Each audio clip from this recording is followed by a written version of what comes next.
Valued guests, the President of the Republic of Slovenia, Her Excellency Dr. Nataša Pirc-Musar, is entering the hall.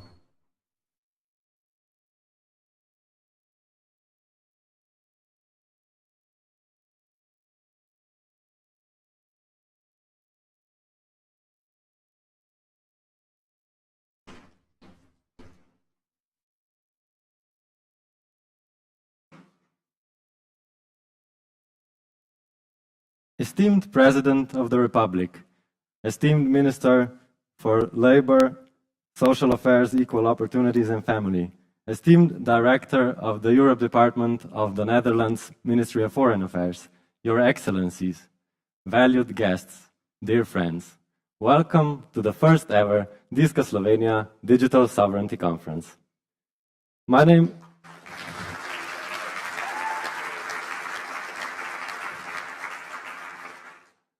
is Nate Harvat. I'm a member of Danes je nov dan, or Today is a New Day, and today I have a very important task, making sure you know exactly when and when we serve food and how to get to the after party.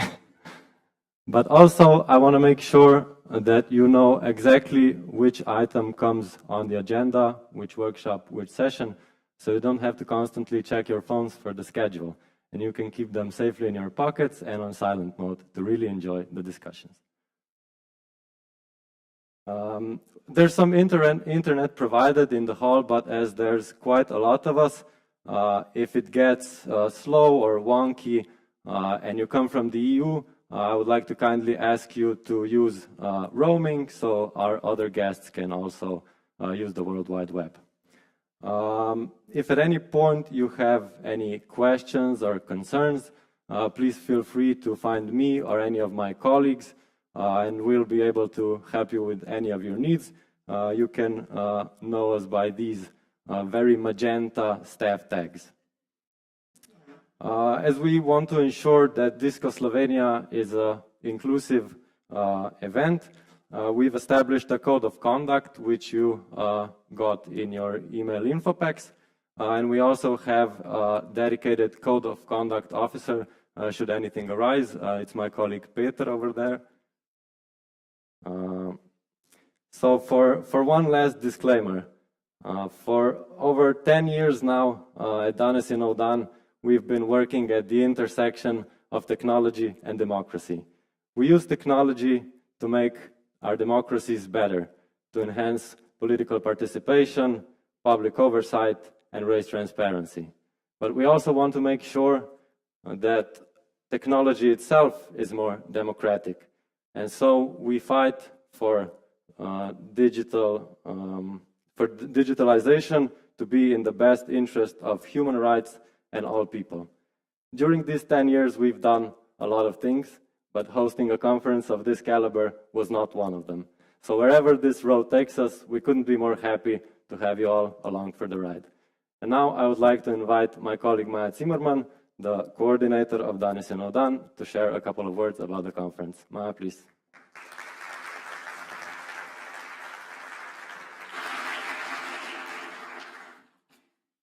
Esteemed President of the Republic of Slovenia, esteemed Director of the Europe Department of the Netherlands Ministry of Foreign Affairs, Your Excellencies, valued guests, dear friends. It is my pleasure to welcome you today here in Ljubljana at the Digital Sovereignty Conference, Disco Slovenia. Digital sovereignty began popping up as a concept in our orbit in the last couple of years. As we tried to understand what digital sovereignty means to us, to our organization, we found a concept that is broadly defined and differently interpreted by various groups around the world.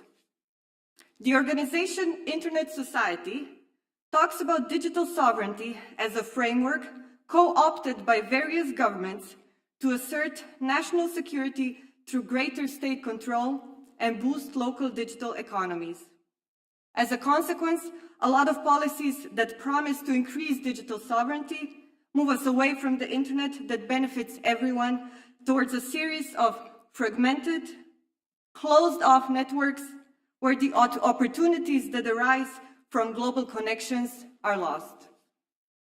However, the concept of sovereignty is also related to individuals and communities' ability to act with autonomy and make decisions independently. Just last year, a broad alliance of citizens in Brazil published a digital sovereignty charter.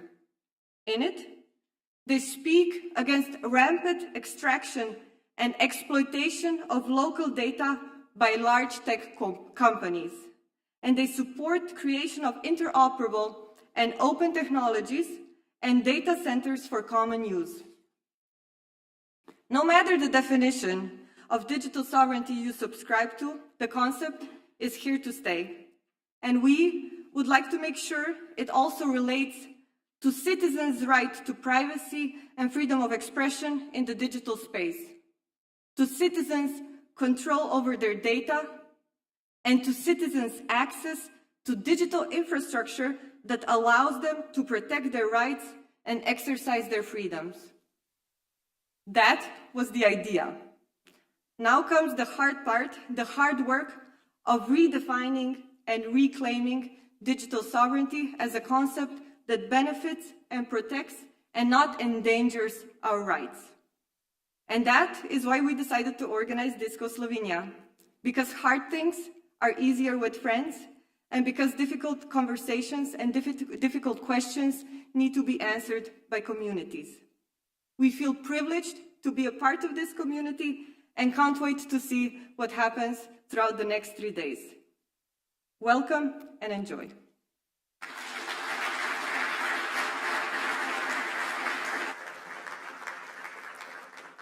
Thank you, Maja. Yes, throughout the next 3 days, we'll be discussing some very important topics. And that's why we are incredibly grateful to the Kingdom of the Netherlands who helped us organize this conference.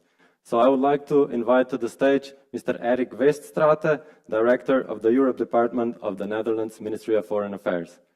Mr. Weststrate, please.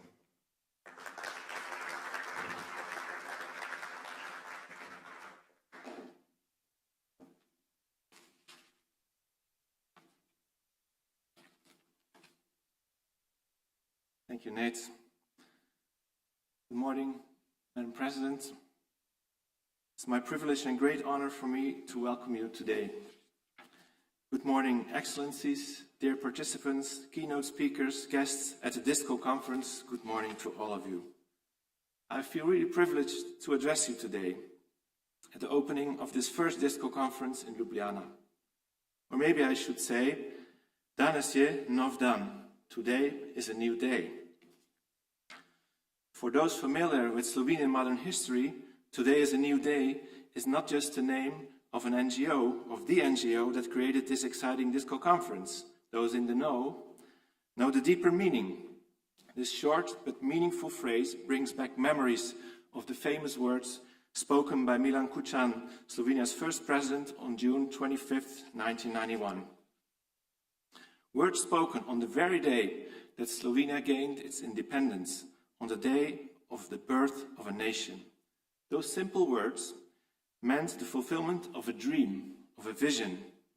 And it was also about acting together, acting to achieve freedom of speech and democracy, and to create a society respecting human rights, a society built upon the rule of law. Big achievements often, or should I say always, start as a dream, and those dreams being shared with other people. Based on common ground, common beliefs, and common values, people start acting together and realize their dream and make things happen. Today, ladies and gentlemen, you will see the tangible result of such a dream. It is called DISCO. What started less than a year ago with a rather vague idea has now hatched. That tiny and fragile idea of bringing Bellingcat for an open source intelligence training to Ljubljana developed into a regional 3-day conference with participants and speakers from all over Europe. Today is about bringing knowledge together, people together, and enhancing a resilient civil society with people from all over Europe. Together at a conference about digital sovereignty, which, if I, as a non-technical diplomat, try to translate this, is about ownership and unbiased access to data in order to participate and make democracy work. a topic that is fundamental and important to individuals and countries alike, especially in these uncertain times we live in. And on a lighter note, let's not forget, the Bellingcat workshops are still part and parcel of the conference.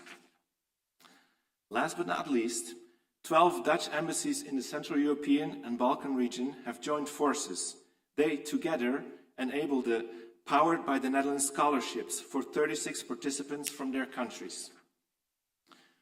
For all of this, I want to warmly congratulate and want to thank Today is a New Day and our embassy team in Ljubljana.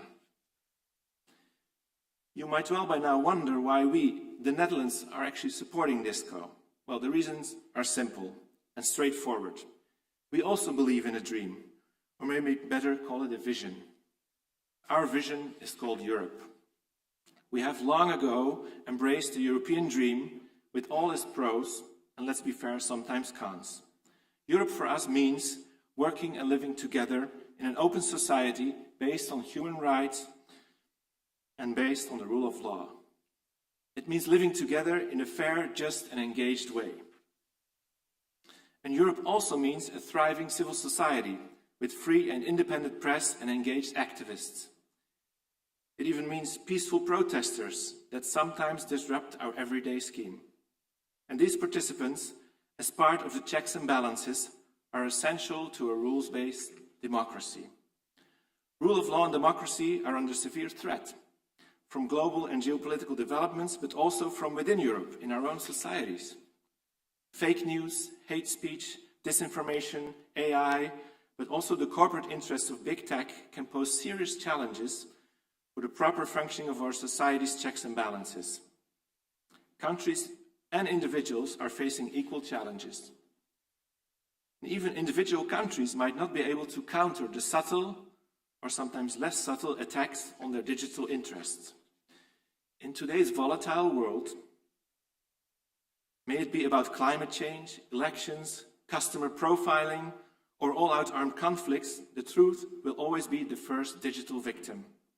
In my view, unbiased access and ownership of uncorrupted data is vital for individuals and governments to participate and to make democracy work. And that makes DISCO and your participation from all over Europe so relevant, as digital sovereignty is a key element in countering all of the above. As diverse as the audience is today, I feel that your exchange of knowledge in the coming days can strengthen our common values, and I hope this conference can help our dreams prosper. I wish you all a very successful conference and lots of knowledge sharing. Please take home inspiration and a broader network to lean on. But above all, I wish you a lot of fun and a great disco party. Thank you.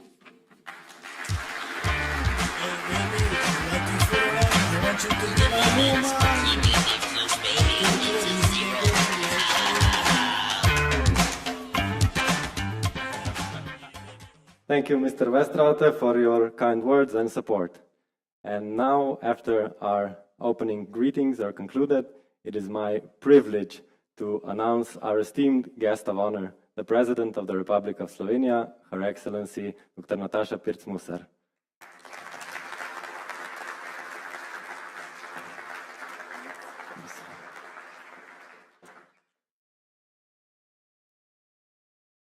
Allow me a couple of words before we begin.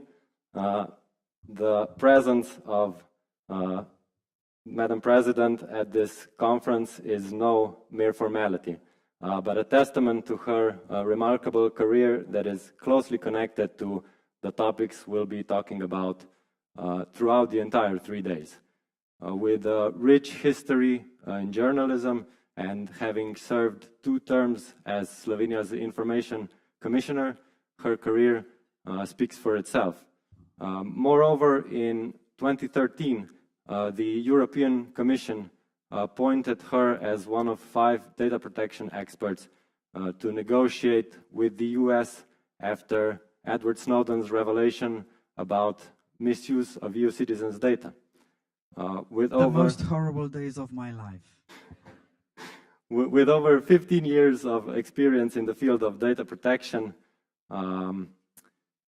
she has recently made history by becoming the first female president of the Republic of Slovenia. And so, yes, your career speaks volumes. But I would like to start quite simple, but maybe not that easy. Before we started to organize Disco Slovenia, we knew that digital sovereignty is very important. But we also knew that it is a very broad term. Everybody, to some extent, knows what it means, but the clear boundaries are yet to be defined. And so when we set out to do this, we asked all our speakers and our panelists, what does digital sovereignty mean to them? And we got as many different answers as there were people who provided them. And so I would like to use this as a starting point for our discussion. Madam President, what does digital sovereignty mean to you? Good morning, everybody. First of all, I would like to thank you for inviting me here. It's really my great pleasure and honor to discuss the topics which I think are of significant importance for the future, not of only me and my generation, but for the generations behind us. Digital sovereignty. When, I was thinking about what to answer on this first question of yours. It's, as you said, not an easy question. When the World Wide Web was introduced to a public usage in 1996, that's, it seems a long time ago, we were all thinking about how this new digital tool is going to connect us all through around the globe. And for the first couple of years, it was really, marvelous to see what's going on. I was employed at the national television at that time, and when we got the first email address, I was applying to all the newsletters. They were, they're possible to apply. Today we call it spam. So it was really, interesting to see how the communication was faster and faster and faster. But a decade ago, or maybe even before that, I have noticed, and I'm pretty sure you have noticed as well, that people started not trusting each other anymore, despite this interconnectivity. But more, the states do not trust each other anymore. And this is a crucial fact why the digital sovereignty is today highly debated, and it's really very important to debate it. From my point of view, I think that the digital sovereignty means that the state, the country, would like to preserve its own infrastructure, digital infrastructure, to define its own digital destiny, if you want me to say so. And this is not an easy process. If we go a bit behind, you mentioned that I was part of the ad hoc group to discuss the revelations of Edward Snowden in United States, the National Security Agency. And I said it, those were the most horrible days of my life, because I really heard there things which were not to my soul and heart. Being the information commissioner, I dedicated my life to preserve privacy and data protection. But at that time, if you do remember, we all found out that 96% of all the internet traffic goes through the transatlantic cables. And these transatlantic cables are observed and controlled by the Five Eyes group, not only United States of America, which is of course the biggest one, but also the UK, Canada, New Zealand, Australia. And at that time, the president of Brasilia was Dilma Rousseff, as far as I remember, and she had an idea to establish another internet inside the BRICS countries. And these countries were eager to invest $500 billion to establish another internet. But then there was a debate. Do we really need two internets? I mean, how are we going to interconnect to each other? How are we going to communicate to each other if we would have to apply to two internets? One, which is the World Wide Web, and then another one, which would be something new. So the interconnectivity would be lost. And the BRICS countries didn't invest $500 billion to another internet. Today we are discussing microchips. This is, you know, the pain of European Union because we are totally dependent on Taiwan and China and in many other technologies. So the digital sovereignty means that we have to have more production of digital tools at home, more applications, more highly developed IT systems, not to be dependent on China or United States of America on the other hand. To be totally sovereign in digital world, I think it's mission impossible. I mean, it's out of our hands. It's, if I can compare this to food security or food sovereignty, this is also debated, you know, especially inside European Union because of the climate change. Can we be totally independent in producing enough food for Slovenia, for example, which is a small country, 2 million population? Probably not. There is no single food on the market which is produced 100% only for Slovenian market. But we have to work on food sovereignty to produce more food at home, to lower the carbon dioxide print and to be more sovereign. And I think it's quite a, you know, good parallel to discuss digital or food sovereignty. So that's, I was a bit too long, but that's my answer. Thank you. No, it was a great intro to my next question. We know that digital sovereignty is important, but it feels like data protection and digital sovereignty even less so, isn't really an important topic in Slovenian daily politics. So my next question is, does that change with yourself taking over the presidency, a renowned data protection expert? How does your past experience influence the office of the president? Oh, definitely. I mean, my previous life shaped me. It's the fact that who I am today is the fact that I was the information commissioner for 10 years, which were the most beautiful days of my life, despite the, you know, couple of days in the United States after Snowden revelations. But being the information commissioner, I really did enjoy being, you know, the commissioner for Slovenia, trying to influence also my colleagues around not only Europe, but around the world. Discussing with information commissioners made me rich with information, with new knowledge that I gained. But being the information commissioner means that you are a regulator, that you have, you know, a carrot and a stick. So I was able to penalize companies and individuals who did not obey Slovenian Data Protection Act at that time. But I loved carrots more than sticks, I have to be honest.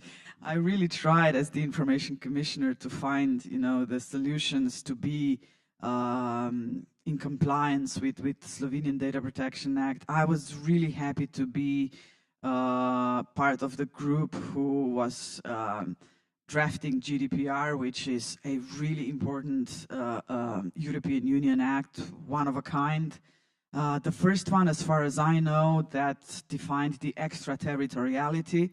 That means that everybody who's selling goods or services on a European market, European Union market, has to obey general data protection rules. And it was really, you know, very interesting to see how the rest of the world was watching what European Union was doing at that time. We are really leaders in regulating digital world. We are not the leaders in producing digital equipment. You know, if we discuss the giant tech companies, most of them are in United States. China is getting stronger and stronger. If we are discussing social networks, you know, we have two persons who are owning the biggest social networks in the world, Zuckerberg and Musk, and TikTok in China. So Europe is not part of them. And this is why I am proud that Europe and Council of Europe as well, I have to be honest, are both trying to regulate the digital world. This is a really, really hard process, but it's needed to be done. And to answer your question, Now, being a president, of course, I do not have a stick anymore. I cannot penalize nobody. But what I have learned in my previous professional life, it definitely helps me to understand what's going on around the globe. If we discuss digital world, some of the things I still do not understand, you know, how people can be cruel, so cruel to each other, which is happening in the world right now. Just to mention, there are 55 armed conflicts currently around the globe.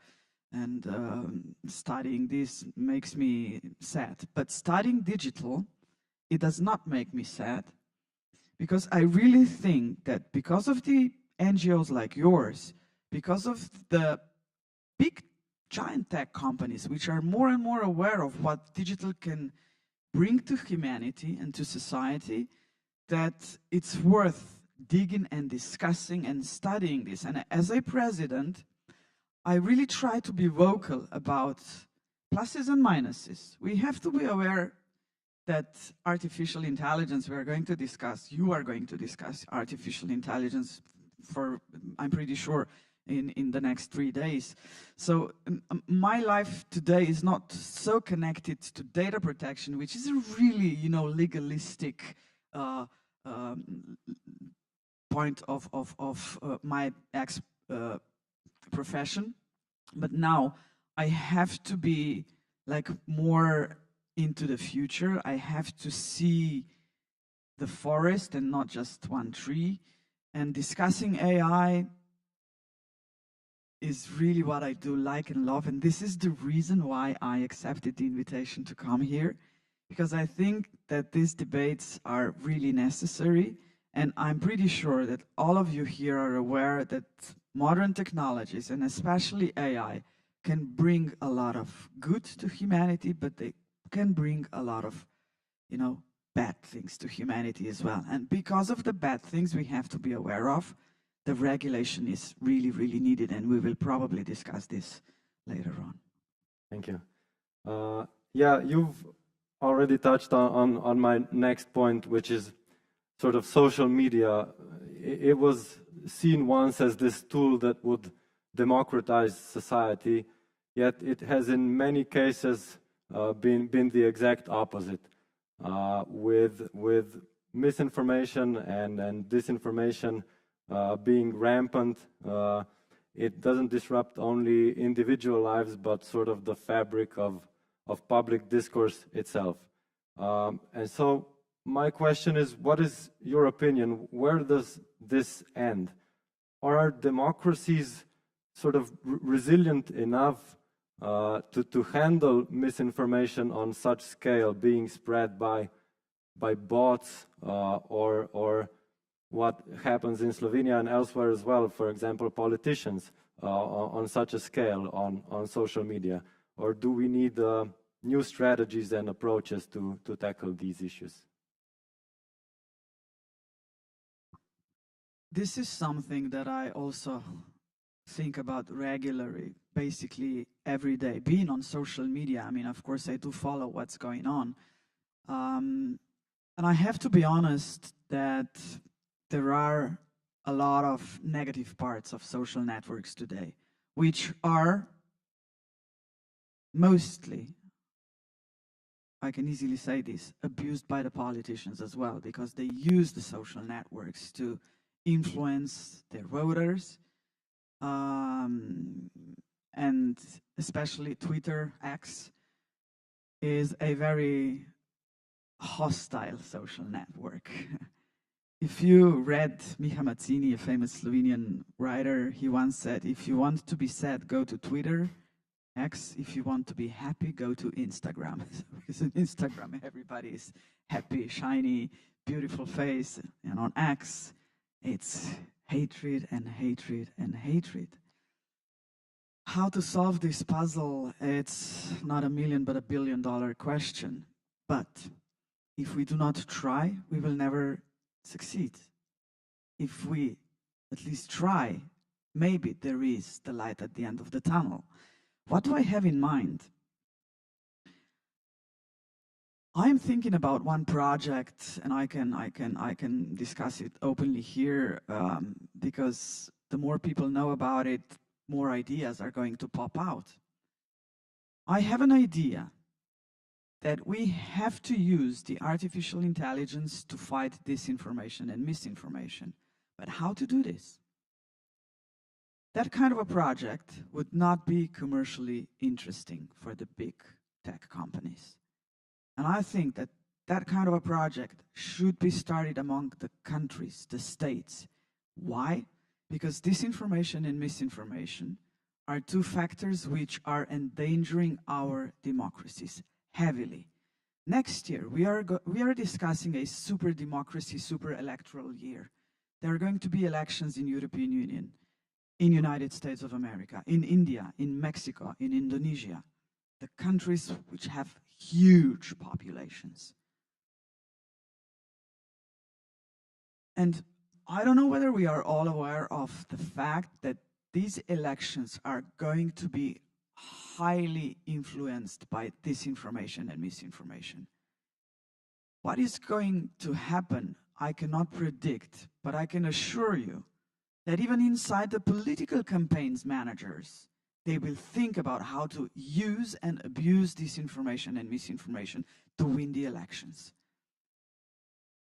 And to establish a strong tool, I think that this is, at the end, the only solution. To fight the digital with digital, because disinformation and misinformation are produced in a digital environment. And by the end of the year, I'm going to have a discussion with experts for artificial intelligence in Slovenia and also from abroad. I want to draft a concept paper and then to try to, persuade at least European Union countries. But I have to be honest that I was happy to hear that also United Nations are progressing in, defining the threats of the artificial intelligence as well. Antonio Guterres said that he would like to establish a kind of a regulatory international worldwide body inside United Nations. And to fight disinformation is the key fight for democracy, if you ask me. Because if we are going to just look at this and put it aside, nothing good will happen. And I'm pretty sure you also read an interesting story which popped out a couple of months ago, and it was a teamwork of the investigative journalists around the globe about the Jorge Group in Israel.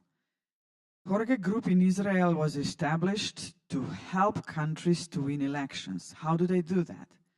They have 30,000 bots with real photos, real bank accounts, and they try to influence people on social media.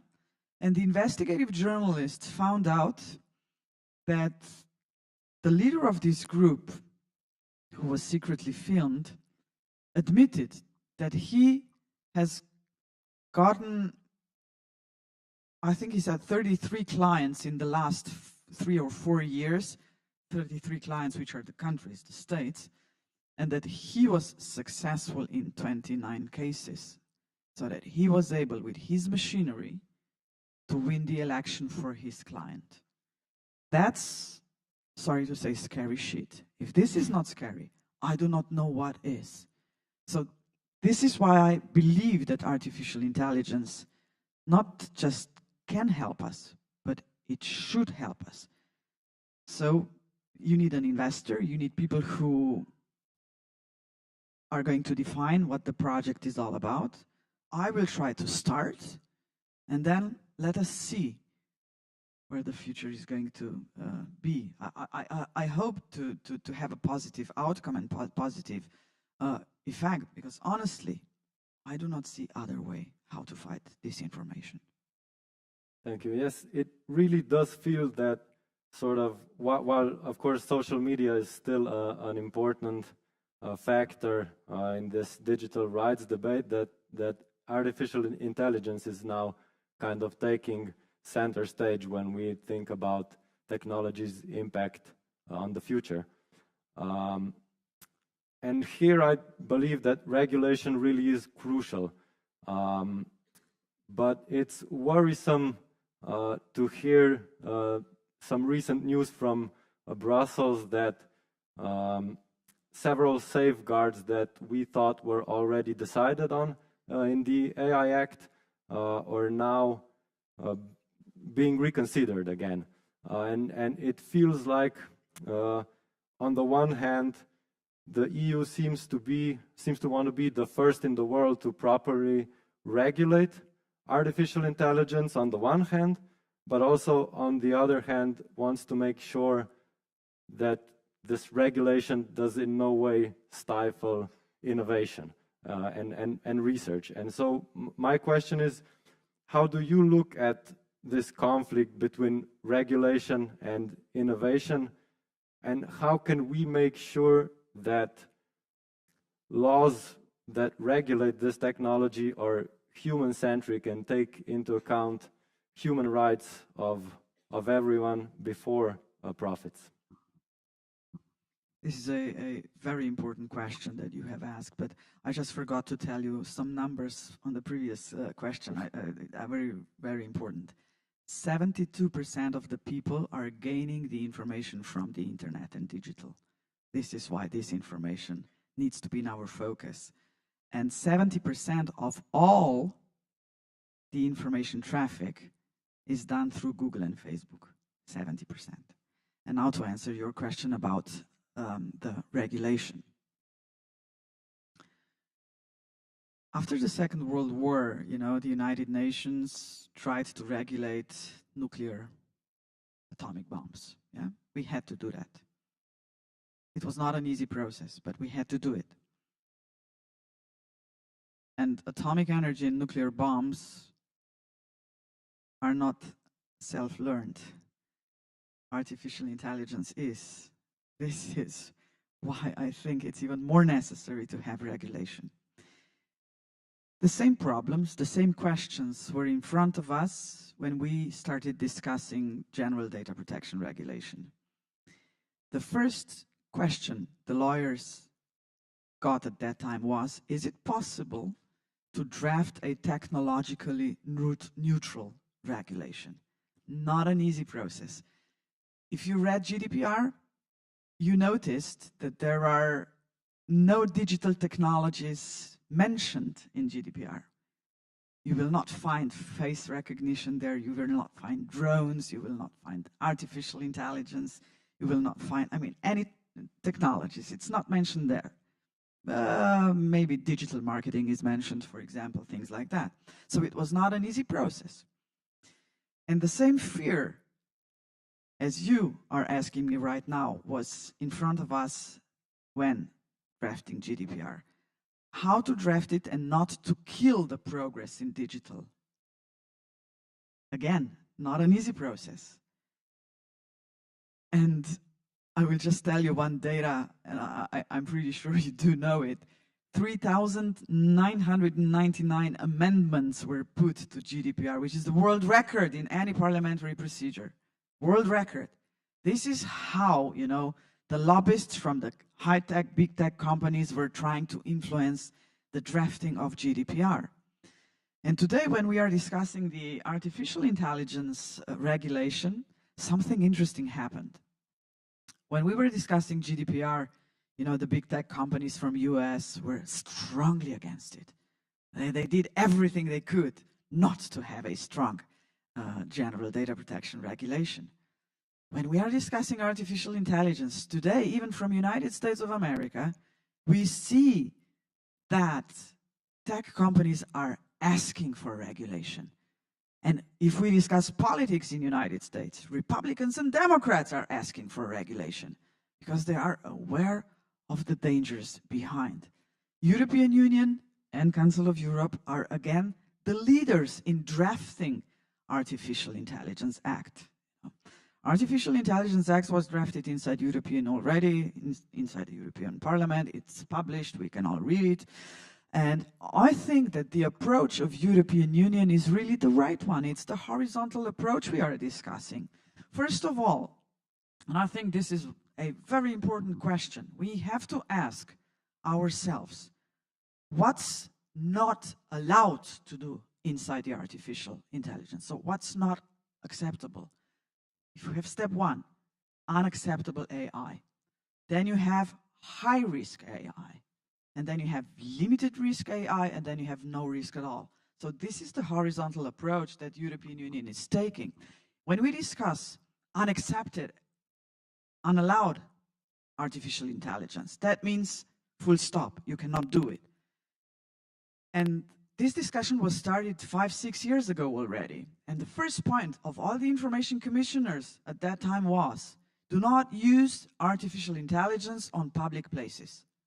And I think that's the right way to go.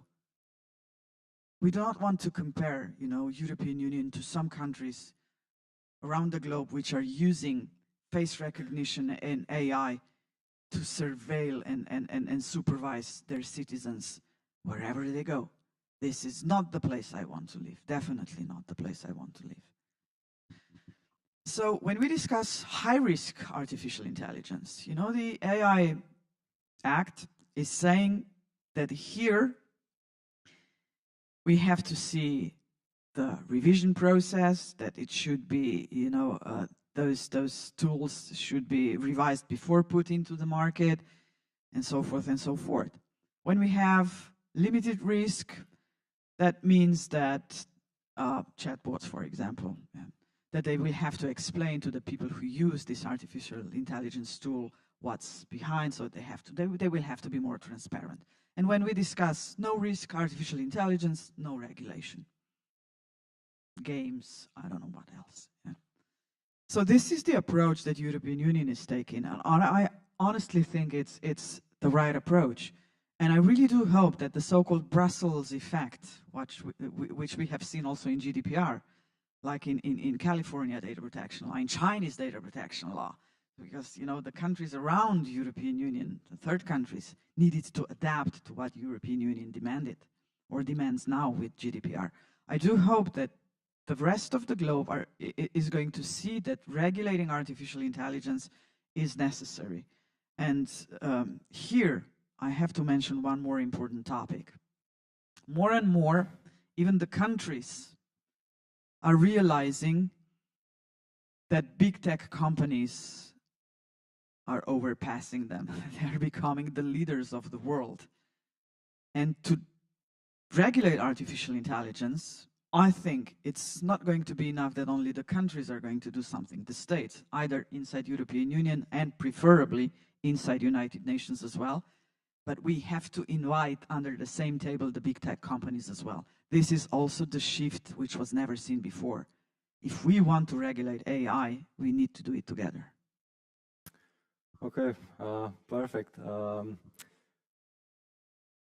I guess I want to touch on one thing. In light of a recent announcement by the Slovenian police that they will start to employ or acquire the biometric or automatic facial recognition systems. I want to know what, in your opinion, are the best ways of sort of ensuring responsible execution of such purchases. How can government agencies really behave when purchasing or implementing such technologies? One fact. The legislation is applicable to everybody, private and public sector. So public sector has to obey the rules which are, enacted in GDPR and other legislation. I will start with a story which happened a couple of years ago. It was a similar story, and I hope that the end is not dissimilar. Do you remember the IMSI catcher story in Slovenia? The IMSI catcher is a special device which can get the traffic data of all the, mobile telephones around in the radius of, I don't know how many kilometers. And the police at the beginning said, no, we do not have an IMSI catcher. And then one investigative journalist found out that there was a public procurement for IMSI catcher and the documents were revealed. And then the police said, oh, yes, we do have it for 2 years, but we didn't use it. And then there was another story which proved that they were using, the IMSI catcher. And then the police said, but yeah, we use it twice in 2 years. Yeah? And so forth and so forth. So that's, that's a game. And after it was revealed that IMSI catcher is in the possession of Slovenian police and also the intelligence agency, then the regulation came. So it was a bit late, yeah? But now when we are discussing this tool that you are mentioning, again, the police didn't say that they don't have it. They admitted they have it. I think it's called the face track or something. And the way that I see it, and I really do hope the software is done that way, that this software is going to enable police only to speed up the process of finding the photo of a suspect inside the data filing system. Because today, if they get a CCTV photo, CCTV footage, they have to do it manually, so that a policeman is working hours and hours and hours to match the face from the CCTV inside the data filing system. I think this is an okay approach, but we have to be careful not to become a Clearview approach. You know about the software called Clearview. Sweden was one of the police in Europe which bought the system, and then the Swedish Data Protection Authority penalized them for using it, and they prohibited to use the Clearview system inside the Swedish police. Clearview system is a much more horrible story, because Clearview system enables you to search all the publicly available photos on Facebook, Google, Instagram, Twitter, everywhere, to make matches. So this is not proportionate. If the Slovenian police is just going to use the system to speed up the process to find the suspect's face in the data filing system, that's okay. And I really do hope that they are, not using the same game as they did with the IMSI catcher. I really do hope that they are not. And one more thing. Whenever we are discussing law enforcement, I think that the supervision is a key point to discuss. So it is good to trust the police, but supervision is better. The information commissioner needs to do the regular checks inside the usage of the police data filing system. And Slovenian information commissioner is doing that. Thank you. How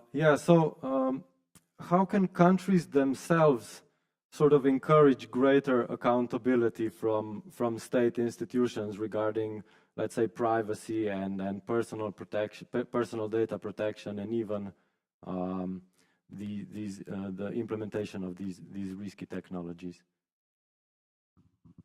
How can the countries themselves, through sort of their state institutions, ensure that personal data protection is respected?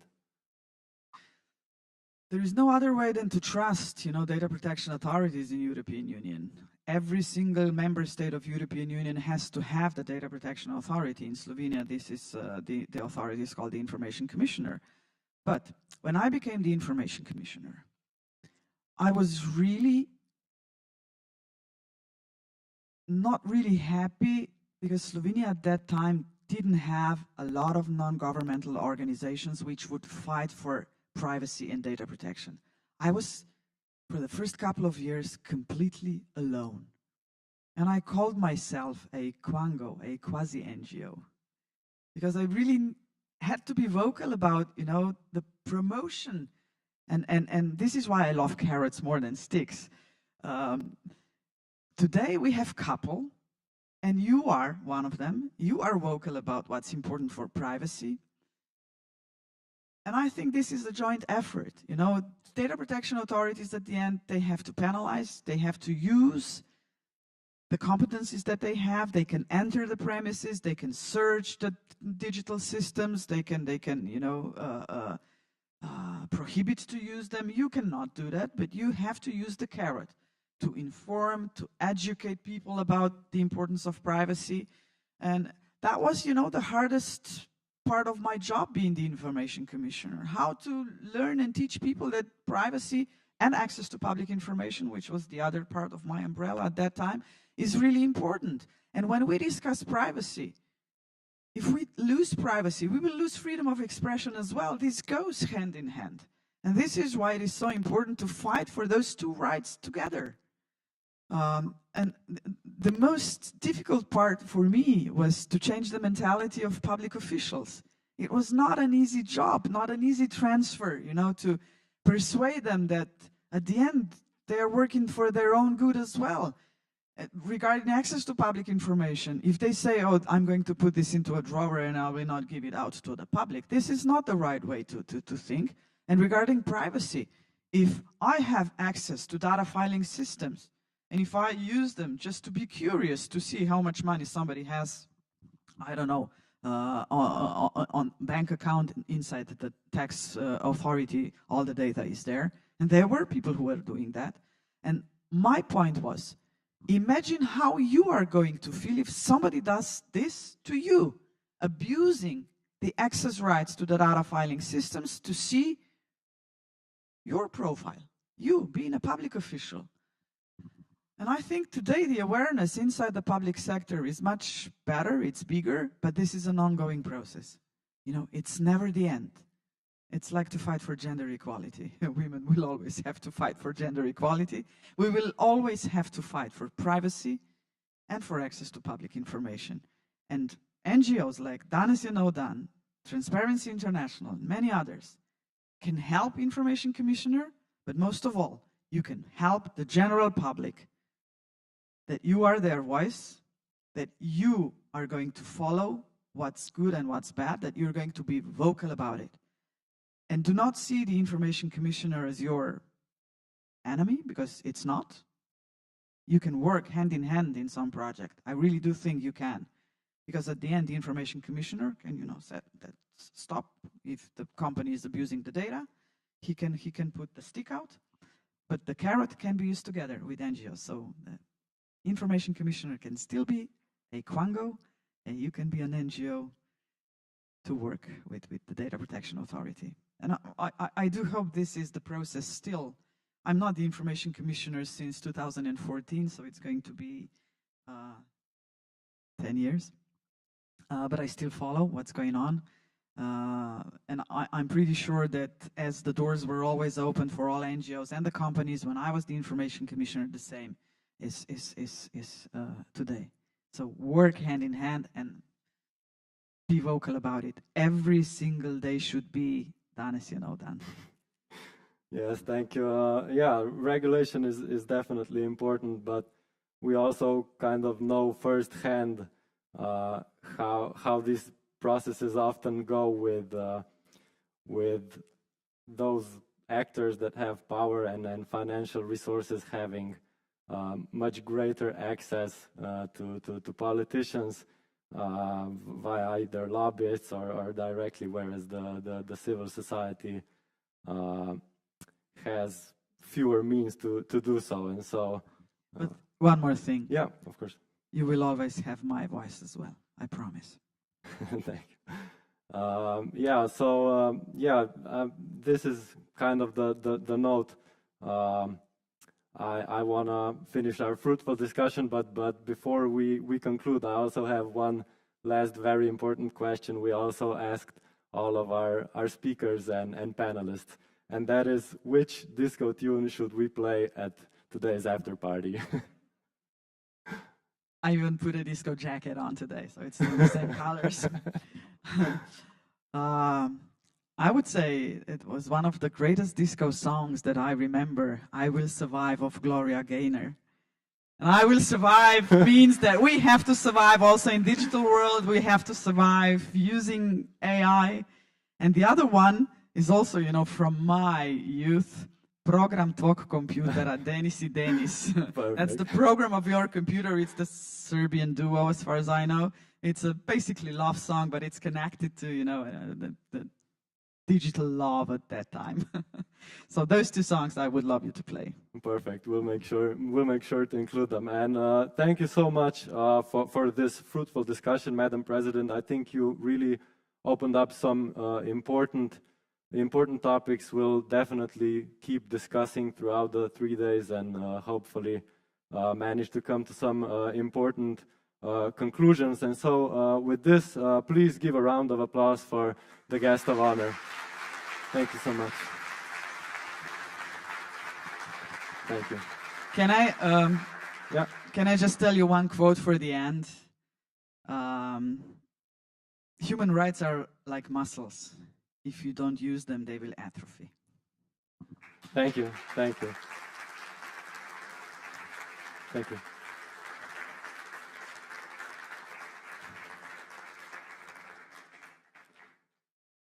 Thank you. Unfortunately, due to a time constraint, Madam President won't be able to join us for the rest of the event, but we really do appreciate you taking the time and participating in this important discussion. We will, however, continue. Thank you. We will, however, continue after a short break. We'll meet back here at 10:45. But during this time, I would please kindly like to invite the representatives of the Kingdom of the Netherlands, as well as the recipients of the Powered by the Netherlands Scholarship, to join us for a group photo. And for the rest, we will continue with the program at 10:45. Thank you so much. I'm sorry.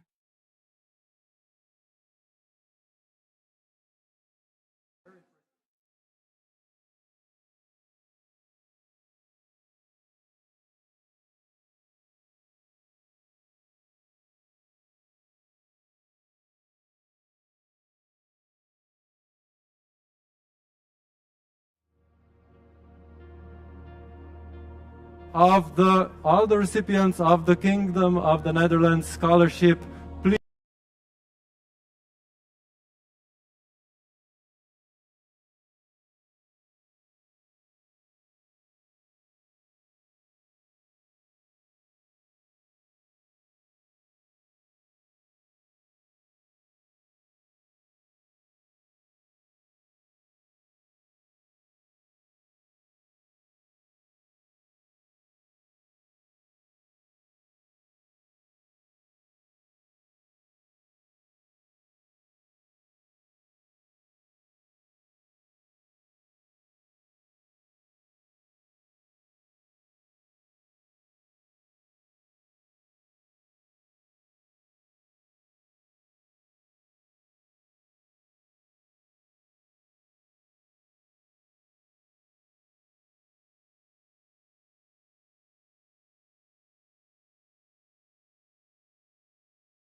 Hey, man.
Dear guests, dear friends, welcome back. Allow me to turn my formality dial from a 10 to around a 7 for now, as we start to get back to the hall as we continue with our program. I hope you had a nice little break, a coffee, some beverages. We'll be moving on with our program. We'll try to be, like I said, a bit less formal. So please, if you will, come and join us here in the front of the hall. We want the next part to be much more interactive. We want you guys to ask questions and to participate. We want this to be more of a debate. So don't be shy, and please join us as I present our next or first actual panel. We'll be talking about law as a tool and means of pursuing digital sovereignty, and the panel will be hosted by my colleague Maja Cimerman. Maja, please take it away. Dear guests, welcome to Litigating for Digital Sovereignty panel. I'll be moderating today's discussion and have the privilege of truly excellent guests joining me on the stage. So today I'm joined by Dorota Glowacka, lawyer at the Polish Panoptykon Foundation, Neja Graseli, a data protection lawyer at NOYB or NOYB, none of your business, European Center for Digital Rights, and the president of Transparency International Slovenia, and Joshua Franco, senior research advisor at Amnesty Tech within Amnesty International.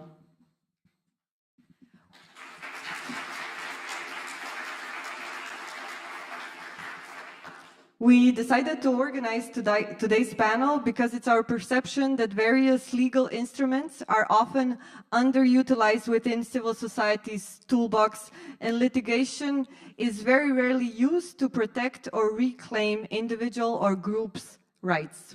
On the other hand, my guests have a plethora of experience in this field and have agreed to share it with you guys in today's panel. Before I move to the substantial part of this panel, just a bit of housekeeping. Each of the speakers will make a 15-minute presentation, which will be followed by a discussion. During the discussion, we will open the floor for your questions, so for the questions from the audience. So we thank you in advance for saving your questions and comments until the latter part of today's panel. And now, without further ado, I would like to invite Dorota to make her presentation of the case her organization is litigating against Meta.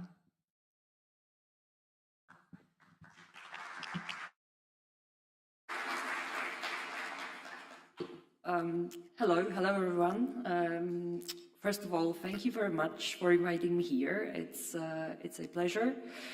As Maja said, we are a digital rights organization working in Poland, but also working at the EU level every now and then. And we work in a similar field as Maja's organization, mainly at the intersection of new technologies and human rights. And one of our focuses these days are platform regulation. In this work, we use different methods. Usually we do quite a lot of advocacy work around that area, some awareness raising activities, education activities, but we also use strategic litigation.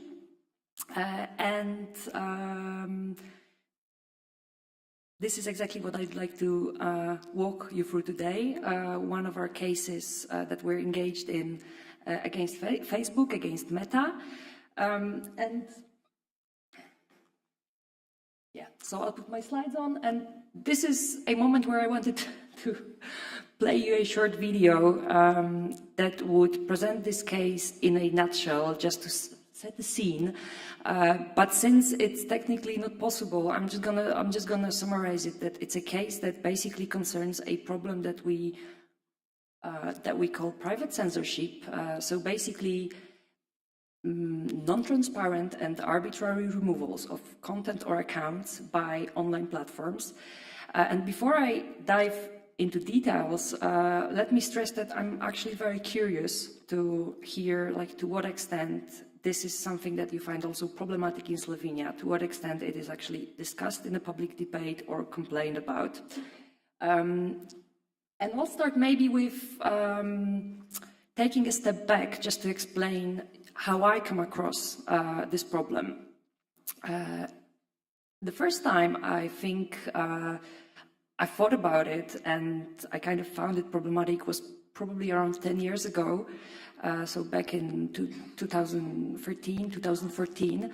And back then I worked for another Polish NGO called Helsinki Foundation for Human Rights, and I was a freedom of expression lawyer there, dealing with, I would say, pretty much traditional freedom of expression stuff, such as independence of public state media, for example, or journalists being sued by politicians for different things. So for me, you know, when I thought of like freedom of expression issues, this was something that would normally arise from a relationship between an individual and a state. And then those cases came up.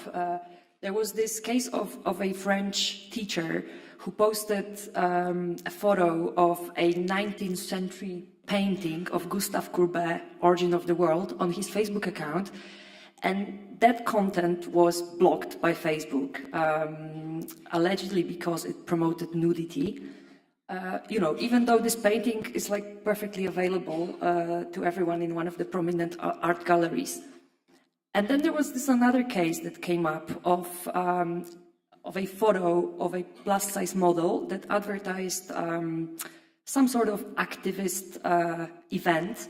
And the whole event was taken down by Facebook because reportedly this picture violated Facebook's rules on promoting healthy lifestyle. So that was, I would say, a first freedom of expression red flag. And then more cases came up. There was this famous case of Pulitzer-winning photo, Napalm Girl from Vietnam War, that was taken down from the website of one of the Norwegian newspapers. And shortly after, there was this civil society organization, We Move, whose content got removed by Facebook, when they basically shared an article from Euroactiv discussing some EU migration policy stuff. And the article was illustrated with a picture of dead bodies of immigrants on the seashore. And as you can see, it was taken down by Facebook because, again, it violated community standards on nudity and sexual activity. So at this point, it kind of became clear that it is a freedom of expression issue in the sense that content moderation practices of the big online platforms determine to a very great extent how we share and access information in today's world. They basically determine what we can see and can't see online, what we can say and can't say online. And unfortunately, they do it in a very non-transparent and arbitrary way. And by that I mean they do it with no proper justification. They do it with support of automated systems, algorithms, and do not really explain the role of those systems in the process. And basically, they also do not allow users to effectively challenge those decisions. So even if those decisions are wrong, and some of them are clearly wrong, because we also know by now from many studies that algorithms that are used in content moderation processes are not 100% accurate. So like even if eventually platform takes wrong decisions, it's very difficult to undo it. And then it was not just about freedom of expression, but also other human rights, such as, for example, right to non-discrimination. As we started getting reports that there are certain groups, usually groups that are also in other areas marginalized, that are more prone, more vulnerable to being blocked by online platforms, such as, for example, LGBT community or women of color. So, you know, not only content moderation tools are not 100% accurate and prone to errors, but there has been more and more evidence suggesting that there may be also bias. So what mitigation measures we thought we can take to mitigate those risks? There is a number of things you can do to address this problem, and when all those cases have been already happening, there were a number of initiatives already out there, a number of self-regulatory initiatives, soft law initiatives, such as, for example, Santa Clara principles. But we thought that what we want to advocate for specifically is, first of all, so-called due process standards on platforms. So basically, imposing certain procedural obligations on the platforms to justify their decisions, to be more transparent about it, and to create a possibility for users to effectively challenge their decisions. So basically to provide users with an effective appeals process. Plus, there was this other element that we felt is equally important. We felt there needs to be some sort of external control over content moderation decisions. So when a person is ultimately not happy with the decision taken by the platform, and after the person takes advantage of the internal appeals process, they should be able to refer to an external independent body that will eventually solve the case. So that's something that we wanted to advocate for, and we thought that since there are all those advocacy initiatives already out there, the missing part of the puzzle would be to start a litigation action. A litigation action with a name to set judicial standard that will lead to changing content moderation practices. First, of the company that will be directly involved in the litigation, but in the long run, there was this hope that this will also affect practices of other tech companies.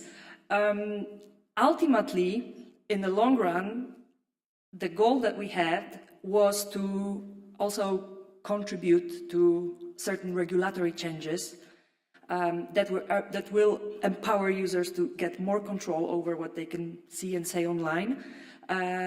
So regulatory changes that will impose those procedural obligations on platforms in a more direct way. So these were the two goals of the litigation, and I probably should mention one more. One more goal that we had in mind was basically to empower users in a sense that we wanted to pave their way to judicial redress in cases like that, and basically check to what extent the existing legal system actually allows user to take their case when they're blocked on the platform to the independent judiciary body. Sorry. So basically the only thing we missed at that time was a good case and a good client. And that fortunately came up a while later. And we've come across this case concerning another Polish NGO called SIN. It stands for Społeczna Inicjatywa Narkopolityki. It's basically an acronym for their Polish name. Yeah, so we found them, and they had this Facebook website, Facebook page that they started in 2011. And it's important to stress that for them, this was like a main channel through which they actually access their target group. As their activity is very much about drug-related education, they work in this kind of so-called harm reduction. They do basically harm reduction related work around drug use. So they educate people about negative effects of drugs, and they educate people how they can use drugs. Well, they basically advise them not to use drugs, but they also realize that there are people who will still use them. So they try to educate people how to do it in a safe way, not to harm themselves or people around them. So yeah, so they had this Facebook page that was started in 2011, around 16,000 followers at the time, and they use it to basically reach out to their audience, but also they use it to manage their volunteers, and they also kind of used it as a hotline. Like Facebook was a channel through which normally people who found themselves in a sensitive situation reach out to them, basically asking for help. So for them, it was just, to cut it short, a very important channel to do their activity. And in 2018, this page was removed by Facebook, basically with no explanation and with no possibility to appeal from that decision in the effective way. And by that I mean that they had this button they could click saying, you know, appeal, but literally seconds later, they just got a response that their appeal got rejected. And, you know, the whole page got removed, and Facebook never told them which was the exact content that, you know, that made it take this decision. Also, you know, they had been running this page for 7-8 years by then, never had any problems, and suddenly, you know, the whole page got blocked. So no proper justification, no proper right to appeal. So we thought that it sounds like a good case that we can take to the court, and we did it. We started a lawsuit. As you can see, it kind of made it to the front page of one of the biggest Polish dailies at the time.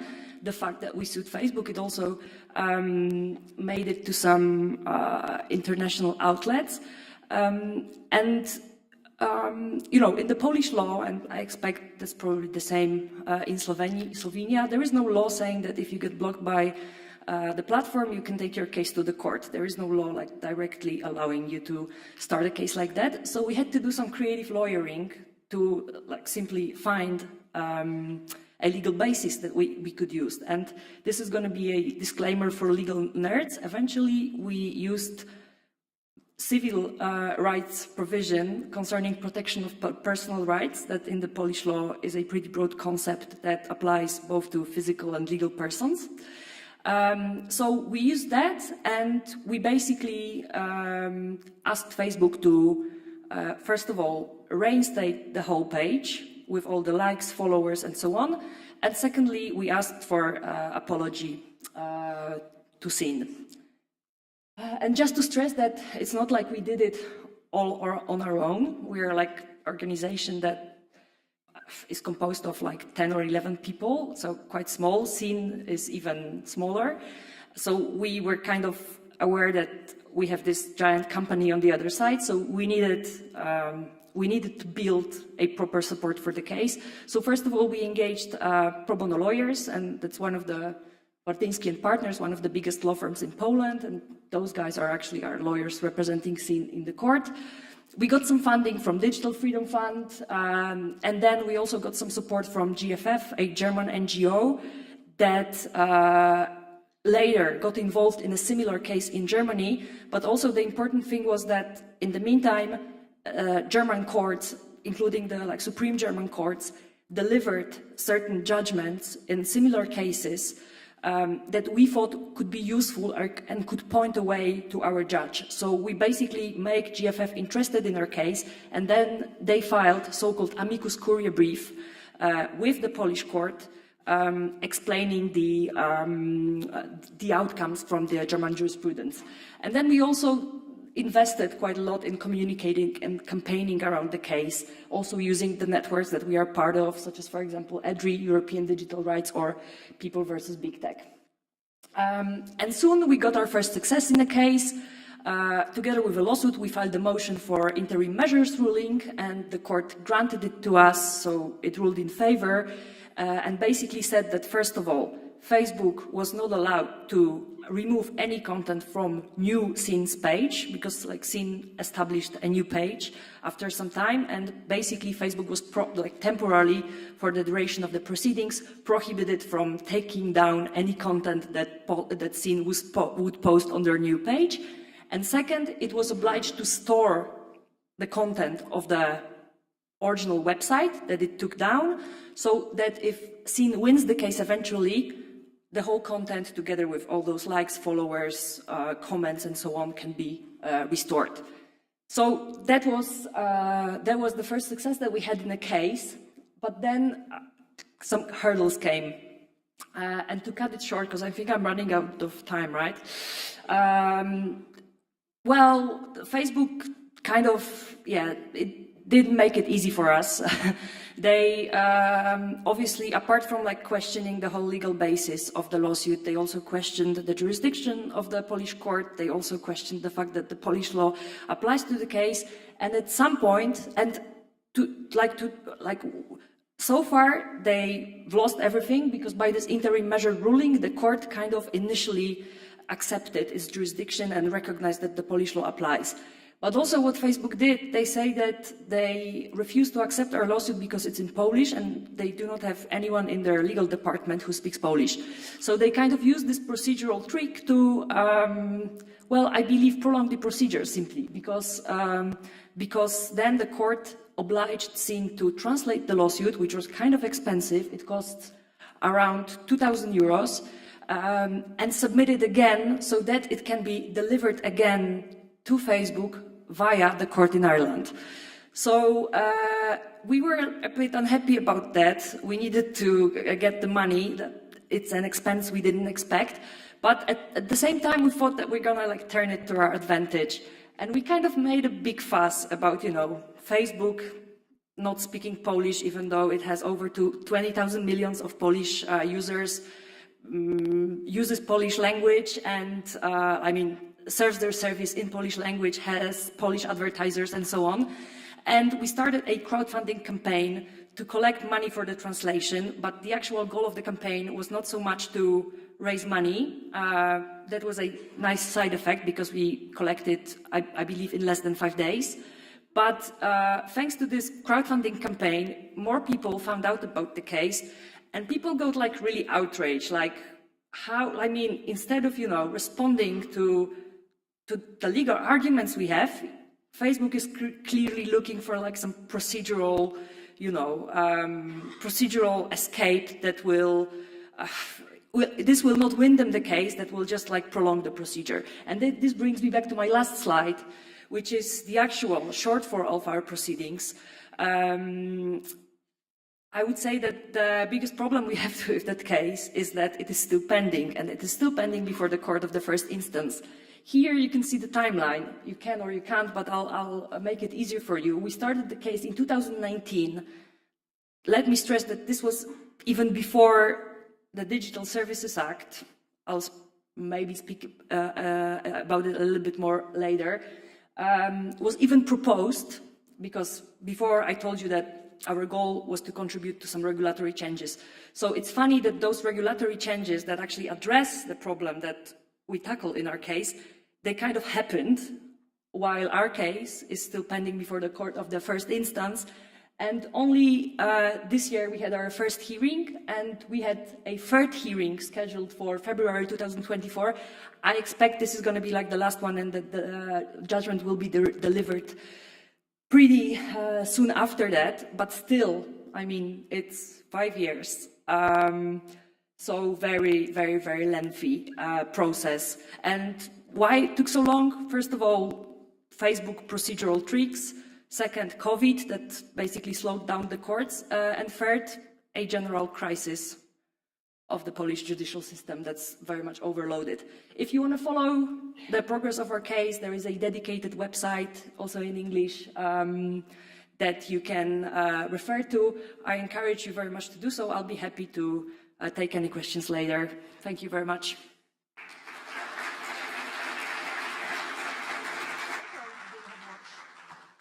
Thank you, Dorota. And indeed, untransparent and seemingly arbitrary deletion of profiles or content on social media platforms has also been happening in Slovenia to civil society actors, and I'm sure it's happening regionally as well. So I'm pretty sure there's going to be a couple of people kind of trying to find you even during the debate, but afterwards for legal advice. Yes. And now I'd like to invite Neja to present her remarks.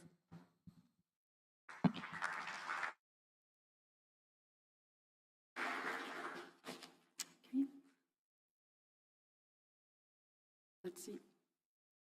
Okay. Hello from my side. First, I would like to say thank you for inviting us and also organizing such a great conference. I'm originally from Slovenia, and it's really a big event. And what we do at NOIP, we are focused on commercial privacy and data protection violations. Why? Because they are widespread, frequent, and affect millions of people. And what we do to address the issue, we do strategic litigation enforcement of the European Data Protection Law, the GDPR, that actually the President of the Republic of Slovenia talked about earlier. The idea is to first tell a few words about NOIP and how we choose our cases. Then I will present our mass complaint project, the Cookie Banner project, where we filed more than 700 complaints with the national data protection authorities, the DPAs all across Europe. At the end, I will say a few words about what's in the pipeline, and it's our collective redress project.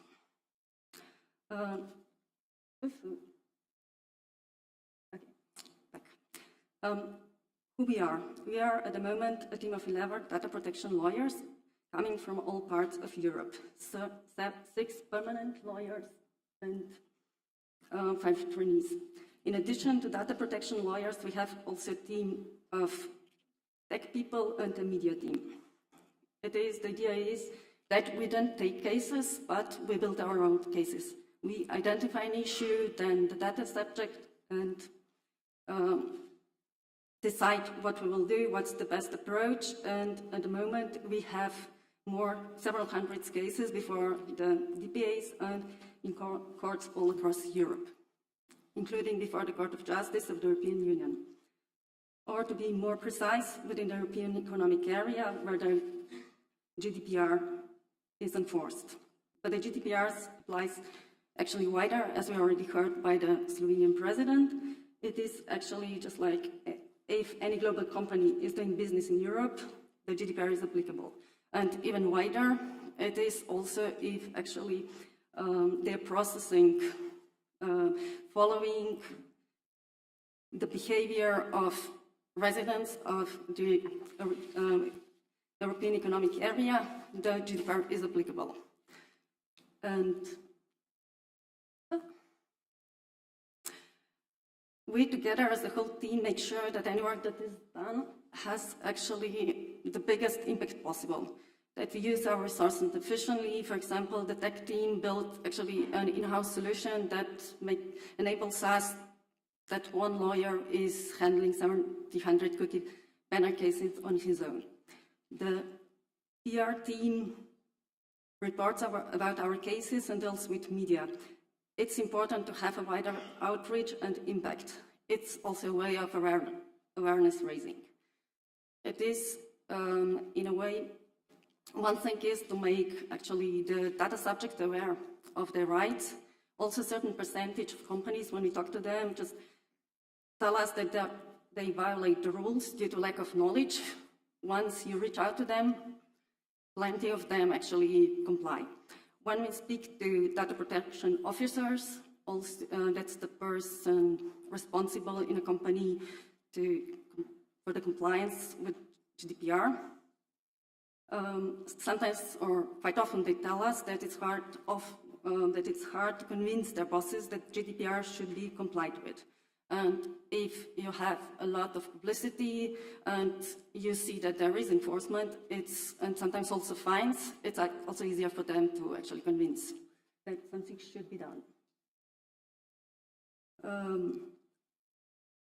And for those who are violating on purpose, to them we send a message simply, okay, there is somebody who cares about it and who will do something about it.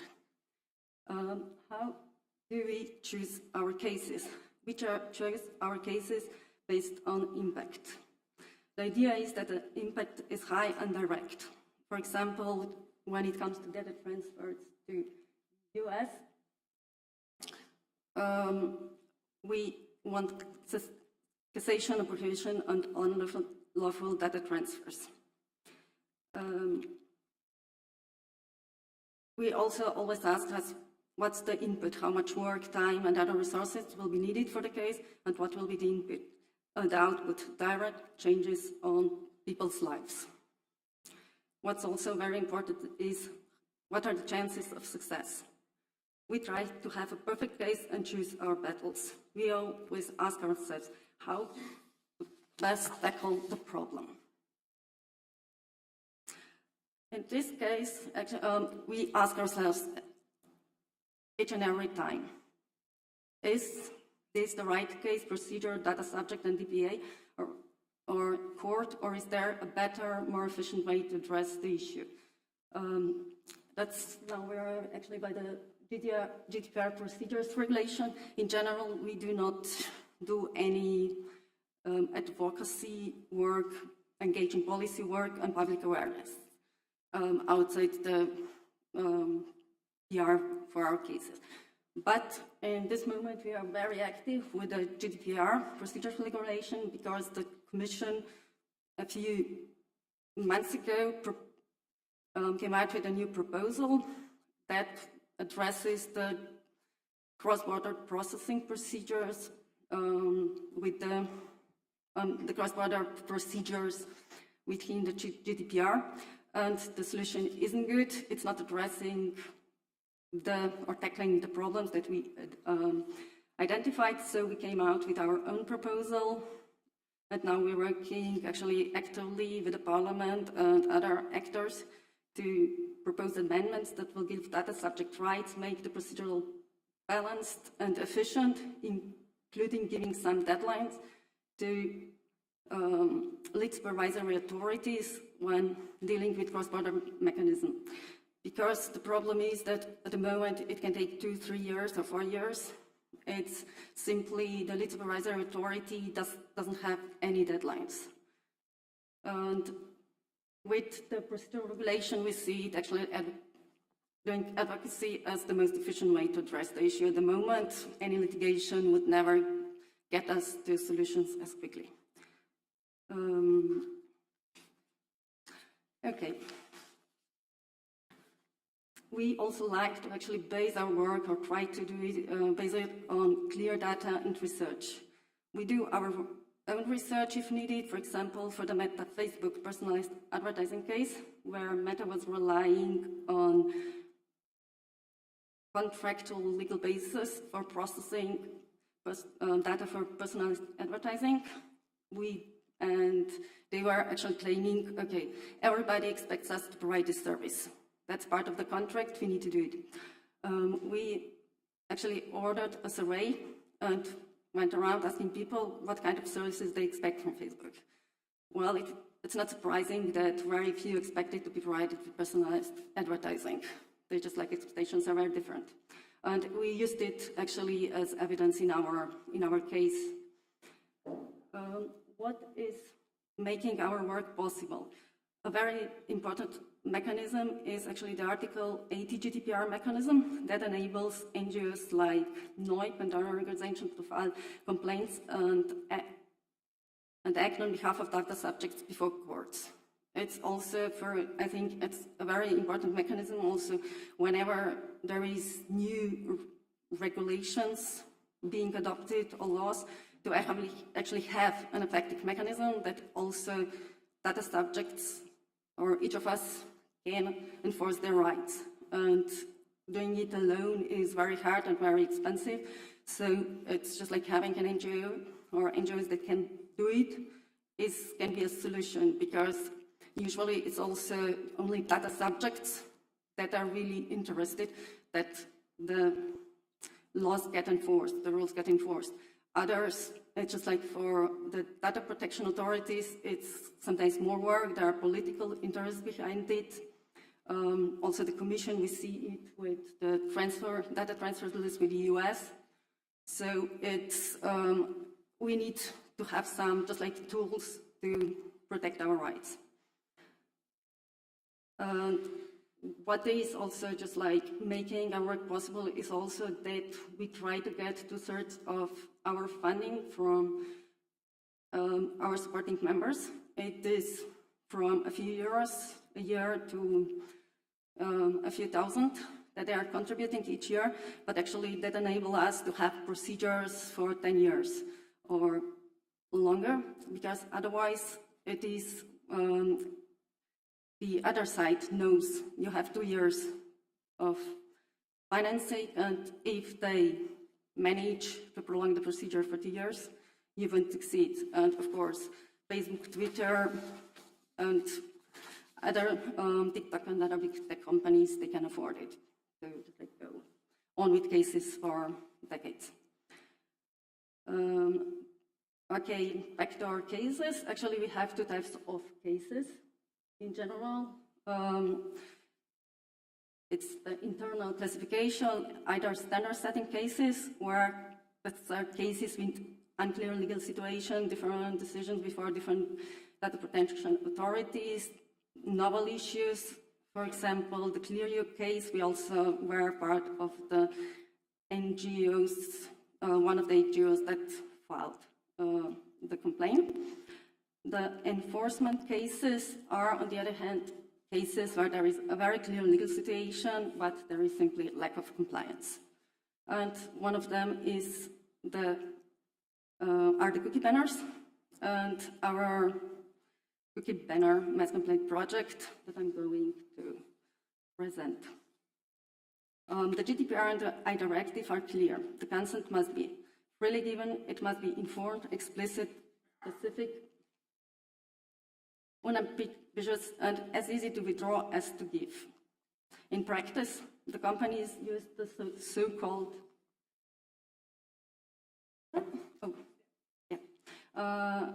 dark patterns, like unfavorable colors, contrast for buttons, or links, just like reject buttons on the second, third layer. So actually more than 90% of users click agree, while surveys show that only 3% of users actually want to accept cookies. So these methods clearly contradict the principles of e-privacy directive and also of the GDPR, and there was a result. still a whole industry built around how to design your cookie banners to get a high approval rate. So we decided to do something about that. And first, another thing, actually what is important about our cookie banner project is also that most websites use ready-made products. There are 2-3 major providers on the market, and the rest is just like small companies that are not that with just enough small user amount of users. The goal of the project was actually compliance with the directive and the GDPR and change of practice. So we made a list of violations that we decided to pursue. Some of them, no reject button, the first layer, deceptive colors of reject and confirm button, deceptive design of buttons, deceptive contrast, no withdrawal button. And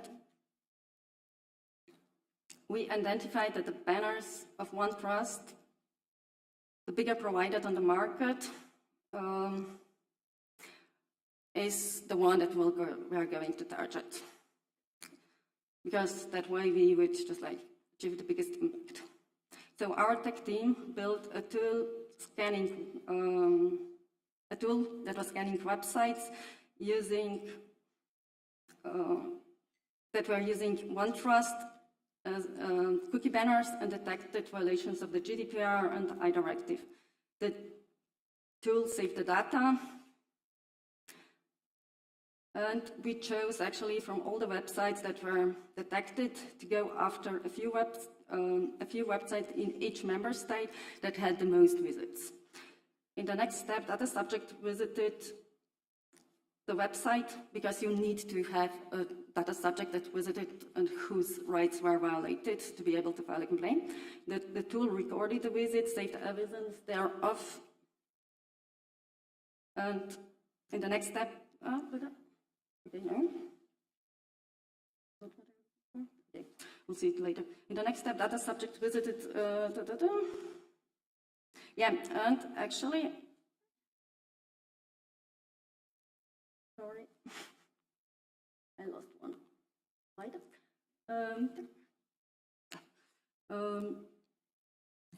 There is one slide missing, or there will be, it will be somewhere later. Anyway, the evidence was saved. There were auto-generated text blocks, and a complaint was drafted. We just had to fill in some specific information.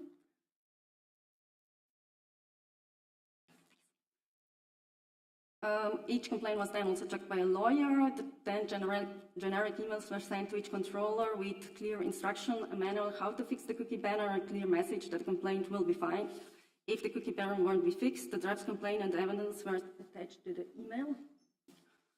One of the interesting developments was that OneTrust contacted us because our clients reached out to them after they received the letter, and they worked out a GDPR compliant cookie banner solution with us. So actually, it became their standard setting. So anybody who is now using non-compliant OneTrust solutions, cookie banners, they are actually actively clicking and changing settings. What were the results? Quite many companies complied. It was 46%, that's old data. What I didn't tell before is also actually we made a small test. We sent different types of emails to different controllers, a friendly one, a neutral one, a short, and a pushy one. And at the end, it turned out that actually the neutral one was most efficient. There, most controllers complied. So we know also for our future projects what approach works best. And then actually complaints were lodged with DPAs in 2 batches in 2021 and in August 2022. So there is more than 700 complaints went out. And the moment actually the procedure started, again, a big certain controllers complied. It's also now every month some additional controllers were informed from the data protection authorities that there were just like additional controls are complying. In that case, we just withdraw the complaint because the goal is achieved. The banner is GDPR compliant. Okay, then I'll skip this. It's not really important. And what, okay, just like one thing is that just like there was a key banner task force that was created under the European Data Protection Board, and it created, produced a report, and it wasn't, the data protection authorities couldn't agree on what is compliant and what it isn't compliant, which just how the buttons have to look, if they really need to have the same color or not, if they need to be at the same layer, and that's also now with the solution, with the decisions that we are getting, they simply differ between different DPAs. For example, in Germany, they have 16 different DPAs, and also within Germany, they differ. Which is an issue because GDPR is directly applicable and should be interpreted in the same manner in all member states. Other issues that we are actually encountering, that was actually the procedure that I was looking for, sorry, is actually just like the general issues, inactivity of DPAs, lengthy procedures, where most of the complaints are still pending, including all that are dealt with by the Slovenian DPA. But you can also check all this actually the information about the procedures and pending cases, you can check on our website. We have the statistics that are being updated automatically every day. Okay, how many minutes do I have? None? Oh no, just a minute. Over the time, just like our new project is actually the Collective Redress Directive. It will actually enable just like NGOs to file civil litigation, civil litigation actually for and represent several hundreds or thousands of users, which will change actually what our approach is and will make actually civil litigation and redress of damages possible, because right now it's about 50 euros or 500 euros for actually damages for a violation that might be recognized by courts, and it doesn't make sense for one person to just like go through the whole procedure. But if you have 25,000 people suing together, that will be made possible.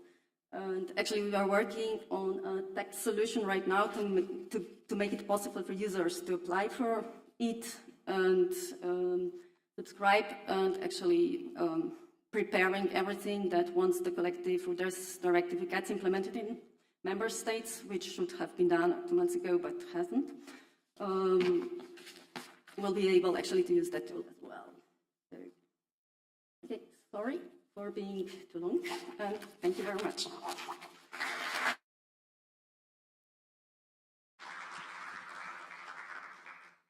Thank you, Neja. And to wrap up with the presentations part of today's panel, Joshua, the floor is yours.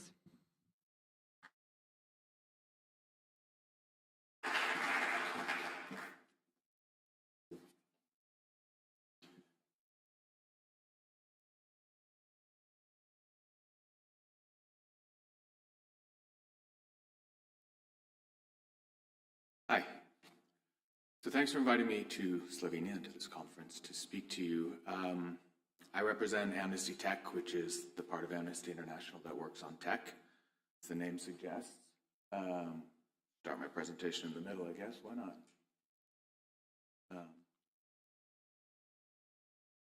There we go. Boom. Okay.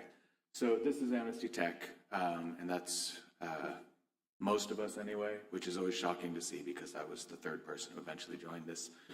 But what do we do as this level band of scrappy misfits is we try to hold companies and states accountable for human rights abuses that are linked to technology.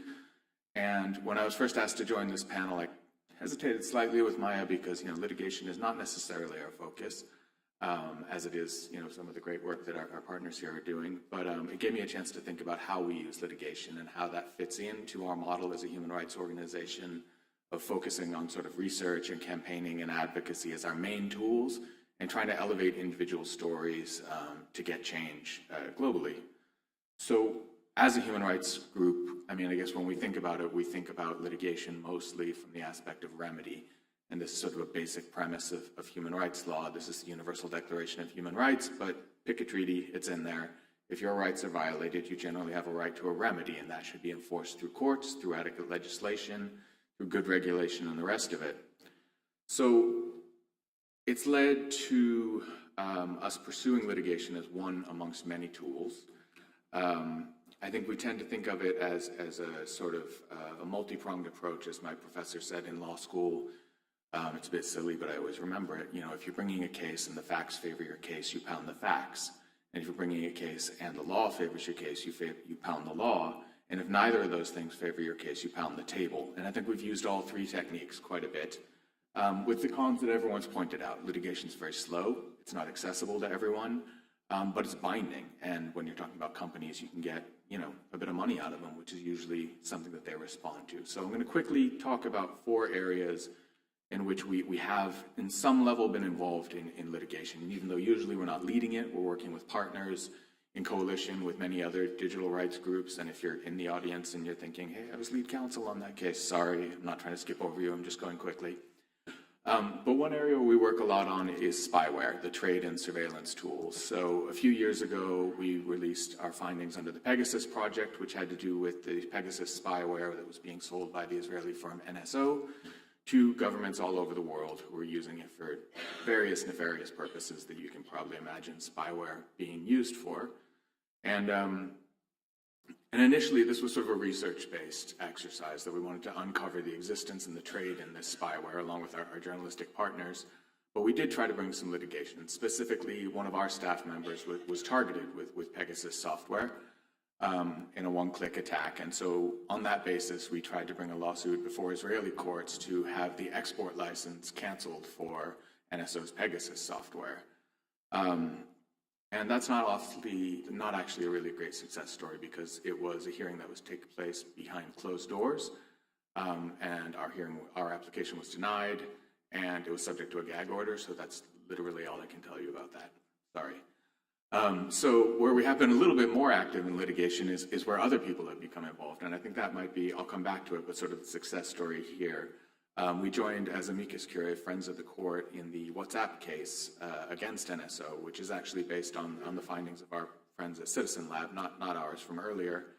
But that was a case where NSO were trying to assert the doctrine of sovereign immunity, to say that they should be immune from litigation, and we joined opposing that. With the court agreed, because it's a very silly idea.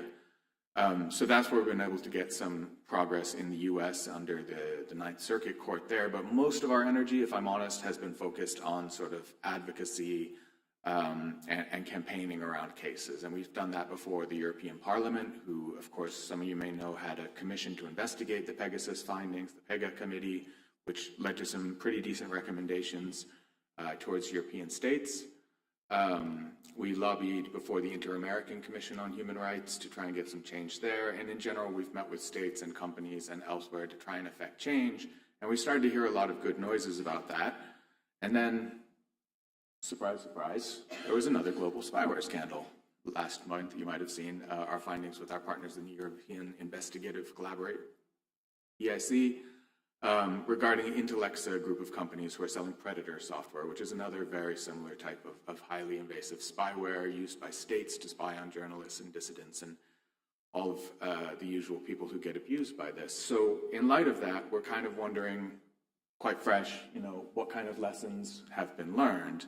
And I think we're seeing some renewed action by some of the actors who spoke out post-Pegasus, namely within the European Parliament. There have been some very heated debates recently with one MEP in particular, Sophie in 't Veld, who most of you are probably familiar with through her work on these issues, really condemning the Commission in strong language, saying that it's not just a failure to act, but a refusal to act at this point, because we keep seeing scandals from not just spyware companies, but in this case, the Intellexa group of companies who advertise themselves specifically as an EU-based and regulated company. And quite frankly, you know, if the regulations you have led to this outcome of global spread of highly invasive spyware to states of all manner, of what good are the regulations? It's worth asking. But I think the real success story here that I want to come back to is not that. I'm just being bitter for a minute.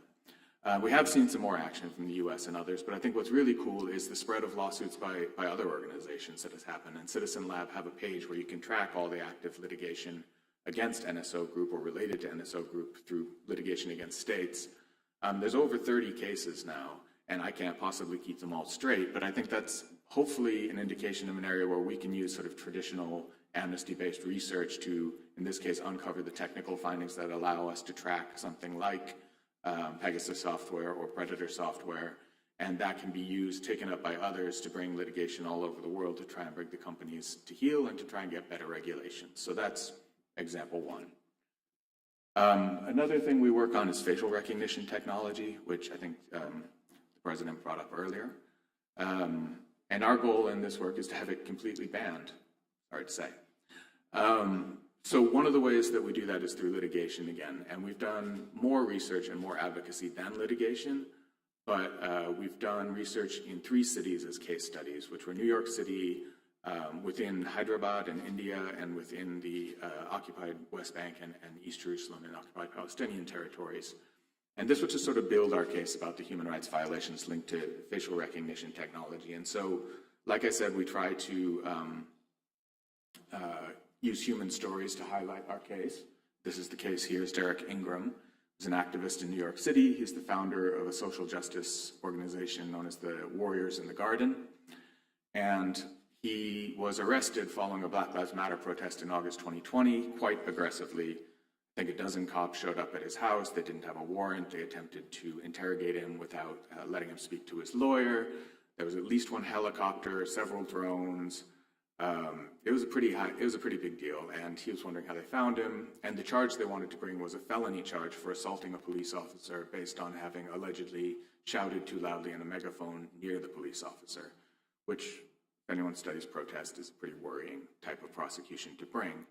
And what made it interesting is that someone in the news media was able to look at a photograph of one of the arresting officers, and they had in their hand a sheet that said, Facial Identification Section Informational Lead Report.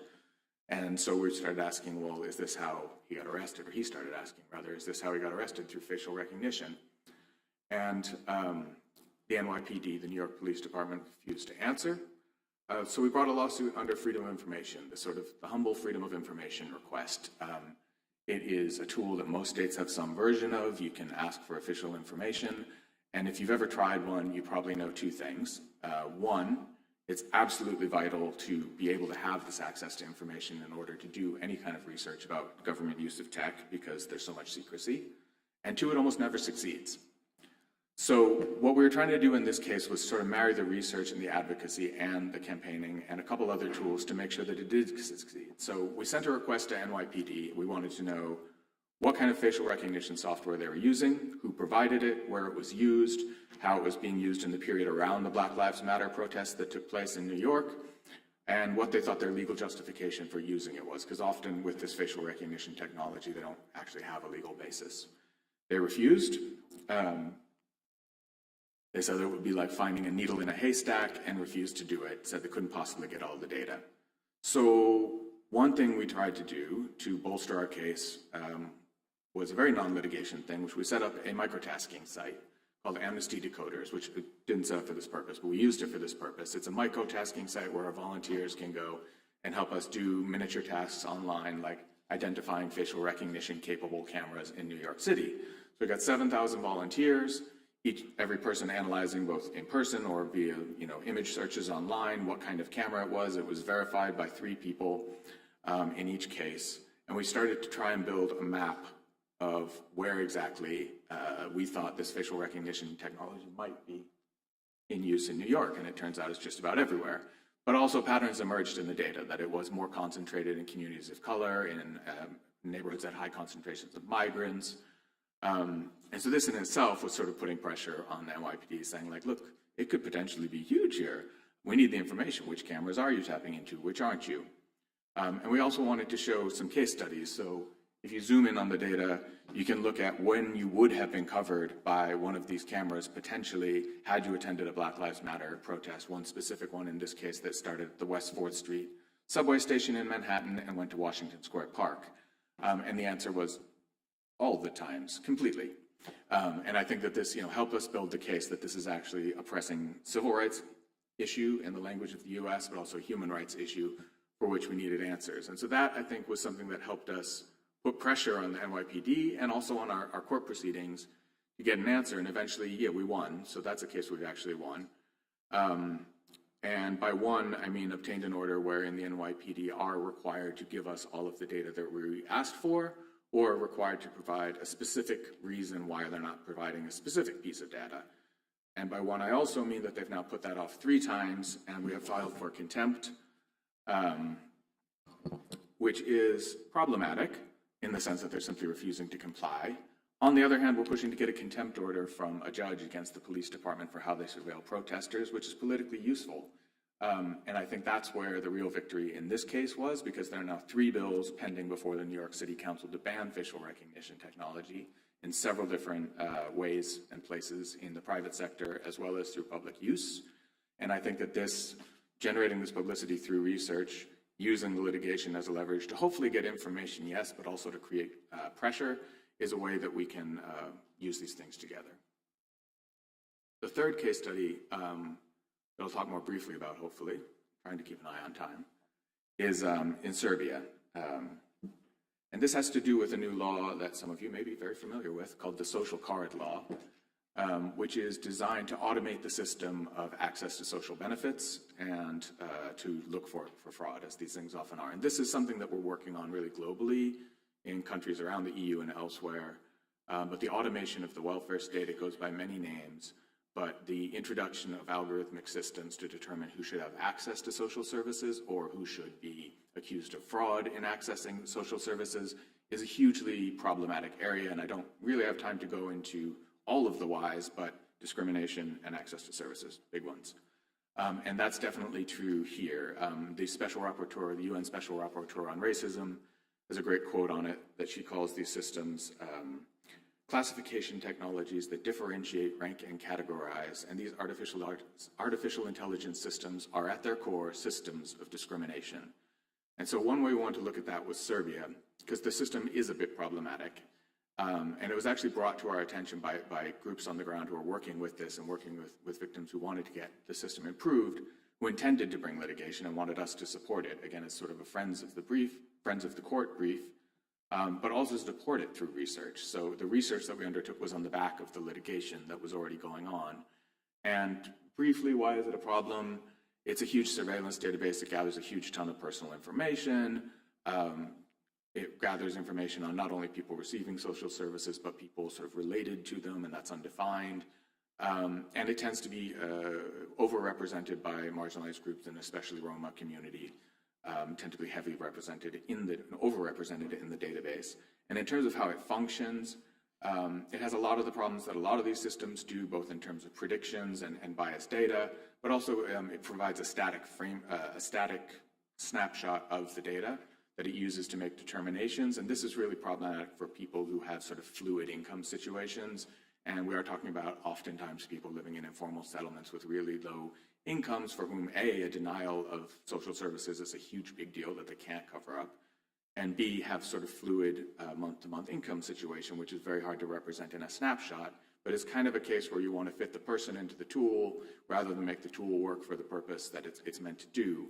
So one thing that's really common is people in some of the settlements will make money by buying old cars and selling them for scrap. Oftentimes that old car will show up as an asset in the one snapshot in time. The fact that you've sold it may not be recorded, so it's still on your books, and this will be a reason to deny it. Then people get kicked out of social services. The appeals exist, but in theory, social services tend to defer to the algorithm. And we've heard cases of people being sort of told, like, don't even bother to appeal, just wait 3 months and reapply. So it's a situation where basically the facts we're finding on the ground from talking to people are pretty shocking, and I think bring a light to why we think the litigation that's going on before the Serbian Constitutional Court is important and give it a bit of a human face and help people understand why this is an important issue beyond the sort of data protection, privacy, et cetera, issues that are going to be litigated in the court. And also politically, I think it's been helpful to have both these things, because on the back of the litigation, which again might take a decade to resolve, we don't know, we've seen some political movement with the Equalities Commissioner and other MEPs and the Data Protection Commissioner bringing complaints.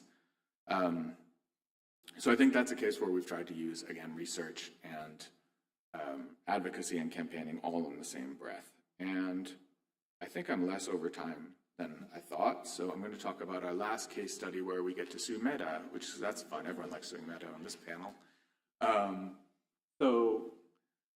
One, there are many people suing Meta for many reasons, as we heard earlier. But one aspect that we've been focused on is the amplification. So we do a lot of work just focusing on the business model of big tech, the surveillance capitalism business model that you've probably thought about a lot as a human rights issue, and basically concluding that it is one.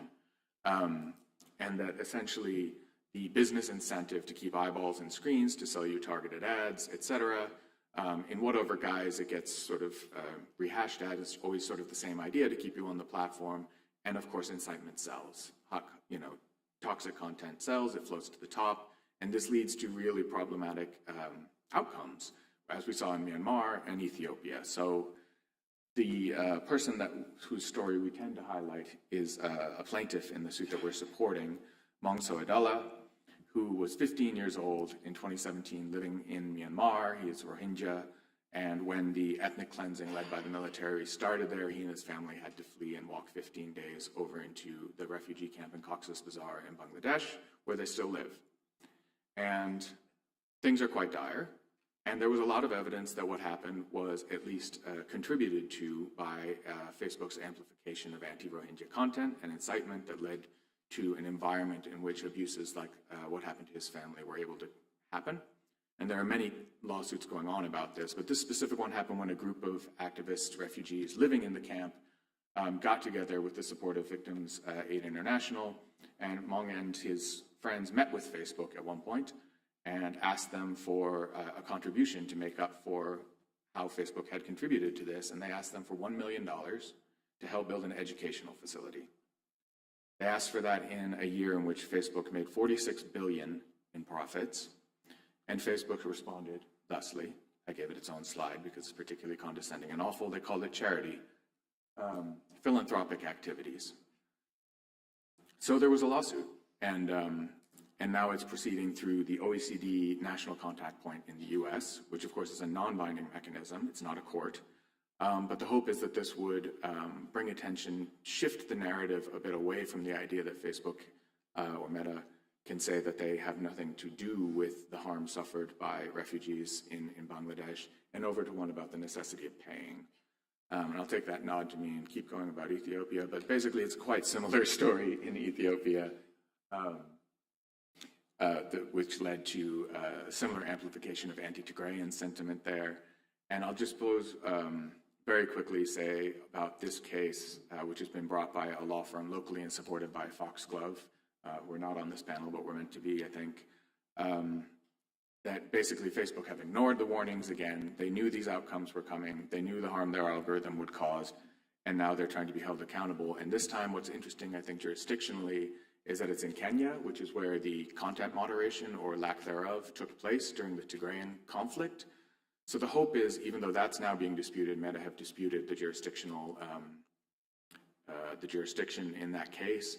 The idea is that this is something that would make it a little more accessible for victims in an armed conflict setting who don't have access as easily to courts in Ireland or in the US for claiming remedies. So given that I've gone over and we want to have a panel, I'll just wrap by saying that we tend to use litigation, as you've seen, as sort of one tool in our toolbox when we are done pounding the table or the law and the facts and the different aspects. And I think, it's something we probably want to make more of. And I'll land the plane there and open for questions. Thank you.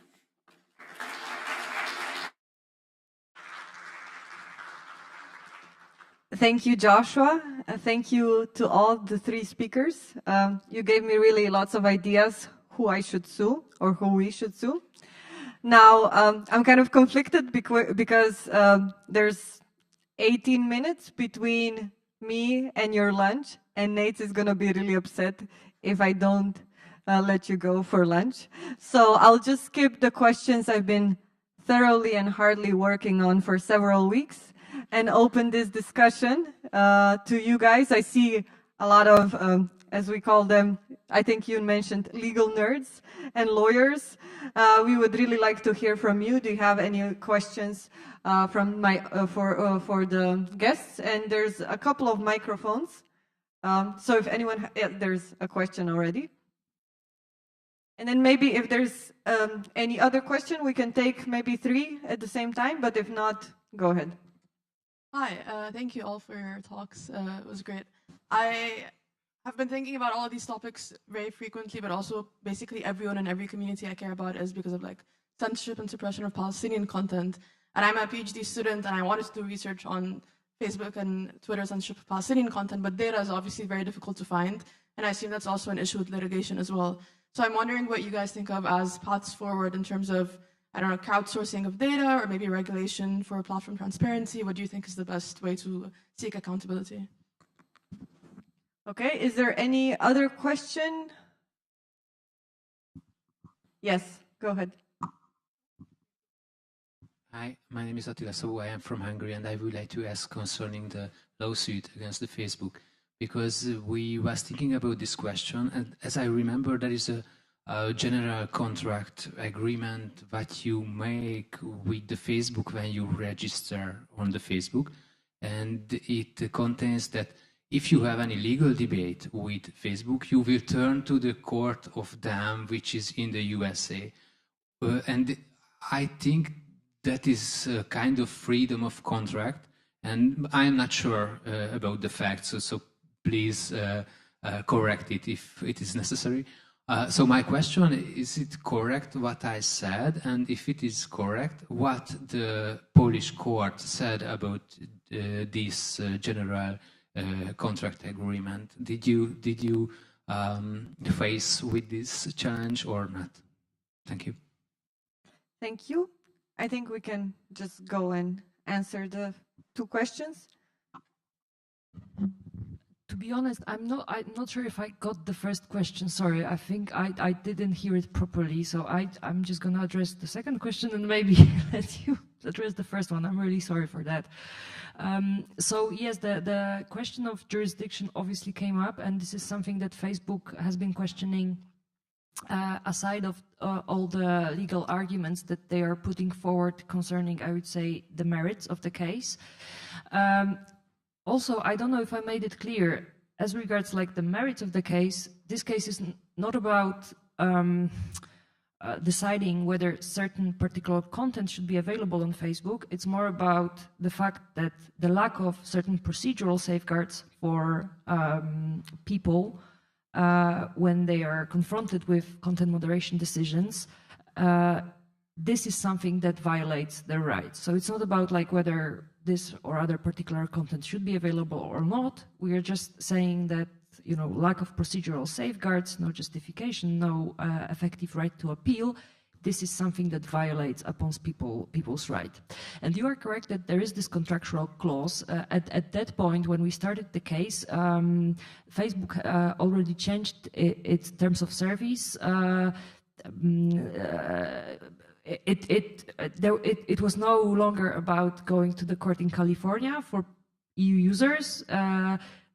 The court that Facebook would normally send you to would be the court in Ireland, which from our perspective was completely, non-practical solution, to put it softly, for any user, because, starting a litigation in Ireland from a perspective of person based in Poland, I mean, it's purely it's illusory. Like no one will bother. So for us, even though the gist of our case is fighting for those due process safeguards, at the same time, the question of jurisdiction and which law is applicable, these were side questions that we felt are also important because they very much determine to what extent a user has a actually an effective access to a system of justice in this kind of cases.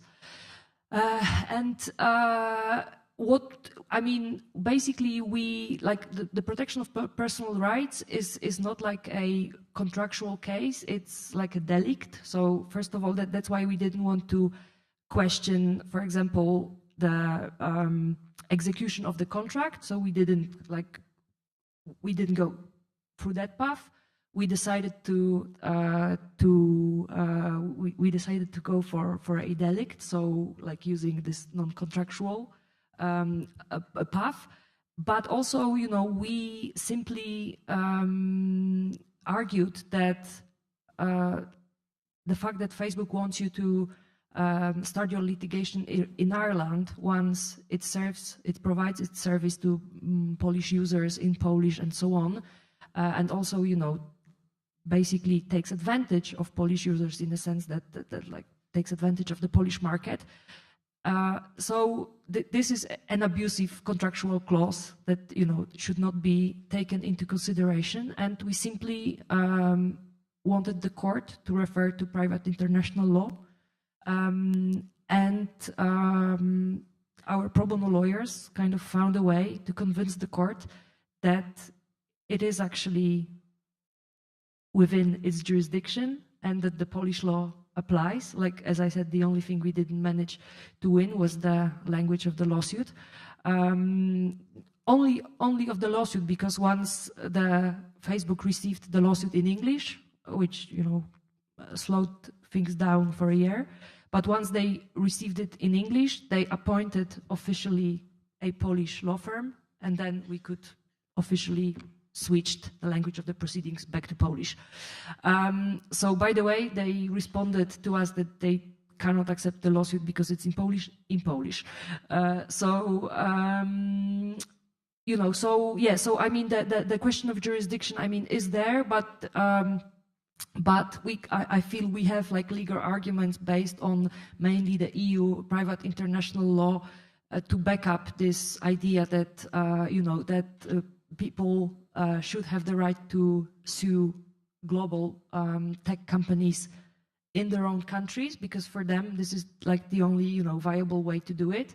And, you know, so far we've been succeeding in a way that in order to deliver the interim measures ruling, the court had to like initially resolve this question as well. It's not like resolved entirely. The Facebook is still like questioning that. So like the Polish court will have to address this issue as well in the final judgment.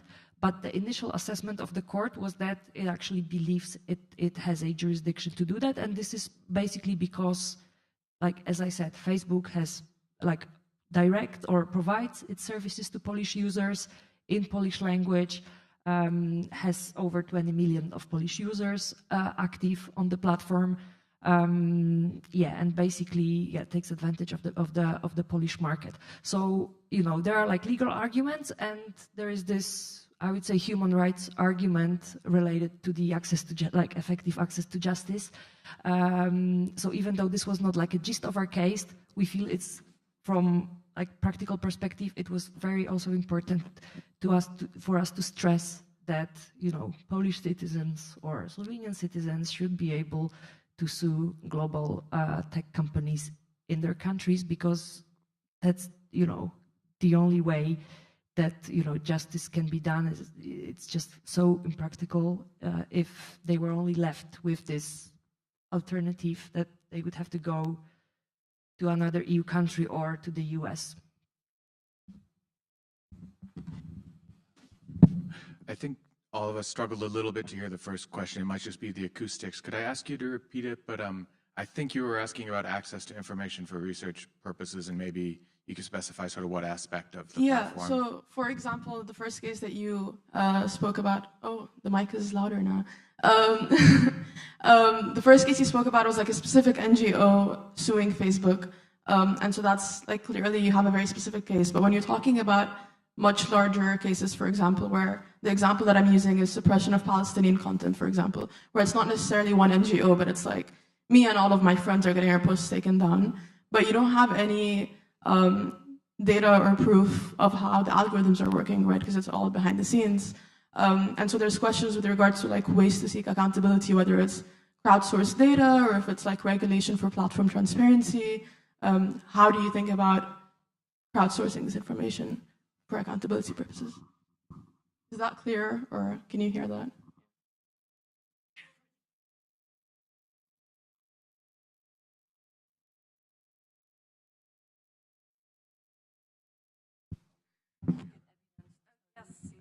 I'm sorry.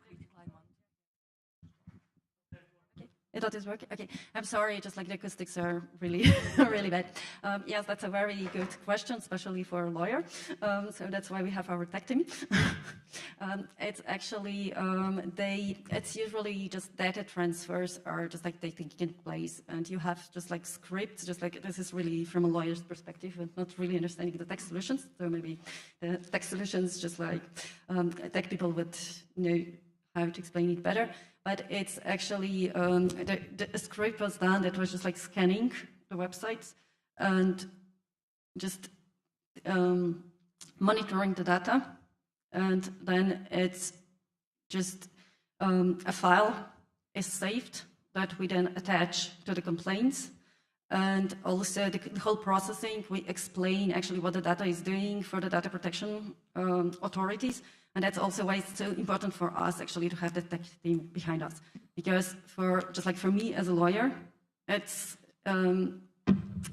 also important to have a lawyer that explains it to the judges or the data protection authorities, because they are also usually not people who would understand the tech solutions. But in general, actually, maybe the cookie banner cases, but you can actually, whenever you just like go to a website, still now, when we are checking if the banners are compliant, one thing is that just like the strictly necessary cookies can be there, put on your computer before you give consent.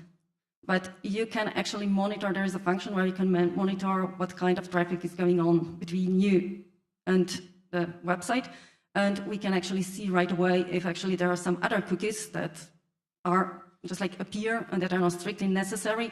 And that's how you monitor, then just like they have a tool to just like take evidence and inform the data protection authority. So it's very just like, it's really just like from a lawyer's perspective, but you need actually tech solutions, tech team behind you. We couldn't do our work without just like really the tech team behind us.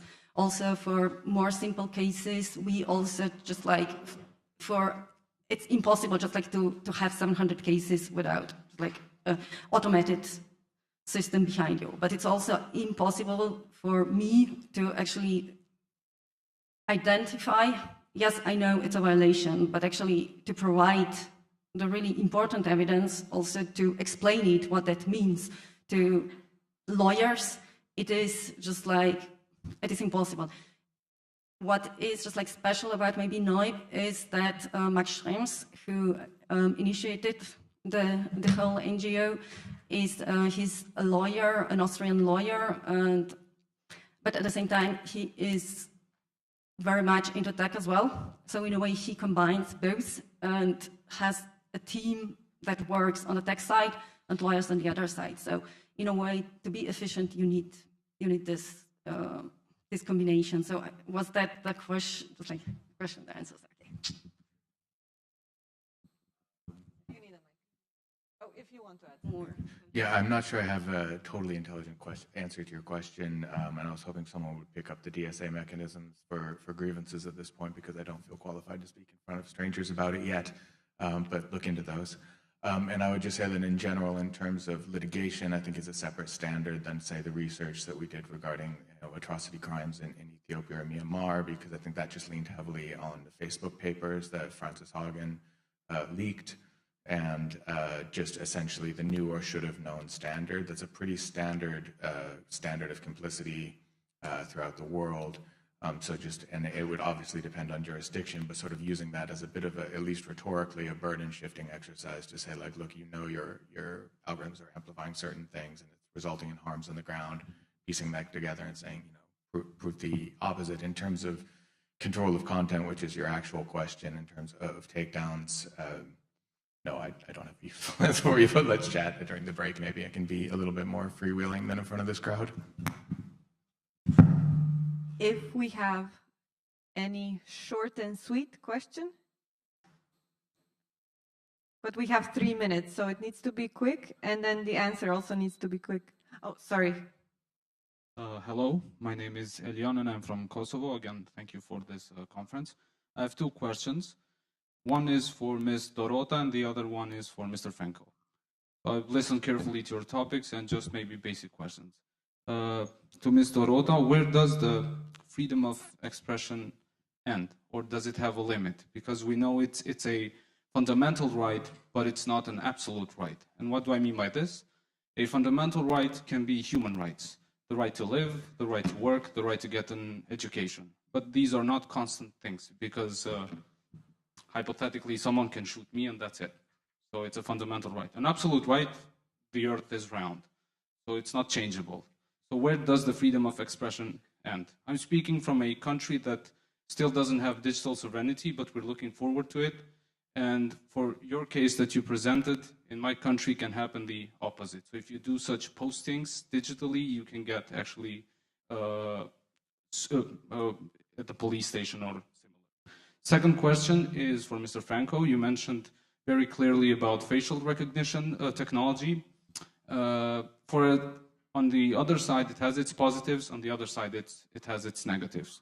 So what are your thoughts about the Capitol Hill attack in Washington, D.C., where a lot of protesters attacked one of its fundamental buildings and destroyed stuff inside? And I think that without the possibility of facial recognition technologies, a lot of people could not be identified, and a lot of people there were thieves who stole secret stuff, and they just went home. So with the help of such technology, the police was able to find them through videos on internet and everything else, and arrest the people. So what are your thoughts about that? Thank you again for your time. Thank you. Maybe quickly. Where does the freedom of expression end? Okay, let me answer in 2 sentences.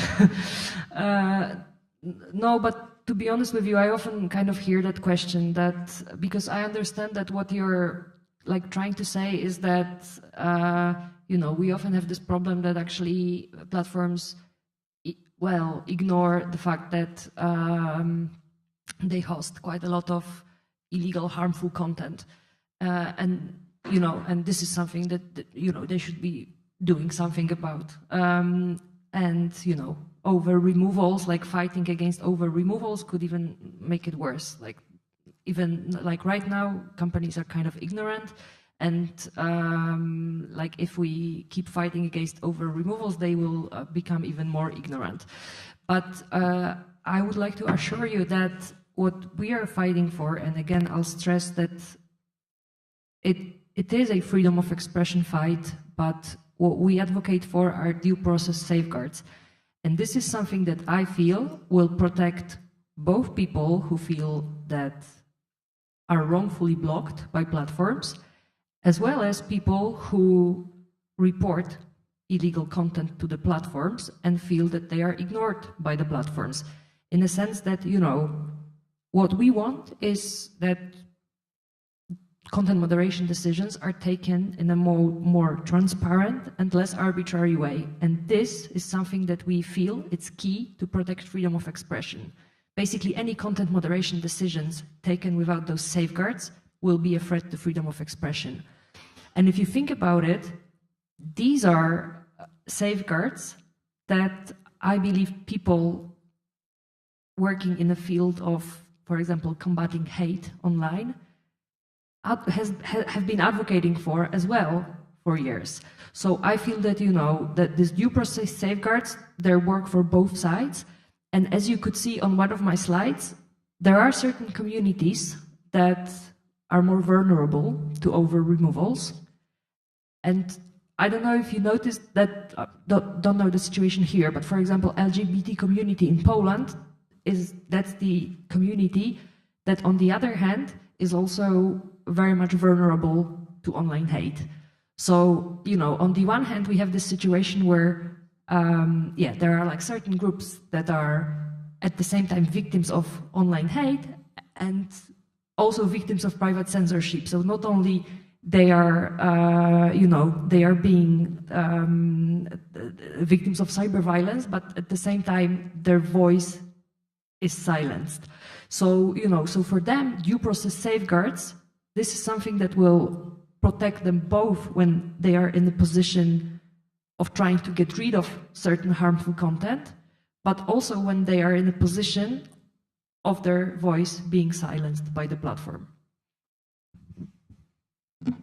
Sure, and don't want to get in the way of lunch, and it's a tricky question, but I mean, I think you alluded to the idea that human rights may be are not absolute, that can be limited, and the generic test as a lawyer for when a right can be limited without it being a violation is that it has to be subject to law, serving a legitimate aim, and both necessary and proportionate to meet that aim. And the reason I say this is because I think too often times when we discuss security and surveillance and these types of things, we tend to focus on the legitimate aim and say, well, this does have a legitimate purpose. It serves the legitimate aim of public order or national security or one of these things. And my point in these debates is always to point out, well, it better. Because if it doesn't, why are we even talking about it? That's what gets you in the door. Having a legitimate aim allows you to have a discussion about whether an invasive technology might be legitimate, but it doesn't answer the question about whether it's legitimate. And I think that in the facial recognition category comes down under necessity and proportionality. The scooping up of everyone's data, of keeping the database, of trusting the government to keep it safe, of trusting them not to abuse it, of scooping up our data without consent, of surveilling public space, of chilling the right to assembly, of all the rest of it. And that's where that balancing test comes in. So I would focus much more there than on the cases where it's been used successfully, because I mean, I think that argument can just justify no end of surveillance. Thank you. I would like to thank all three speakers once again, and you, dear audience.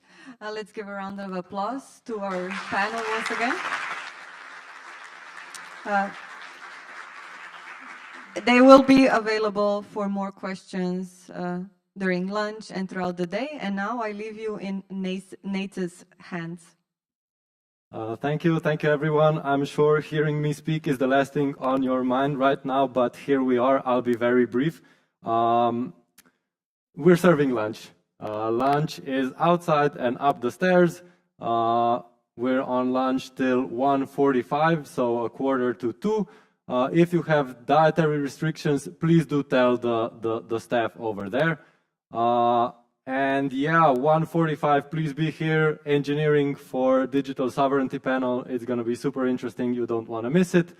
Also, outside we have a wellness station at the registration desk. So if you're in need of wellness and good food or stuff like that, there's snacks and there's hygiene products and whatever, name it. And we also have a very capable team at our digital clinic. So if you have a tech headache, please stop by the digital clinic and they will help you out. Thank you very much. I think that's it. Thank you to our panelists. Thank you. See you soon.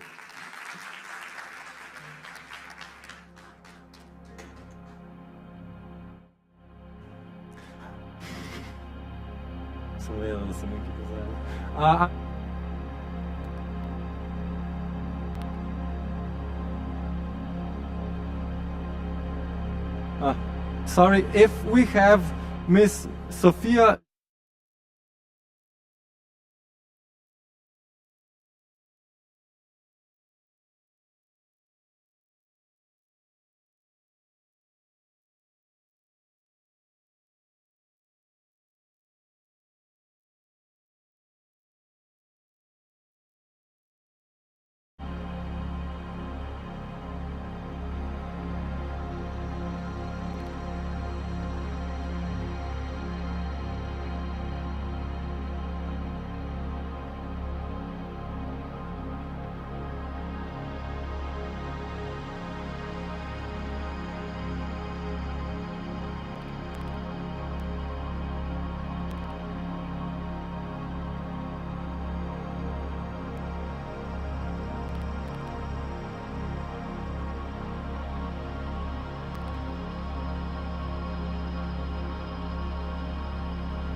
Hi, welcome back as we slowly start to get back into things.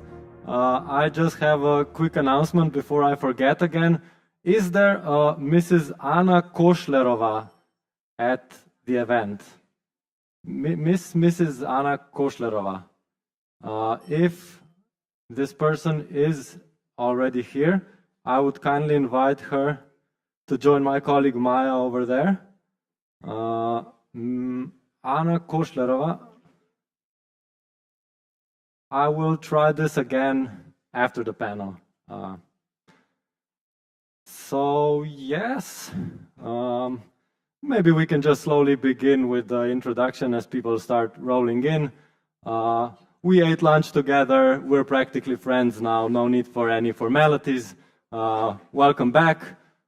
Please, again, if you'd like, join us here at the front, ask questions, participate in the discussion. We want this to be a safe and friendly environment.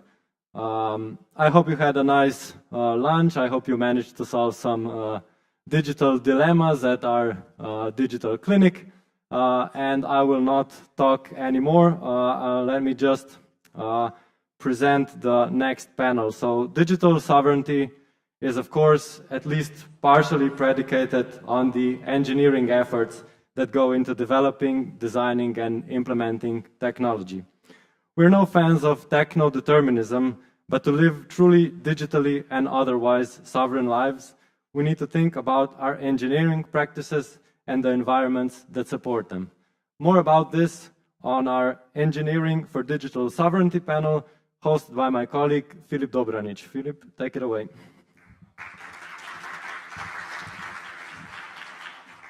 Hello, welcome to this second panel. We're going to have two presentations, not three, but that doesn't mean we have more time. You got 15 minutes extra at lunch. We're still going to try to keep a similar format. We're going to have two presentations and Q&A, but we very much encourage you to think about questions and to actually ask them already after the first presentation. So we're not waiting until the end to start the discussion this time. But we might have to take only a few questions after the first presentation. So the two people next to me, the first one, and I'm going to try this again, Sander van der, no, I can't. Oh, Sander van der Vaal, okay. He's the Director of Research at Waag Future Lab in the Netherlands. So he's going to speak first, and then secondly, we're going to have Luke Murphy. Doing stuff at Co-op Cloud, as he likes to say.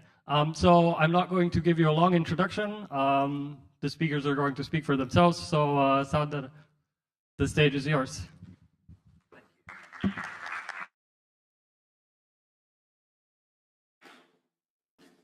Good afternoon, everyone. Let me start by apologizing that I'm here with 3 men on stage. It's against my policy to be in panels. Luckily, the next panel will go more into this, I'm sure. But first of all, my talk is entitled, Whose Digital Sovereignty? Because I think it's important when we consider this topic of digital sovereignty, and I'm very pleased it was already mentioned this morning. We need to think about whose digital sovereignty we're talking about. And my talk will focus on how we can put public interests at the core of our digital sovereignty in Europe. I'm research director at Waag Future Lab, which is this building, the Waag, in the city center of Amsterdam. And we're a research institute, we're a cultural institution, and we're a quite opinionated civil society organization who's been working on putting public values at the core of digitalization since the mid-90s, when our founder, Marleen Sticker, started this organization. And when I say we're quite opinionated, what we are starting from is this idea that technology is not neutral. And this was already coined in the 1986 in the manifesto by Donna Haraway. Technology is not neutral. We're inside of what we make, and it's inside of us. We're living in a world of connections, and it matters which ones get made and which ones get unmade. And I think this is a crucial starting point for us when we're thinking about digital sovereignty. It's like, what is it? This technology is not something that comes out of thin air. It's something that people have created with all their biases. But when Marleen started De Waag, it was the mid-90s, and the internet was still this green field of unexplored territory, and anything was possible. People were very optimistic about the internet. Look at all these opportunities that we have. And it was very interesting. In 1994, the Dutch national government developed this action plan for what they call the digital highway. And you see a quote from that action plan here. And basically, I won't read it out, but what it says is that there's a special responsibility for the government to ensure that the internet also is a public domain. It's not just a commercial domain, but it is a public domain. And it's the role of our government to ensure that public values and human rights are guaranteed in this internet as well. I think this action plan ended up in a drawer somewhere, and we know where we are now. No longer green fields, but you could say brown fields, with big tech corrupting our digital spaces and anything that happens with it. I'd like to focus on two examples of this before I dive more into this. Twitter, you may know, disbanded half of his election integrity team after promising to expand it. Elon Musk took over Twitter, as you may know, about a year ago. And this is what's happening just before, a year before we have all of these elections, which was already mentioned this morning. Millions of people will go to the ballot boxes next year. And one of the major social media platforms is dealing with election integrity in this way. At the same time, we see that the level of disinformation and misinformation on this platform, now rebranded X, is skyrocketing, both from Russia and also now more recently with atrocities that happen in Israel and Gaza. The spread of disinformation and misinformation on X is skyrocketing as well. A different platform, Twitter or TikTok. Let's look at TikTok for a bit. TikTok was fined 345 million for breaking EU data law on how they handle data from children's accounts. At the same time, what we see is that TikTok gets sued because of the way in which their algorithm is so addictive that children are sort of lured into using the application much more than is good for them. And we see around the globe, but also here in Europe, in the Netherlands in particular, that the use of TikTok and other apps that are linked to China or Russia are being banned from phones for civil servants, for example, because of the risk that they see for cybersecurity, which was this headline I wanted to add as well. So we see that both sort of these are just two of the platforms. You could make a similar list to a couple of the other big social media platforms as well. And what we're seeing here is that there's this issue about technology, is that we don't know everything that happens. And you could picture this as an iceberg, that we're on the top of it. We just see the tip of the iceberg, and we don't see everything that happens underneath. And what happens underneath is that it's technology which is a black box. We don't know everything that goes on there, and we at the same time are undermining our democracies because we don't know what's happening. So where this is the situation now, I would argue that what we'd like to move towards is a situation where technology is open and inclusive, and where public values and human rights are respected in the way in which we use technology. And you could see this as a model where the technology is not just the applications or what we see, but it's the whole technology stack. So part of this technology stack is also underneath the water level. We don't see the cables, what goes on to that. Snowden was mentioned this morning, the surveillance that happens there. We don't know everything that happens. But this technology, as I said at the beginning, doesn't come out of thin air. It was designed and it was created. And this is why we picture this design process, because it is a process whereby decisions have been made about the design and the development of all the technology that we use.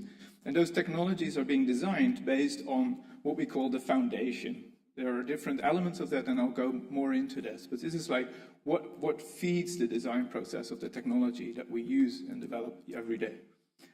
So we need to make sure that the technology stack we develop is based on these public values. And how we should do that is by not treating this as an iceberg, but making sure everything is visible. And this is what we call the public stack. So design and develop technology based on public values and respecting human rights. But when we step back from this, what we have at the moment, and the example of Twitter I think is quite clear, is what we could call a private stack. It's a stack where the design process is closed, there are market values at place, it's about the maximization of profit, in the case of X also the whims of one billionaire of what he wants to do. And as a result, we as citizens are just at the top as consumers. We're only consumers in this process. Whereas when you look at TikTok, this is more of an example of what the Chinese way, you could say, of developing technology, which is more like a state stack. So it's the state which is strong, which is using closed technology to survey its citizens, and you're merely a subject. And when you look at the Chinese system, what you do online and what you do offline can have repercussions for your relationship with the state. So the public stack is really positioning in between these two extremes of the market on the one hand and the state on the other hand. So public in this sense is not the state.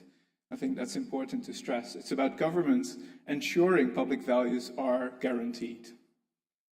And in Europe, there's a lot of talk about this. There's a lot of talk about digital sovereignty. How do we ensure that we do it in a digital way, that we do it different from the US and different from China? But I think we need to worry and look out that we're not going to replicate some of these state stacks or private stacks when we're doing that. And I think there are some indications that this is happening. There was a report out by Mozilla recently, you may have seen it last month. They actually looked at the car manufacturers and to what extent cars are now taking data from the drivers and all passengers inside it, and actually selling that and making all kinds of inferences about you based on the data that they gather from you simply driving a car. And this is European car makers as well as American ones. There's hardly any difference between those.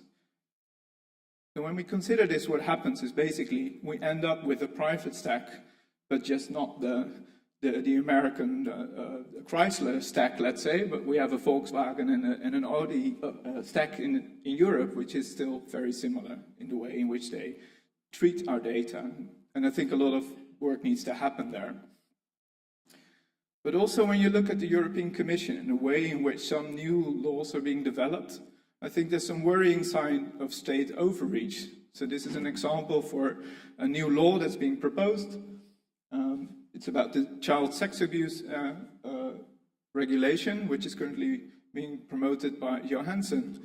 And basically, it's in my view, a very dangerous proposal where they would like to be able to force all tech companies to scan all of the data that they have about you, about possible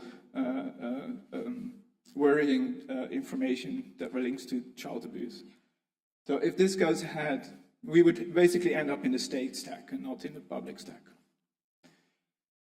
So I'd like to focus a little bit more on what this foundation is about the public stack, because we recognize 4 different pillars, which we call them, at WAG, of what we need to consider when we develop technology based on public values. The first one is to consider our starting points and assumptions. This is where all technology starts. Are you building something to make a profit, or are you building something to make someone's lives better? In the Netherlands, there's a coalition called Public Spaces, where 40 public organizations, broadcasters, libraries, cultural institutions, festivals, have signed the manifesto of Public Spaces, basically listing 5 core values that they take as a starting point of how they use technology in engaging with their audiences. And it's a different way of making very clear upfront, this is how we want to use technology. It's a long process, it's a long road, and they're not there yet, but it's an intention to use technology in a different way. The second example is about respecting fundamental rights and values. Dorothy mentioned it briefly this morning. People vs. Big Tech is a coalition of more than 119 at the moment civil society organizations in Europe, not coming from a traditional digital rights background, but anti-discrimination organizations or citizen platforms. And they signed the People's Declaration to say these are the 3 core tenets that we think is important to make sure that the European laws respect our rights and our values. And this was started up in the development of the DSA, the Digital Services Act, and actually led to a measurable sort of impact on how the DSA worked out in the past. And now we're working with this coalition to see how we can expand it more, because with the Digital Service Act, we're not there yet. There's a lot of work that remains. And we're looking to expand this collaboration, and say we, because Maja is one of the members of it. And we're particularly interested in civil society organizations from Eastern and Southeastern Europe. So if you're interested, talk to me. Then the third pillar on our public stack is governance and oversight. And here you see an example of what we mean by that, because you have public organizations, governments, that often collaborate with private organizations, the famous public-private partnerships. But what happens to citizens and what happens to civil society organizations? They are not part of these discussions and deliberations. So what we're saying is what is actually needed is for these civic organizations to be to have a seat at the table and be taken more seriously in how we govern technology. And public-civic partnerships is a different way of saying actually governments can work also with civil society more specifically and more sustainably than just putting everything to the market. And it's a different way of working with cooperatives. We'll get an example of cooperative technology from Luc in a minute. And it's really a different way of governing our technology, which actually puts these human and societal values at the core. The final pillar on the public stack is this idea of socioeconomic considerations and thinking about ways in which we use technology within the context of the economy. But we all know the corporate surveillance model, we all know how profit maximization from these big tech companies is hurting our societies. And there's a different way in which we can think about developing our economy, which actually keeps us both within the planetary boundaries, which is an important issue with climate crisis, but also ensure this social foundation, as Kate Raworth calls it, an economist who works on the donut economy. I won't go into it, I don't have time to really dive into it, but it's about understanding how different economic models, different types of values are recognized in the way in which we develop and design technology. It's not just about the money, it is about our democratic values. So these are the four pillars of our public stack, and these gets fed into a design process, which is different from nature, different than the closed design process that happens within the big tech companies. It's about ensuring through co-creation, through open technology, transparent processes, that the technology is being designed and developed in a way that keeps guaranteeing these values throughout the process. Open source is an important principle here. And that's my 1 minute mark, thank you. And this applies, as I said at the beginning, to all layers of the stack. It's not just about the applications that we're used to, it's about the infrastructure as well and everything that's in between. At WAF 10 years ago, we started a project which was called Fairphone. It now is an independent company. Basically, we looked at the whole supply chain of smartphones and looked at what's in our smartphone and how can we think about a different way of sourcing the components that are needed for a smartphone. And now this is an independent company which sells a smartphone that you can buy, which is more sustainable. You know what's in there, and you can replace a camera if it's broken instead of having to buy a new phone. So there's a way that this actually works in practice. And basically, we come back on the top and we have the citizen perspective. And the citizen is now part of this whole process, is able to influence the process whereby technology gets designed and developed, and is able to help guarantee that public values are at the core of this technology. As a final example to wrap this up, in the Netherlands we have an experiment which is called Pub Hubs. It's short for public hubs, and it's a way in which we experiment with designing a new social media platform which is different from the commercial models from big tech that we know both from the US and from China. And it's a collaboration between two researchers, Bart Jacobs in Nijmegen and José van Dijk in Utrecht, and where Bart works on the technology side, José works on moderation aspects and governance aspects of the technology. And really what we need is to bring these different disciplines together. It's not just a technical problem, it's also a societal project.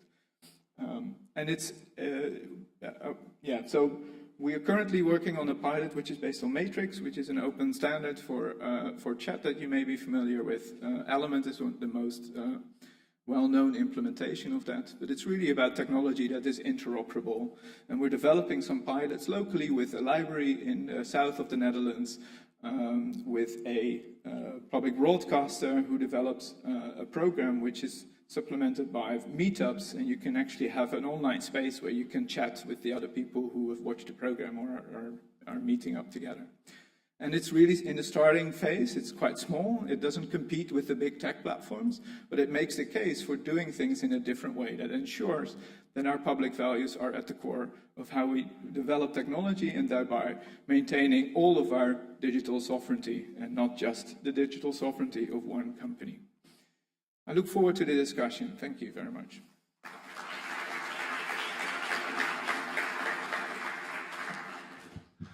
Thank you, Sander. Is anyone itching to ask a question? Or do you want to hear more first? I hope you're at least writing the questions down. So we're going to skip those for now. Although this panel is called Engineering for Digital Sovereignty, we didn't want it to be a conversation about engineering topics such as engineers might have, but still it is going to be a conversation with engineers. So welcome Luke Murphy, and he's going to talk about cloud things and cooperatives.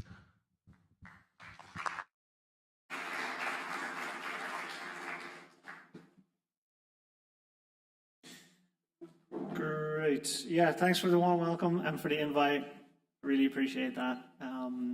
Yeah, so doing things at Co-op Cloud. I have a couple of roles in the project, which I'm going to explain today, the Co-op Cloud. I'm one of the core developers of the command line tool, so I'm developing software, and I'm also doing some public speaking for the project, and yeah, in general, participating through Autonomic, a worker cooperative and technology collective who was around at the start of the project.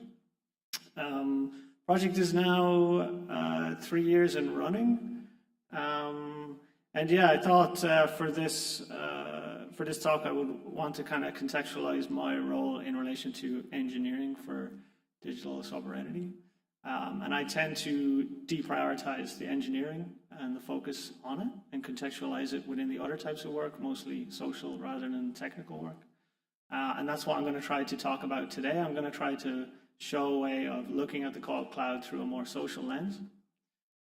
So yeah, no shade on the engineering focus. Happy to be on the panel. And yeah, just one final thought. When I think of at this moment in time where we're at in technology and society, when I think of engineering for digital sovereignty, I have to think about the work of Dimitri Kleiner and the Telecommunists, if anyone remembers them, or they're still out there in Berlin. And they adapted a quote from an organizer called Lucy Parsons, who was a labor organizer, co-founder of IWW, and an anarchist organizer. And she was quoted as saying, "Never be deceived that the rich will allow you to vote away their wealth." And this was adapted to "Never be deceived that the rich will allow you to code away their wealth," which I thought was a great focus in terms of contextualizing what we are doing with engineering in relation to society. Okay, it works. So, what is the Co-op Cloud? I have a really wordy slide that I'm going to read out for accessibility purposes. So, a software stack and solidarity network which makes hosting open source applications simple for democratic tech collectives. Big sentence. So I'm going to step back through that backwards. Democratic tech collectives were kind of a meeting point for people who want to get organized and find other people who have technical knowledge, know how to work with computers, have understanding of open source applications. That could be co-ops who take, for example, a legal form, or it could be completely self-organized groups, no legal form. It could be 1 people, it could be 10 people. It's really a diverse grouping there. So one important point is democratic, so people that are willing to organize in a fashion that, for example, 1 member, 1 vote. And then we're talking about open source applications, so your Nextclouds, your Jitsies, your Big Blue Buttons, and so on, these kind of open source software tools that you might run into in your day-to-day, in your work or whatever. And a solidarity network, so we're creating a space where these people and these collectives and these groups can meet and build trust based on mutual aid and solidarity in terms of, you know, we're talking about people providing IT services to a general public. That's very difficult, and it's certainly difficult to do, which we'll talk about.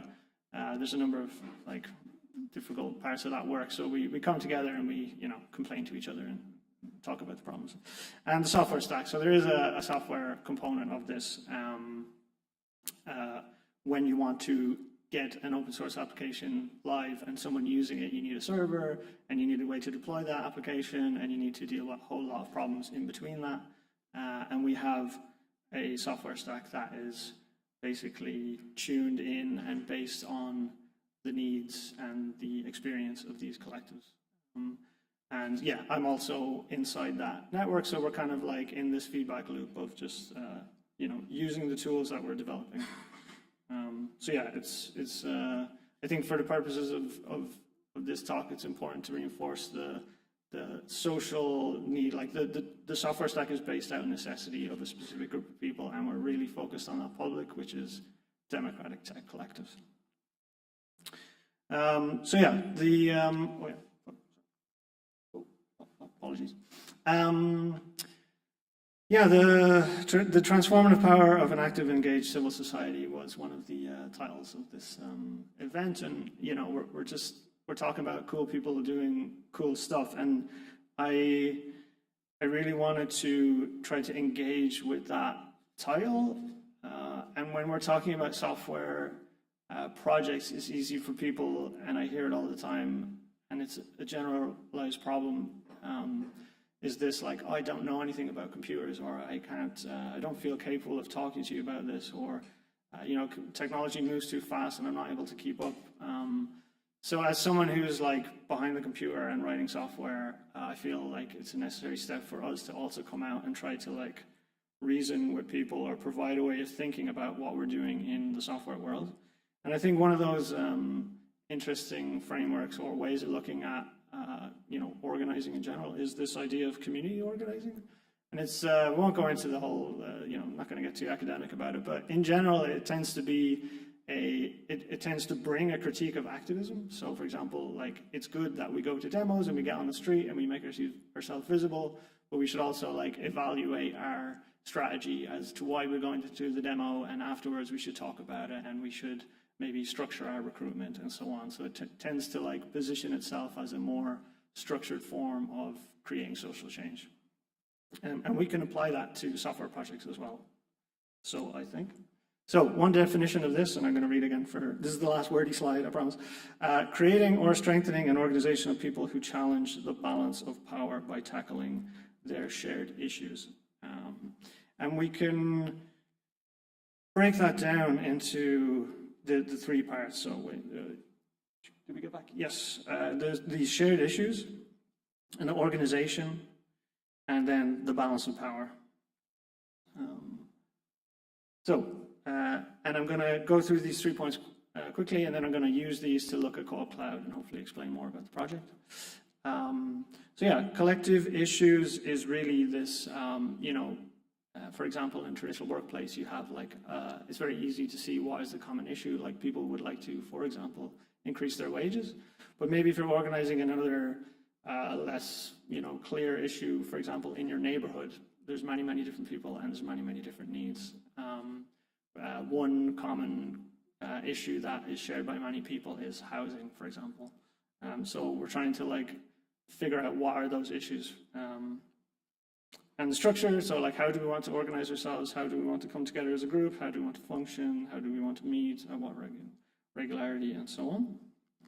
And then, yeah, power. We want to have, and there's more aspects to this, which we'll come into in a later slide, but basically I'm taking this at this point to be like the ability to get something done. So you have an issue, for example, like talking about housing activism in my neighborhood. We have a social housing corporation who's decided to, for example, systematically not carry out maintenance and then evict people. So they just have power to get people out of the neighborhood. So bad social housing corporation. So yeah, now this is the Code Cloud bit. We're going to use that to talk about the project. So So, oh yeah, I wanted to actually have this in the wrong order. So we're kind of looking at people who feel like getting involved with the issue of challenging big tech. So they have maybe technical knowledge, or they see that their friends and their family, their community are struggling with the issues and abuses that we're all well aware of. I won't go too far into it. But people would like to do something. They see a booming open source ecosystem. They see the work of VAC or the public stack. They see that there are alternatives, and they want to do something about that. So this seems to be like a very broad issue that cuts across different types of people and their needs. And then the other issue, again, I mentioned we're really focused on tech collectives and co-ops and groups, is that these people have decided that, you know, they want to work with other people and they can achieve more together. Once you start to deploy services, IT services like a Nextcloud for your friends to like store their files, you realize that it's very difficult to get paid for that, because people are used to paying basically €0 on a Google Cloud, or maybe on an email account. They may not pay anything for many, many years, and we know why, because, you know, the user data is being used to generate profit in the background. But when we're talking about democratic collectives, they won't tend to employ that way of generating money. So how do we like get paid for our work? And this faces like basically all small scale tech collectives. And then the structure is basically software tools and approaches. So one of the things that we wanted to do in our software work was look at what people were already doing and not become a replacement for that. So to complement a workflow and to propose approaches. So we're not, you know, selling an app. Basically, the co-op cloud is saying, we know you're going to run into these things. We have these groups already doing it, and these are ways you can like help you kind of like smooth those workflows, and also share your work and kind of like work with standards. So the time that you put in can then be shared with other people and may not necessarily be thrown away, or yeah, some business can go bankrupt and you lose all your work, or this kind of stuff. We have the solidarity now, as I mentioned before. So there's actually there's like a lot of people working in isolation, basically behind their computers and trying to. It seems to be a trend even within collectives where, as I mentioned, this issue of free services, we're trying to, you know, you end up like trying to deploy several services or expand your offering of IT services to a public in your neighborhood or whatever. And you need to do that to try and get some sort of, to make it sustainable basically. And then you end up kind of overwhelmed. You can't support all the services, and then you have very few users even. So it's this kind of like cocktail of difficulties in terms of like scaling up to like make it possible that you can actually pay to keep the server turned on, or pay to cover like 1 hour of maintenance, or pay to have your friend learn how to, you know, deploy the thing or whatever. So all of these problems, you know, we end up having to like share the ways we're doing it, and that really is coming out of this necessity from these collectives. And then we have this meeting point, and then I think what I've seen over the past 2 years is really just building up trust based on that mutual aid. So really just like, how are you doing this? Please tell me. And then people are talking about it, and then we go from there together. Yeah. Okay, and then we want to, so yeah, for our structure, we have self-management as federation. So the participants in Co-op Cloud are collectives, and the model we're using at the moment is each collective will kind of enter the federation and have one vote. So a collective may have 10 members, but they'll only have one vote. So they can make a decision inside their collective and then vote on a proposal. And the examples of the proposals that are passing at the moment are to pay for the design of new flyers, to pay for development work. You know, we publish a new version of the software and it's very broken, and somebody gets into a problem, and we say, okay, we need to set something up that really won't allow this to happen again. And then we publish a text that say, we're going to do this, and then everyone votes on it, and then we pay for it. Stuff like this. Yes. So yeah, the federation is 9 members and counting. So we did some great work to gather like feedback from all the collectives to share. but I didn't have much time, and I'm going to run over time. But tomorrow I'm going to do a workshop, and I'm going to basically have those survey results from the collective. So the workshop tomorrow will be like completely non-technical. You just come and it'll be a discussion group. I'd love if people came. And yeah, sorry to the great members who submit their work. It will get out in the public. So yeah, we're 9 members at the moment, 9 collectives who are like actively committed to the Federation that participate in large decisions. Yeah, consensus decision making. So our model of making decisions is based on consensus. And we have a system which we've developed based on the experiences in autonomic, which is a kind of like size model. And it's like small, medium, large. And then the size of the decision is determined by asking who is affected by this decision. So if you want to change something really like critical, like something that everyone is using, then you're going to have a large decision. Or if you want to like change something on the website, it's like a small decision. And there's different lengths and different responsibilities from the members to participate in pushing things along. Yes. And we have a common fund. We have money. We share a pot of money. This is from the leftovers of previous funding, the dues from the members. So if you join the Federation, you pay dues. And this is based on, I believe, the amount of members, or maybe we didn't get there yet already, but kind of like if you have 50 members and you're doing it right, you should pay a little bit more and whatever. We'll figure it out. Dismiss.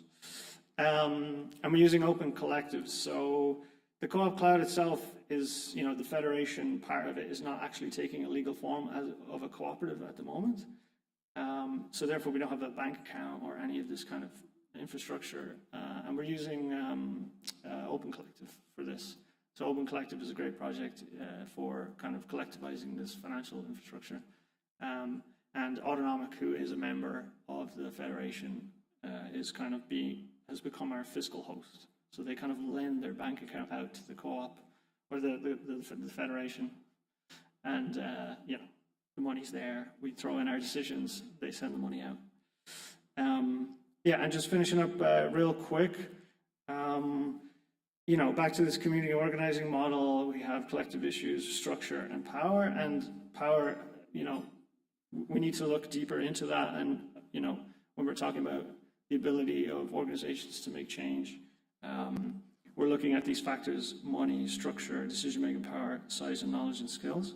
And I think we're making some progress in this as a group, as a federation of collectives. So we have, our common fund, as I mentioned, so we're able to build up resources. So if we need to pay out for something, we can work on that. The structure in the network. So we've come together and thought the federation model and the voting procedure is something that will suit us based on, our work as collectives and what we do and how much time we have for free and what we need from the federation and so on. And the effects of the decisions that are being made for now, for us, is really just quite internal in relation to what collectives need who are participating in the federation. But we hope to, in one of the previous slides it was listed, to really facilitate this connection between people who use the software, people who develop the software, and people who host the software.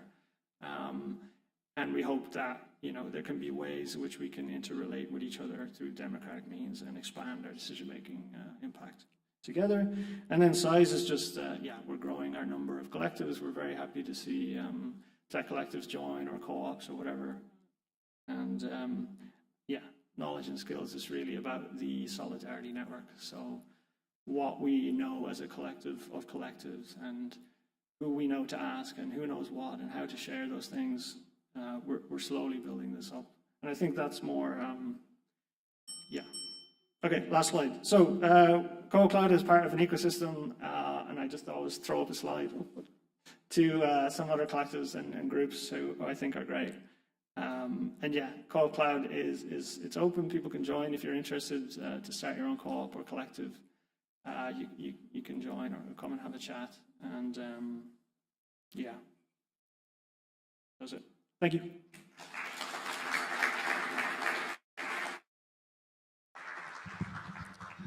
Thank you, Luke. Do we have any questions? or do... Yes, we do. There's a question there in the middle.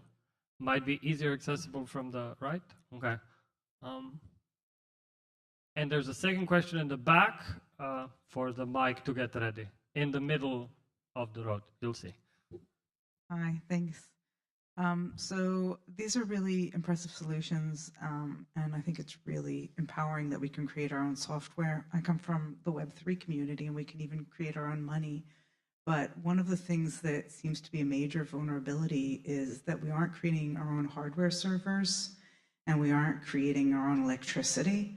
And so we're very vulnerable to centralized powers. So I was interested to hear about how you guys are addressing that. And that's for both of you. Whoever wants to go first.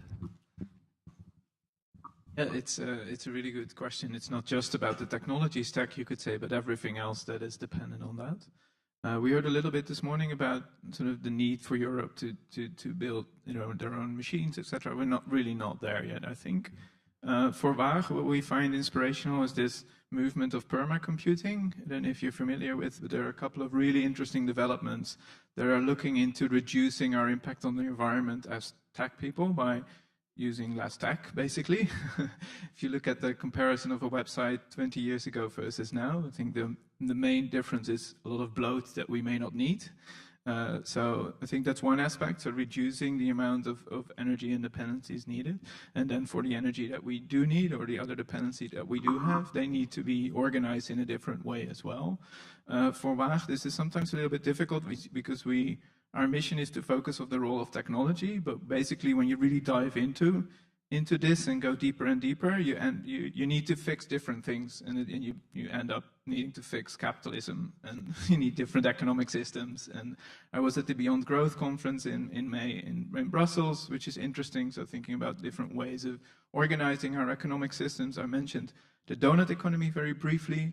For us, this is important, and the triangle that I showed about public, private, and civic partnerships, for us, this public-civic partnership is really also about including the broader cooperative movement. So not just cooperatives that work on tech, but also other cooperatives that work on energy, for example. So the energy transition needs a lot of cooperative involvement. There is a lot of corporate cooperatives actually in the Netherlands. So we're also working on a project to see how cooperatives in the energy domain can help sustainably generate our own electricity and be a lot more integral part of the energy transition that they are now. So it is about this principle of federation, as Luc mentioned, and decentralization, not just for tech, but all the systems that depend on it as well. So it's really good you mentioned that. Thank you. Yeah, great question. For the servers, yeah, at my time at Autonomic, we definitely were like, why don't we own our own computers? We're just renting out space from a provider in Germany, Hetzner, the cheapest out there. And there's massive centralization. A lot of small collectives are relying on that. Yeah, and there's just been some really disturbing stories coming out lately regarding the German police ordering a tap on all, like a man-in-the-middle attack. Yeah, anyway. We need to make some progress in getting to the point where we own our own servers. And one of the projects that came out of or adjacent to the Cloud Energies was a thing called Servers Co-op. So at some point, someone jumped into the chat and was like, we have created Hetzner. Do you want to join in? So they had developed a software which could basically be put on a server that you own, and then could kind of like control creating smaller virtualized servers in that machine, which you can do already, but they had created a kind of web front end which connected to a payment system. So they'd done like a lot of the legwork.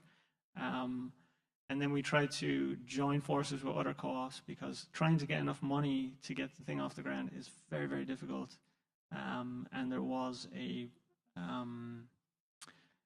prototype running for quite some time. So Servers Co-op, there's a website, check that out.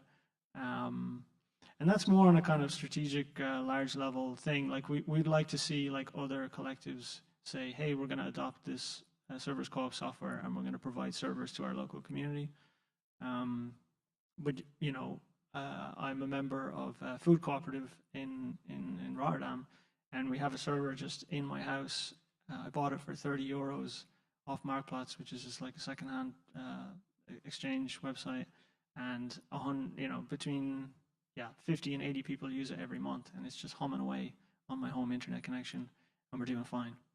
So yeah, with relation to the permacomputing energies, it's like we can also reduce like what we think we need and have that more locally based. So yeah, that's one for the servers. Thanks for your talks. I'm Leo. I'm also part of a democratic tech collective from Ljubljana, and we actually have our own physical servers. But yeah, when we started 4 years ago, we tried to join LibreHosters network, and it seems it's kind of dormant. So I'm wondering whether you know what's going on with that.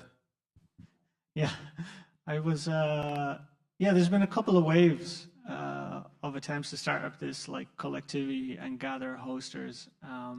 And I would also agree that I think LibreHosters has somehow run out of steam for reasons which we can talk about in private. But I was around for the drafting of the code of conduct for LibreHosters and was trying to participate basically in that. I think it was a much more diverse group of people. It had no like prescription on shared software. It was kind of like we just want to gather the hosters and see where we go. It had a lot of hope, but it just ran into several problems. I think it could be resurrected, but for now I'm focused elsewhere. But let's chat. I'd love to hear more about your collective.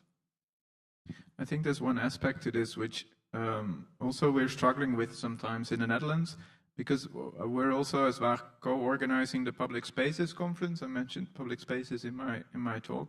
And when we did that the first time about 3 years ago, we were using, it was during COVID, so we were using Hopin, we were using YouTube streaming, and we were using Google Docs, and we were using all the tools that basically the manifesto of public spaces is telling us not to use. And the question, and this is a point of sort of be the change that you'd like to see in the world. It's like, how are we able to change our own practices in order to live these values through what we do ourselves? And the person who was most critical for us using those is now working on the team with public spaces, and the last public spaces conference was streamed on a public values type server and is now on PeerTube, all the videos. And there's this whole community also in Germany with the Chaos Computer Club who have a really good infrastructure of streaming and publishing videos online. And I think it's really trying to think how we, all of us, through our daily practices can make different choices in what we do, which I think is sometimes harder, but a crucial part of changing the digital ecosystem. Any other hands in the air? Yes, there's two here in the front stage right, I think is what it's called. Thank you. Hi, my name is Gaia. I come from the Computer History Museum here in Ljubljana. And we deal a lot with education. Of course, we educate about the old net versus the new net and all that stuff. And I was just wondering, when you think about where the future is taking us in this highly parameters-driven society where each individual is basically going to be datafied to, an obscene level, and in the context of digital sovereignty, is it even possible, in your opinion, where we're going to implement digital sovereignty as a core value? And how early do we have to start educating to be able to engineer this digital sovereignty for our whole society? That's a good question, because I think, yes, it's possible. I give this presentation about the public stack more often, and I think one of the takeaways that people get from this talk when I speak with them afterwards is that specifically with policymakers and politicians, they develop a sense of the fact that it's up to them to make different decisions about policy, and they actually have something to say about this. The knowledge about technology, and the digital technology in particular, knowledge level is quite low in the Netherlands, in the parliament, I think in Europe as well, in many parliaments, people feel like it's not something they can say something about or feel knowledgeable about. There's now a committee in the Dutch parliament that deals with digital affairs. It's the least popular committee in the parliament because it's not where you gain your visibility, right? But people start to realize that this is something that they have something to say about. And I think this is a core starting point for us when we want to redesign the way in which we use technology. And I think it's always possible. I think technology is not something that just comes to us. We have decisions that we make here in Europe, here in Slovenia, back home for me in Amsterdam. We make decisions day to day on how we use technology. So yes, it's possible, and it requires a lot of work. But we shouldn't, I think it starts with not believing what Elon Musk or what anyone else is telling us about technology. We're a future lab at Waag, and we say the future is something that we make together. Together we make our future, depending on the choices that we make today. And yes, we also do a lot with education, so we work with kids in a very interactive environment, and this is part of the work that we do on sort of digital skills development, where we try and move away from the computer with kids, and actually we have these maker spaces, fab labs, digital fabrication labs, where we let them play with 3D printers and design objects and really sort of with their hands make things themselves. And I think part of teaching these sort of technology skills is about them doing things and really being actively hands-on. So yeah, happy to chat more about that after the session as well. Yeah, this grand concept of digital sovereignty. I'm really interested in trying to put into practice the idea of people having more say about technology literally on my street level and in my neighborhood. And this I've been failing at this for many years, but two examples. I mean, one, there's like several local social centers which are started by people who live in the neighborhoods in Rotterdam where I live, and they need websites to get access to more funding. So at some point I managed to get one of them to agree to get an internet connection, because they didn't even need internet connection at some point because they just talked to their friends on a WhatsApp chat. But at some point they were like, yeah, we could use an internet connection and people could use the internet when they come to our space. So we did that, and then after that I was like, let's put a server in your space. You need a website. And that was just, yeah, I'm just like an alien when I say that at that moment, but we would talk through it, and it's a bit strange, but let's try it out. And then kind of I go away and come back, and then, oh, there's a website, and you know, I can walk into the space and I can just pull out the Ethernet cable, and I'm like, the website's gone, you know. And it's like, okay, we're going a bit further, and you know, that's really slow, steady work. People come in and we're like, what is this, and talk about it or whatever. And I think this connects, yeah, this educational work. Another example is trying to set up, there's many successful projects around the world who basically run community wireless networks. So they just get antennas up on the roof, someone has a more powerful connection, an internet connection, and then they start to beam that around the neighborhood and people can share it. And yeah, still haven't got that off the ground, but I maybe have a group of people in a block of houses near me who are interested in checking this out. And this is based on, unfortunately, a lot of housing insecurity. You can't sign up for contracts, you can't get a year contract because you could be evicted in 28 days, etc., etc. So yeah, for the grand concept on a national level of digital sovereignty, I have no answers, but yeah, I think there's a lot of concrete things that I think, yeah, for me, doing that and just talking to my neighbors is the way I do it. And yeah, I really want to learn more about the museum. It's cool to hear you're doing educational work. You'll all be, hopefully all, be visiting the Computer Museum tomorrow night for the Tomorrow Light Party. We have one question here, and then raise your hands up now so that the microphone people can find you. Thank you. Hi, I'm Shumaila. I am currently an international student here. I'm from Pakistan, and I work on digital rights in Pakistan. My interest in this conference was, and similar comments have been made, but I probably want this spelled out to me because I, and personally we in Pakistan struggle with this a lot. When we talk about like we want data collection to stop at some point, but we also need some data, for example, for health. Some question was made earlier about facial recognition. I don't endorse that, but yeah, we might need it for health, for example. And when authoritarian governments are kind of trying to force data localization by tech companies, we are struggling with whether we as citizens are safer with our data being with tech or being with the state. And I think we don't have a solution right now. So when we oppose them, when we oppose the move for data localization, we are also aware that it's not safe with the tech.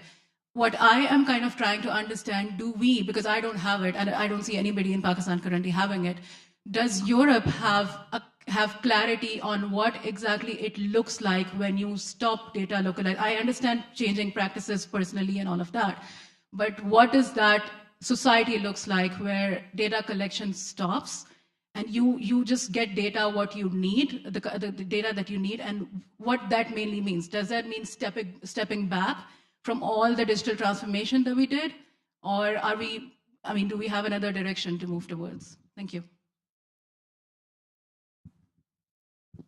Yeah, it's a good question. I don't think, or I know that we are not against data collection per se, but we're for data collection in a different way based on different principles.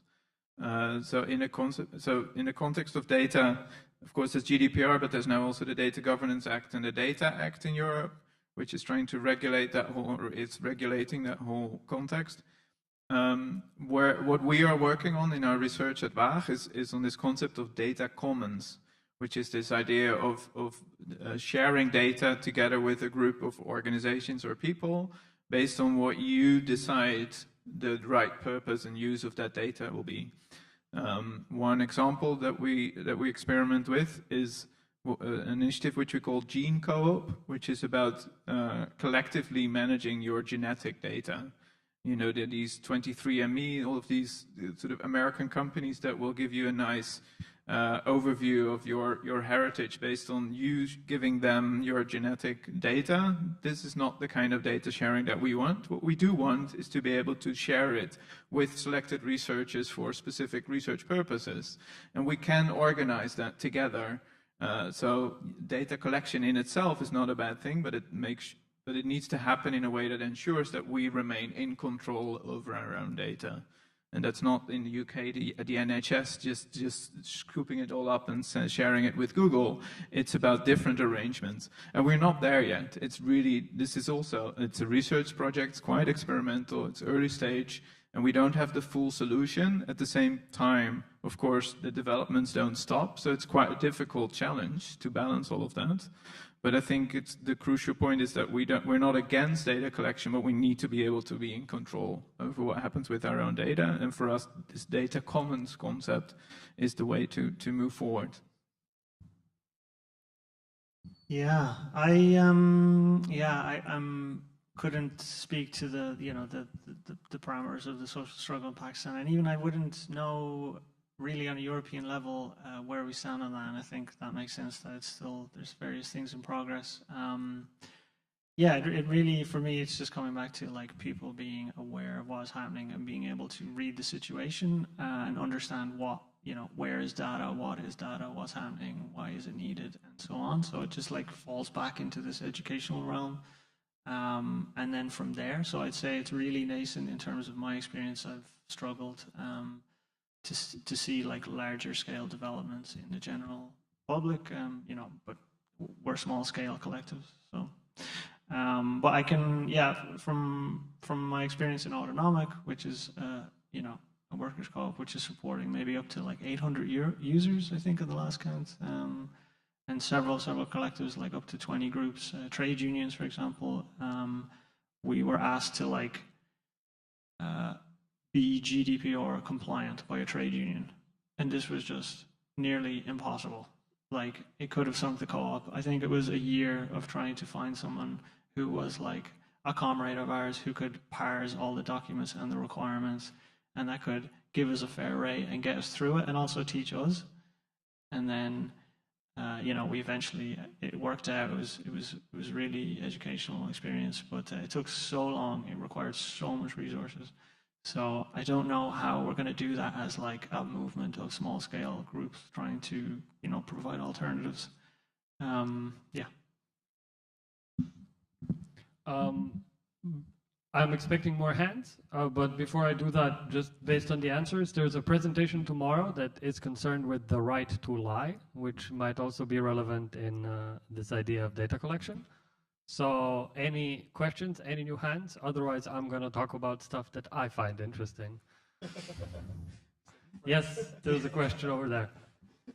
I have two questions. The first one is very similar to yours, so maybe I'll ask like a shortened version of it, and then I'll ask the second one as well, since we have time. My first question was, how do you guys think about the disconnect that sometimes exists between what you think are priorities in the digital rights space and what, like you mentioned, people in your neighborhood, right, who don't care about setting up a server?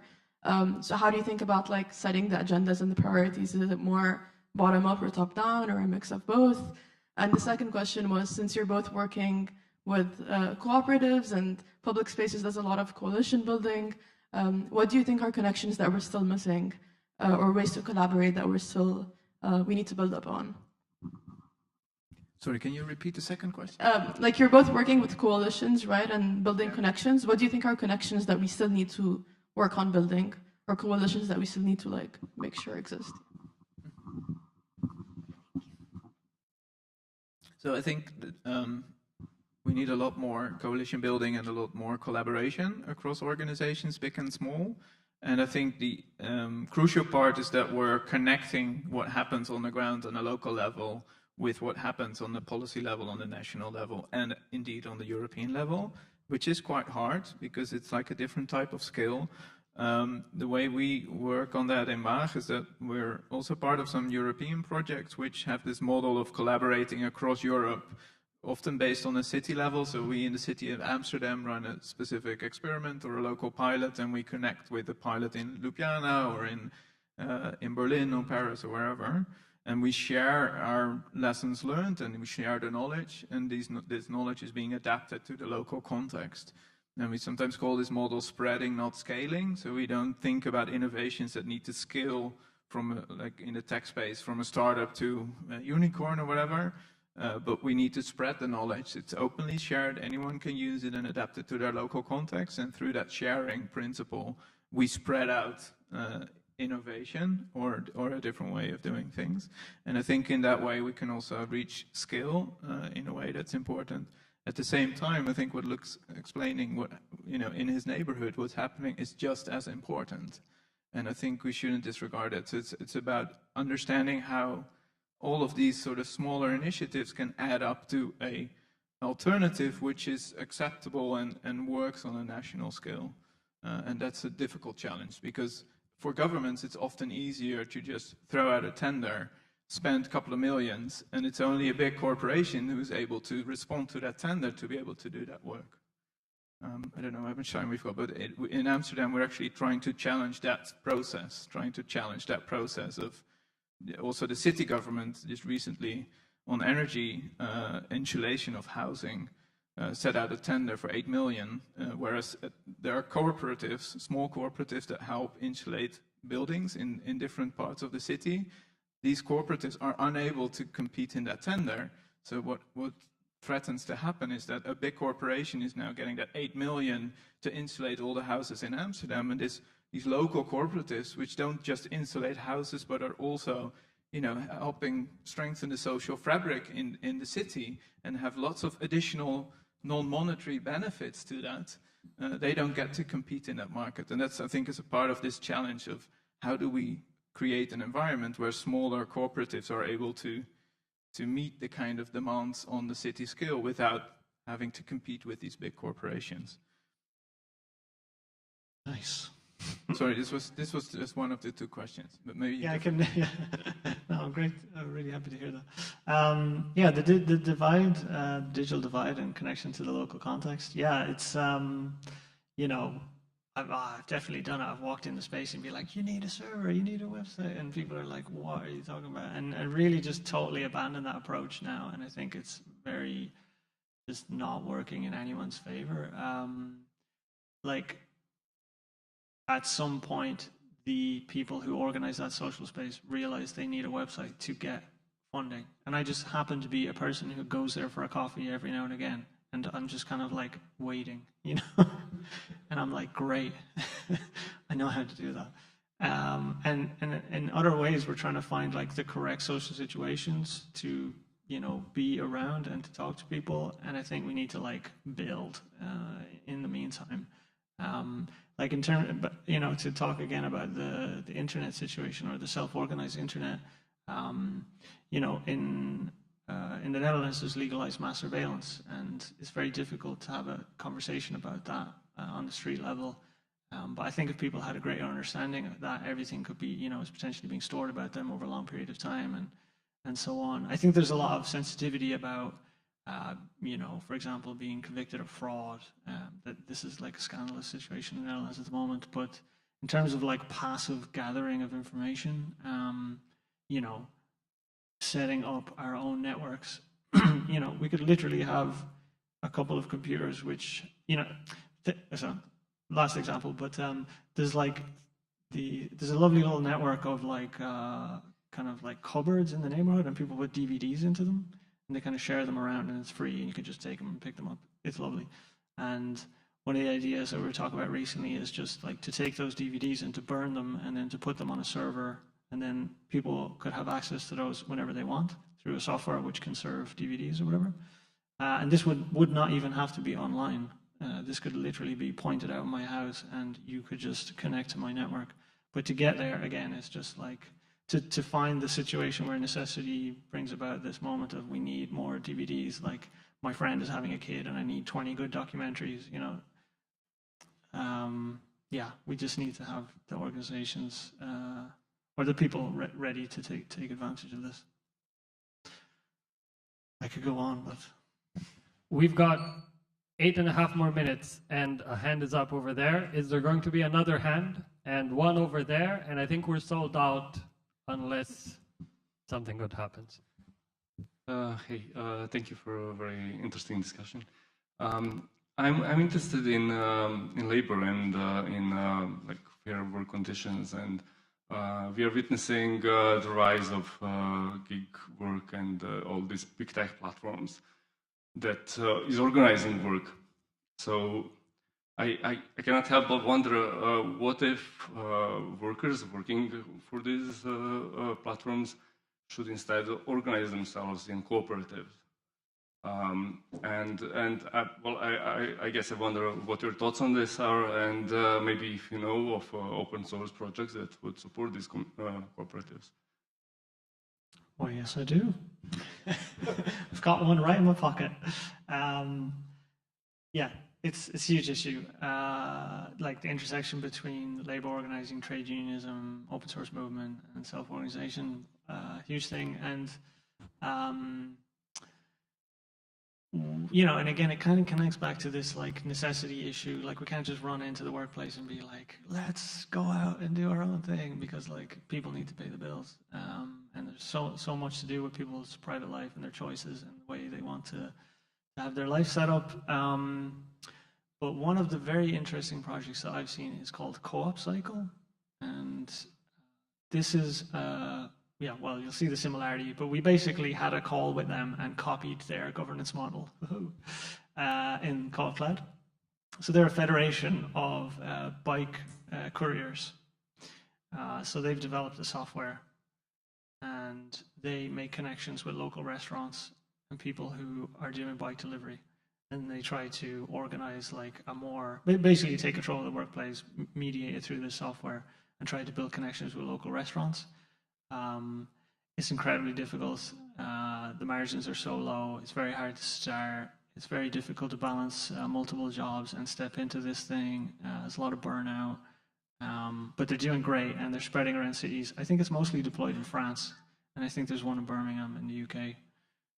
But I think that's a very concrete example of, you know, we're seeing bike couriers every part of our every day of our lives in the cities now.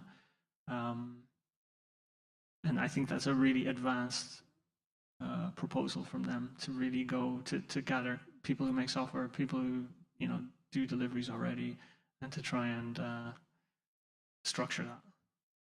So that's one example. Yeah, no, and I think Coop Cycle is a good example. Platform co-ops is also a bit of a movement internationally of cooperative platforms that use digital platforms from a cooperative perspective. And I think it's really interesting because there's nothing, again, we're not against tech. It's not necessarily bad to have an online platform which is easy to use, which will get you where you need to be or get your goods delivered. We're not against that, but it's about how do you organize that and how do you make sure that the workers are not exploited by the platform and all the profit goes to some anonymous legal entity in the US.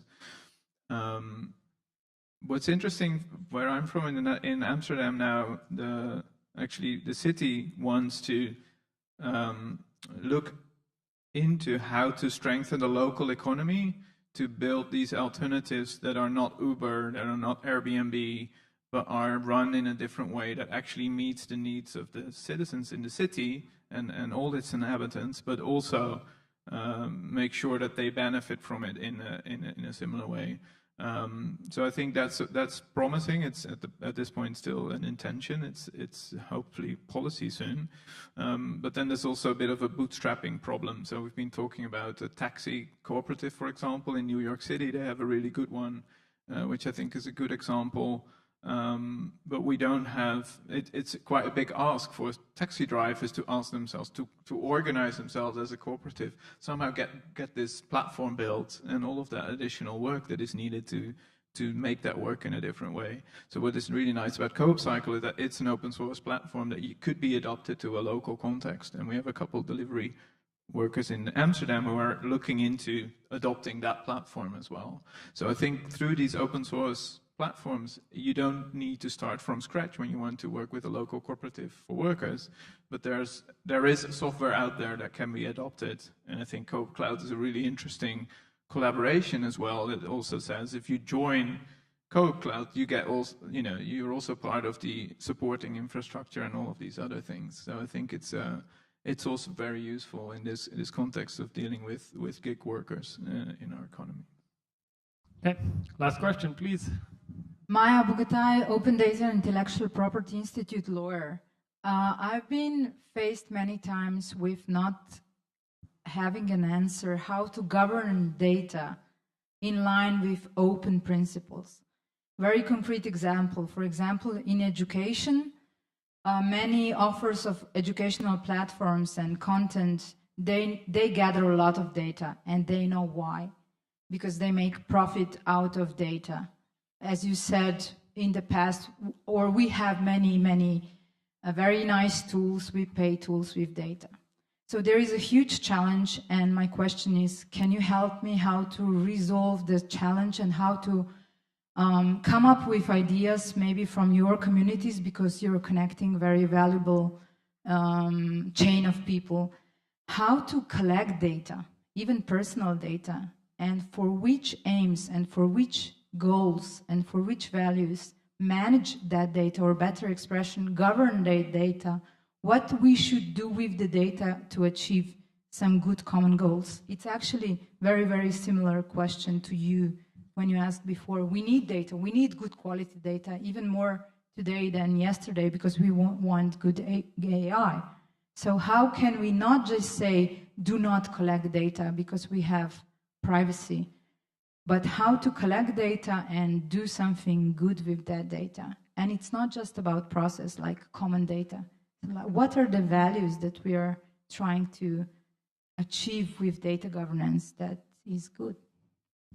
1 minute. And if I understand your question specifically in the educational context, is that the context of your question? Yeah. Do you have any other example? Yeah.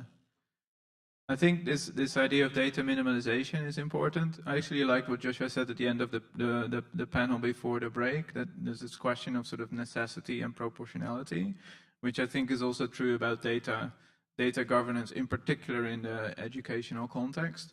And sometimes I question to what extent we need data. Sometimes data and data gathering and data reporting is used as a way of replacing trust.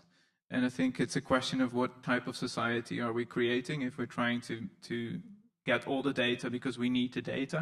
Maybe in a classroom context, you can rely on the professionality of a teacher to evaluate the pupils rather than relying on data. So I'm a little bit critical about the need for data to what extent.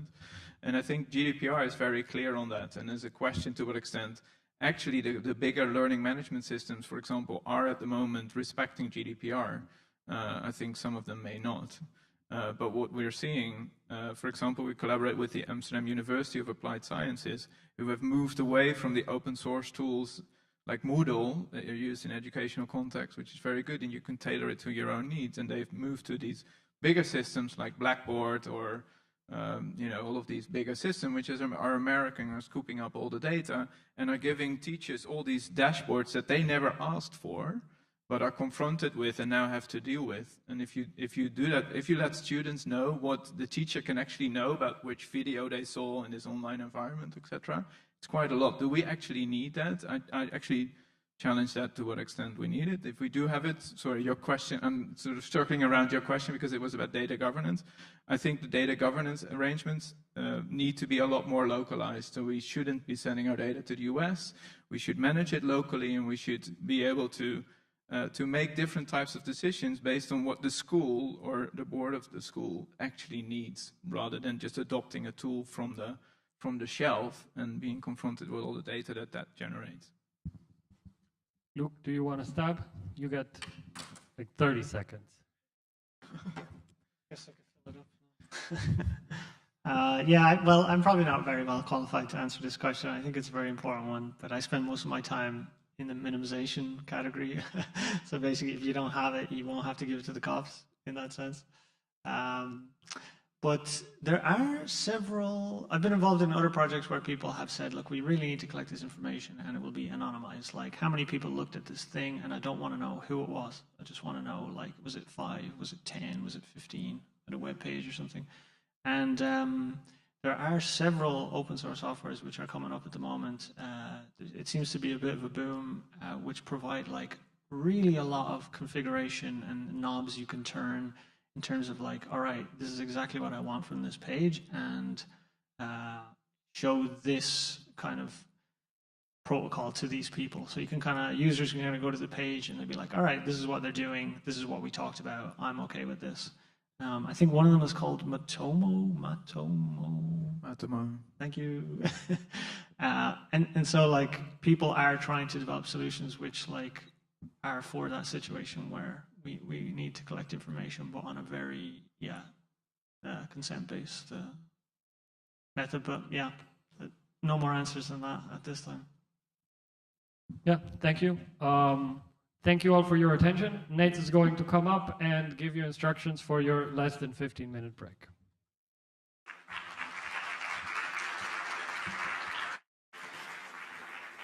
Thank you so much for an interesting discussion. Bear with me for a moment here. Just one more time. Do we have a Miss Anna Košlerova in the building? If so, please visit my colleague Maja over here.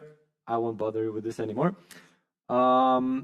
Yes, as you've seen, we have been having some technical issues. We have in fact not gone for an additional lunch about 4 times.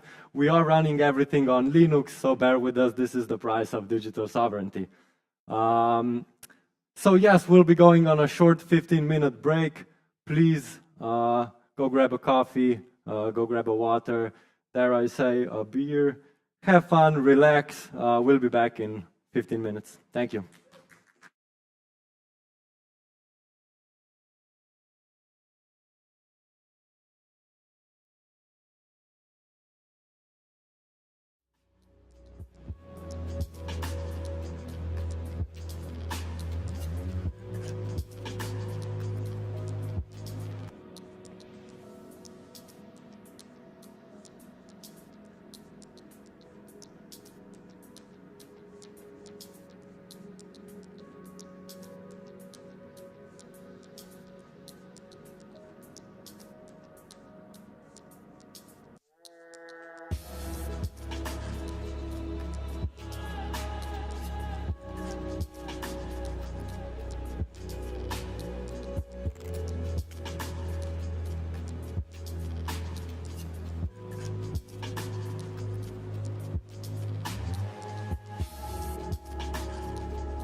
Hi.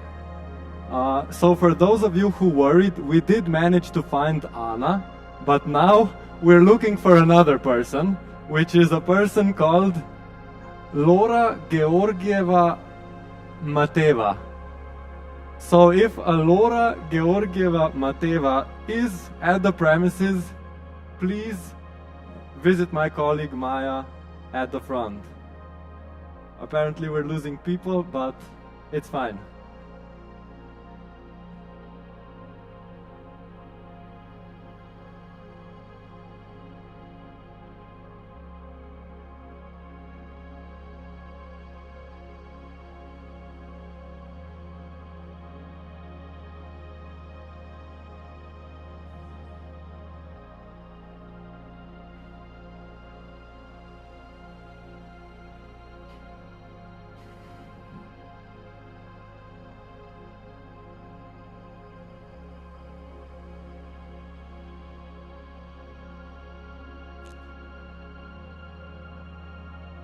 Sorry, just one more time.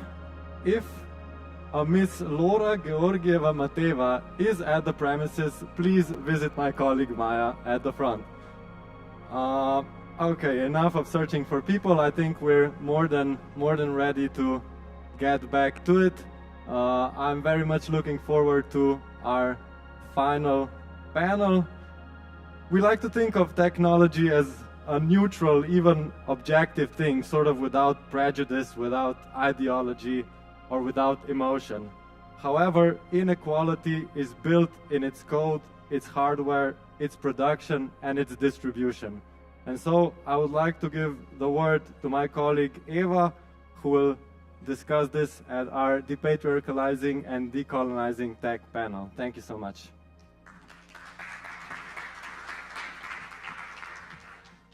Thank you, Nate, for pronouncing the name of our panel, so I don't have to.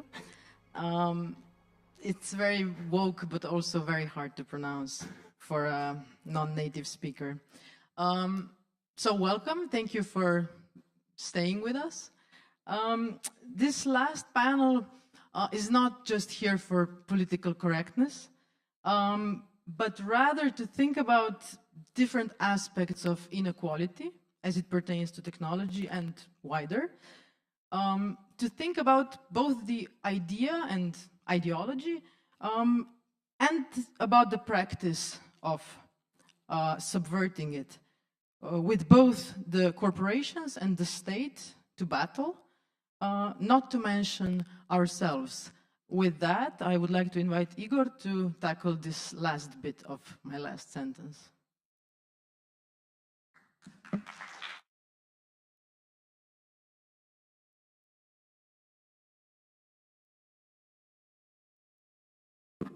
Hello. Thank you, Eva, for inviting me. I have these 3 papers that will help me to go through. So, when I was thinking how to contribute to this panel, which revolves around decolonization, depatriarchalization of technology, I decided to add a third perspective, one that tries to sketch who or maybe what is the protagonist of the Anthropocene. So this third element, which raises similar emancipatorial concerns, as in the case when technology generates or helps to generate patriarchal and colonial practices, can be, in my opinion, presented in the somehow paradoxical character of the Anthropocene. So we all know that this new label stands for the turning point when human activity becomes manifest as a geological force. So a force that was previously in the domain of nature.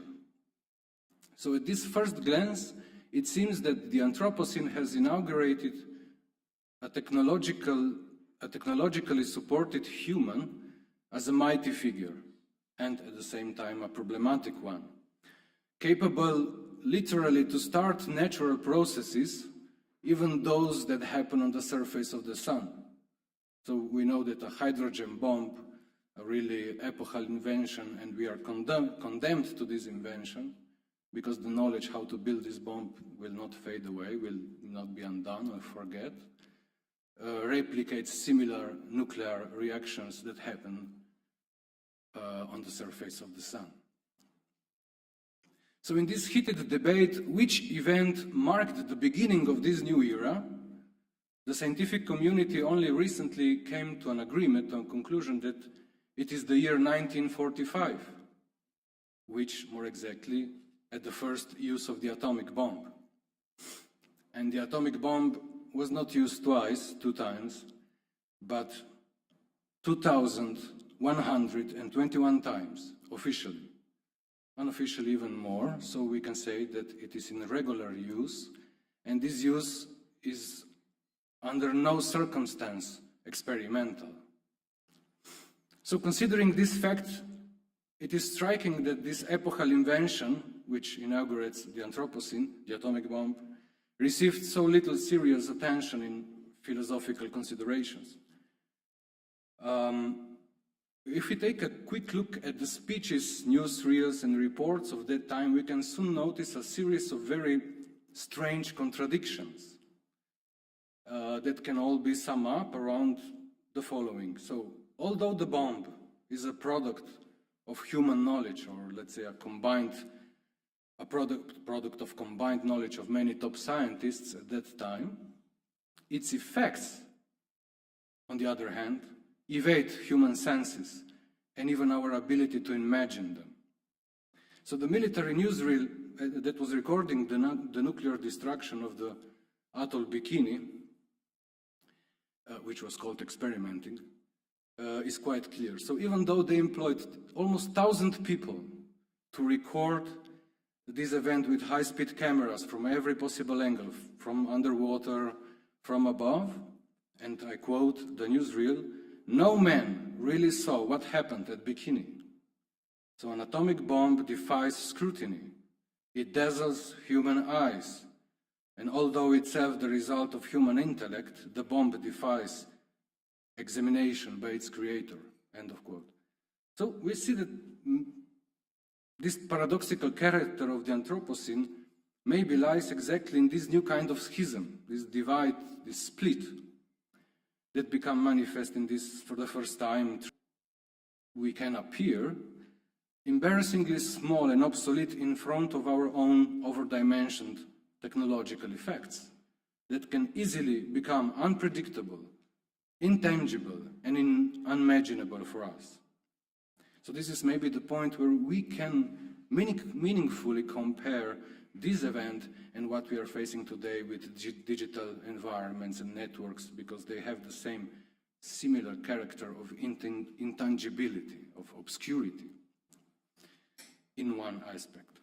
So even on the level of the appearance of technological objects in our modern era, the appearance of our own products no longer show us their actual potential. So we can imagine that a nuclear power plant more resembles a modern architectural monument in the middle of fields and cattle, and the bare appearance of the building does not give us any tangible information on what is possible in a case of an accident. So the objects of today appear to be less than they are. So for Günther Anders, a German philosopher from the 20th century, one of the few, in my opinion, who took seriously reflections of the atomic age, this age initiated nothing less than a new species of humans, which request a new anthropological definition. So although we are unchanged anatomically, our newly acquired potential to, let's say, reduce to nothingness has transformed us into a totally new species. And this is his quote, we became titans, but simultaneously also dwarfs. And this strange new species, this Pidgeot titan, which appears to be this schizophrenic protagonist of the Anthropocene, mighty and little at the same time, became also a utopian that is now turned upside down. An inverted utopian, says Anders, which means that what now surpasses the limits of the possible is no longer our imagination, but the results of our technical doing. So strictly speaking, we are capable to create technological objects, processes, that not simply enter our world as new, but they themselves create a new world in which we are unable to visualize our own products or imagine their effects. So just to illustrate, do you remember that not even 10 years ago, it was unthinkable for us that artificial intelligence could seriously impact intellectual jobs. So taxi drivers were at that time a popular example of a profession that will be soon replaced and made obsolete. So in less than 1 decade, we face a completely different situation. So this example maybe indicates how poor our potentials to predict, to anticipate, or to imagine even the near future have become. And maybe let's take this example as a reminder for when we try to imagine the future today, especially whenever we say that something is not possible. So when Sam Altman at the hearing in the Congress said that it would be crazy if we weren't at least a little bit afraid about the rapid development of AI, then this statement can be understood exactly as the fear of the unknown, which is now deeply embedded into our technological potentials. So if we accept that the protagonist of the Anthropocene is a dangerously divided figure, someone who easily slips into smallness before his own Promethean might, then maybe we have to consider a new line of emancipation, which follows exactly from this growing asynchronicity between human and human products. So even in the sense of a hierarchical inversion between them. In a world, if our world starts to resemble more a highly technologically normed environment, then it is exactly the human element that starts to appear faulty, or at the best, let's say, shamefully limited. So the thesis of Anders goes that more capable and powerful and ambiguous our machines are becoming, the more humiliating it feels to be mere human. And I think, for example, that transhumanists are deeply ashamed to be mere humans. And this is the point from where they try to enhance themselves with technological means. So in this case, the line between the perpetrator and those who are subjected to oppression is easily blurred. Even the perpetrators can fall victims of their own devices.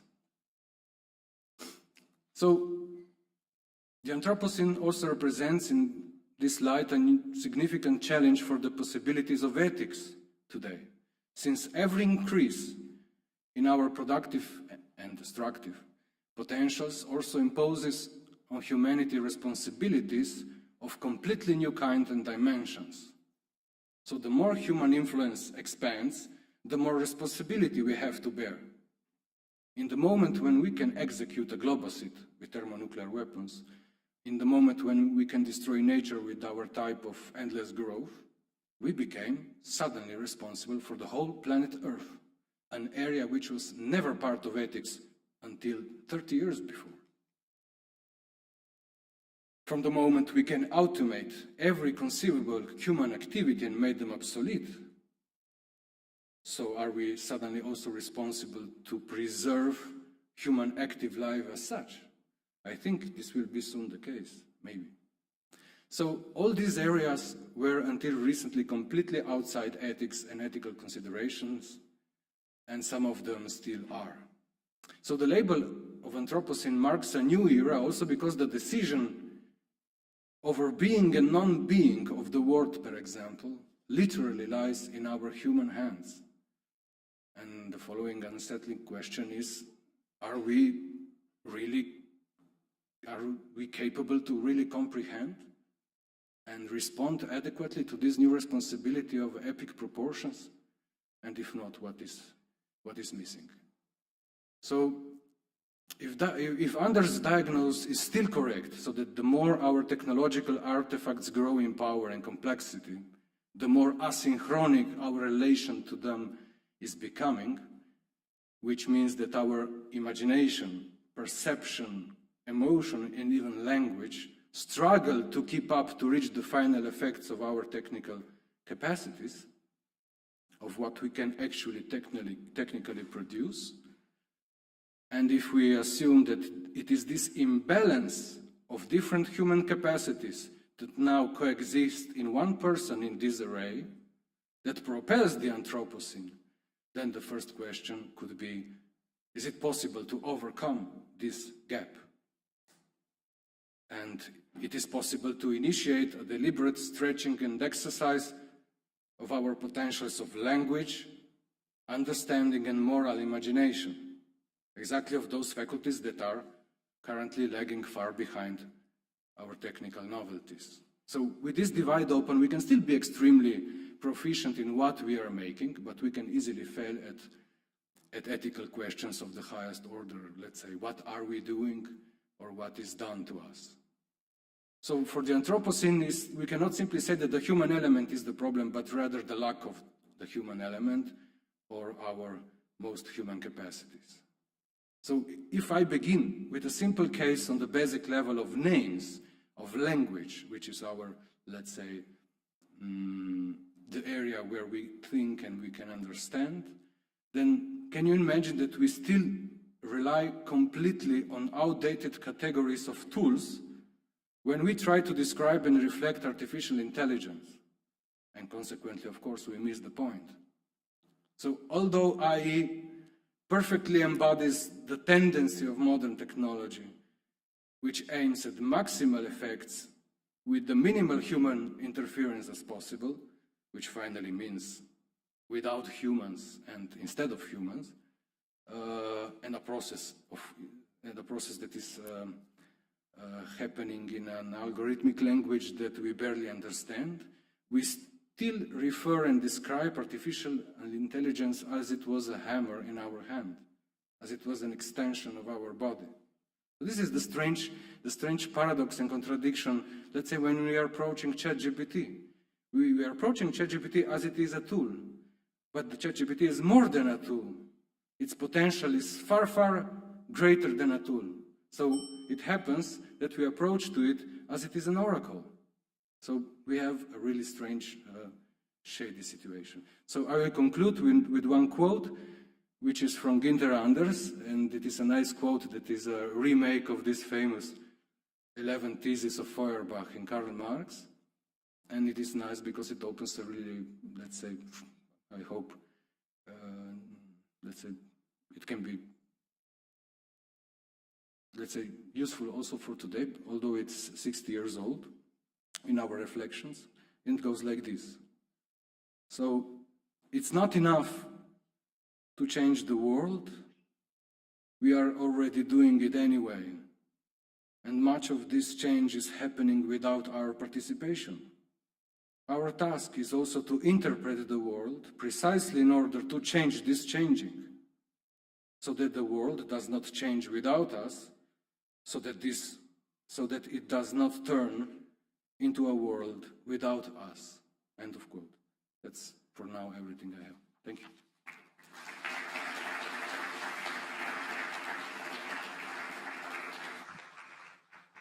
Thank you, Igor. You mentioned transhumanists being ashamed. I think it's safe to say we're also a bit ashamed of them. Now, if you have questions or comments for Igor, I would like to invite you to write them down, because the discussion will be open after all three speakers have presented.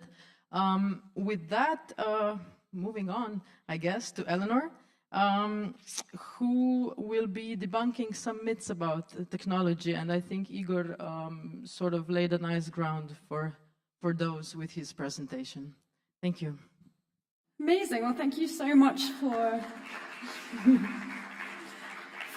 having me here today. It's been, I think, one of the best conferences I've been to in terms of all the incredible, very serious, very brave work that I've learnt about this morning.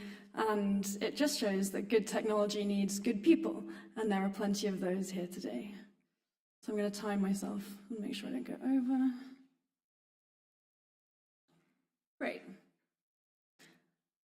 All right, so I think one of the things I got from what we just heard was the question of looking and how you should observe technology to know what's going on.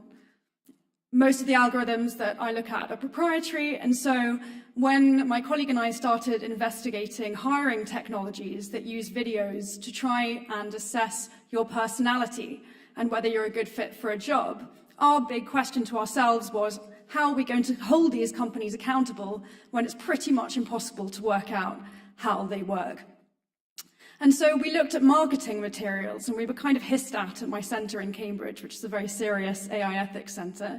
And marketing materials is not really the kind of data and documents that people look at in order to come to conclusions about technology. I'll show you what we found in a minute, but hands up if you've used one of these tools, a video AI tool that assesses your personality in a video interview. One. Okay, maybe they haven't hit here yet. They're used pretty commonly in the UK and the US. A lot of the companies that we looked at are UK or US based. I hope they're not coming to you, but just in case. What we did with some computer science students at Cambridge was we recreated one of these systems. And these are the companies that we were looking at. My Interview, Retorio, HireView. And we were looking at them specifically because you can't make a comment about all kinds of hiring tools. We know that there are CV scanners, we know that there are plenty of other kinds of recruitment AI systems, but we wanted to specifically look at video based on the assumptions that were being made by these companies. And that assumption was that you can assess someone's personality by looking at your face. So before I get into phrenology and the kind of phrenological implications of that, this is what happens when we recreated the tool based on an open source tool that was doing something similar by scraping candidate profiles on LinkedIn and their pictures. And the blue line is the original line. And then the green line, so we took a picture of ourselves. It gave you a score for personality under the big 5, which is neuroticism, agreeableness, extroversion, those kinds of traits. And then once you change the brightness and the saturation of the image, which is what you can do on that sliding scale on the left, that actually changes your personality score. So we proved that the tools don't actually work in the first place.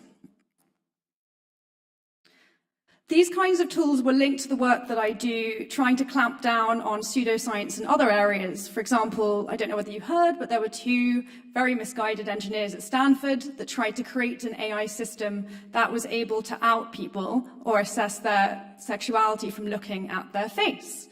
I don't know about you, but I'm not sure my sexuality is very visible from my face. At least my parents didn't think so.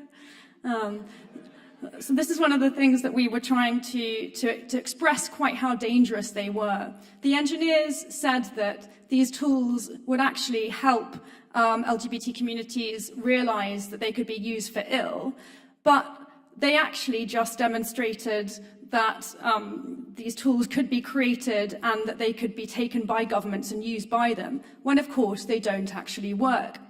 And there was a great study by Margaret Mitchell, who was fired from Google, and Blaise Guadiarcas, also of Google, about why exactly these tools don't work. And when you say that this kind of sexuality detection tool is 80% accurate, what it was doing was associating things like head tilt and facial makeup, making correlations between that and the sexuality of somebody. We've been talking a lot about data earlier this morning. Good technology means good data collection practices. And what these 2 engineers were doing was scraping people's data off dating apps. That is obviously totally unethical and shouldn't be the basis of any kind of technology, regardless of whether it works or not.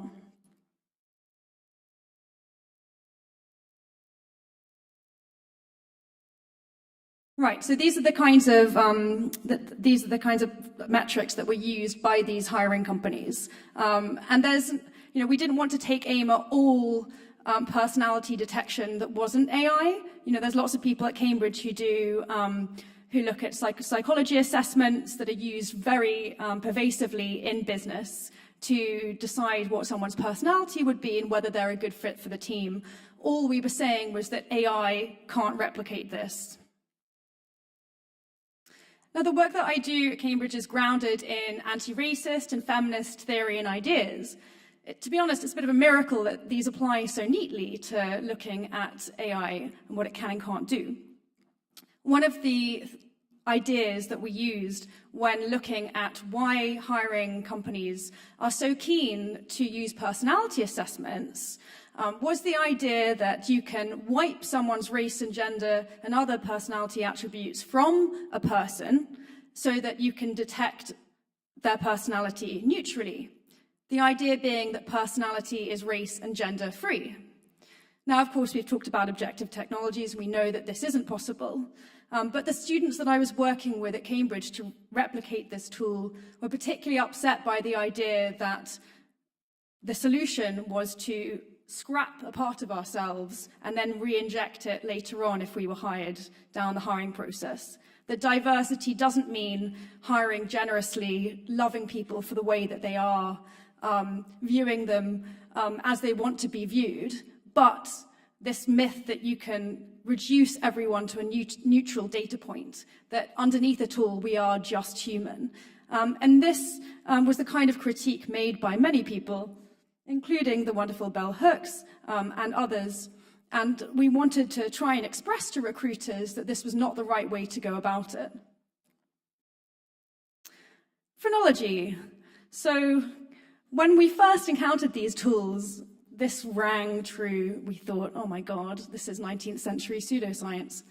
Now on the left, you've got Catherine Blackford, a lady who was very sure that you could look at someone's nose or forehead and it would tell you something about who they were. I don't know what she thought about her profile, but she's very happily had it photographed many times. And if you want to look at this study, you can just find it on the internet if you Google my name and hiring. Similar things that we disagree with, and I guess I usually think of myself as working with high-risk tools, but actually, given what I heard this morning, perhaps I work with unacceptable risk tools. And we had the great pleasure of working with Sneha Revenue, who is a youth activist who was 16 when I first met her, who single-handedly started this organization called Encode Justice and brought down Prop 25, which was a bill in California that was going to replace their cash for bail system with an algorithm that was disproportionately likely to recommend that young black males would reoffend than any other group. So here we go, back at this myth that AI can predict the future. And we heard a lot about policing this morning, which I think was the original panel I was going to be in. But you may think that in the UK things are going okay, but they're actually really not. And every time I hear a panel on policing from people elsewhere in the world, I realize quite what a bad situation we're in, because we've been trying to issue freedom of information requests to the UK police for 2 years, and they basically tell us to get lost every time because it's a terrorism threat for us to know which technologies they're using. Now, I don't know what kind of terrorism threat, but it is astonishing that we still cannot discover whether the UK are using technologies that were used in the US to track and monitor and break up Black Lives Matter protests. And so I've been working with a group called The Citizens, which was started by Carol Cadwallader, who was the journalist that broke the Cambridge Analytica scandal. And we've been working to find other ways of taking a deep dive to look and see what the police are using. And through online contracts, through some PDFs on the internet that the police thought they'd taken down and they hadn't, we know that the Met Police are now using this. And in the UK, in case you weren't aware, we have a noisy bill that says that you can't make above a certain decibel noise when you're protesting. We have a Conservative government that's very anti-protests. So all of this together is ensuring that the UK becomes increasingly totalitarian. So I try and work with people to break down this myth that AI is apolitical, but all of you know this very well. And that's the article that we wrote about it. The last thing I want to say, oh no, I've got 5 minutes, it's all good. On the point of transhumanism, so I work in the centre that's divided into the people that do social risks on AI, which is what I do, and then the people that look at existential risks, so low probability, high impact events. And there's a bit of a face-off between, particularly on funding, who gets more funding, and it's usually the people looking at extinction, because there's this idea that extinction affects everyone, whereas social risks only affect a few. Now, extinction is defined really narrowly under these terms, and I so recommend a book called Calamity Theory by Josh Schuster and Derek, I can't remember what his name is, but it shows how the idea of extinction has been disavowed from genocide, for example, from the extinction events that we're experiencing every day, that are not experienced often in the West.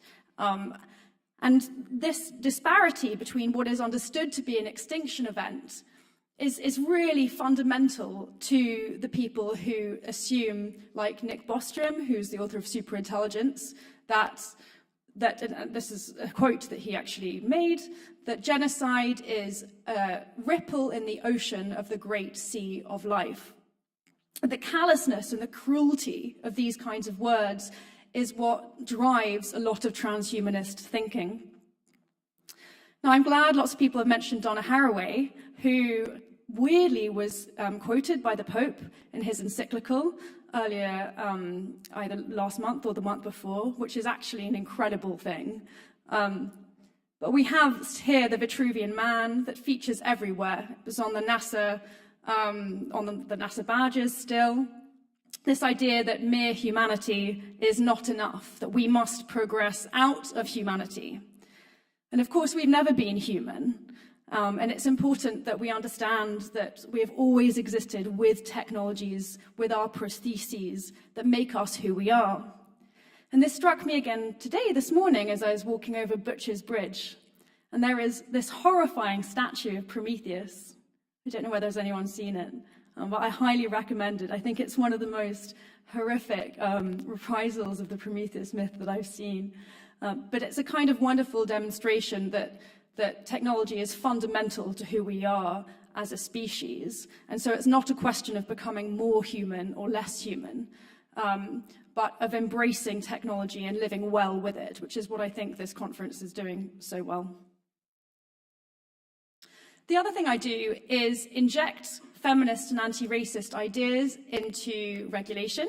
So I'm working with an Italian AI service provider creating the world's first online tool that will help companies meet the EU's obligations. But it's not just a tick box exercise, it's enriched with pro-justice theory, so disability theory, feminist theory, anti-racist ideas. And of course, it'll be a self-selecting group of people and companies that want to do this with us, but at least we can enable people who want to do better to be able to create AI products that actively do good. And I was really encouraged by hearing this morning that there are lots of civil society organizations that reach out to people who are breaching GDPR and didn't know and actually do want to comply, and that's sort of the group that we're going to be working with. Regulation nationalism. So we saw on the last slide that the EU AI Act will dominate. If you've been following in the UK, we have this kind of flimsy bit of regulation that is very pro-innovation. We've got an AI summit that's just going to be politics and is apparently chaos from friends I know that are organizing it. So things aren't doing very well in the UK, but hopefully the EU AI Act will have some reach. But it does mean that elsewhere in the world, the EU AI Act will be imposed on everybody else. And so we're also working with civil society actors and lawyers in India and around the globe to explore how the EU AI Act should be incorporated into their ways of working, but also how we can encourage more context-specific regulation to rise up elsewhere. And that's the company we're working with. Thank you very much.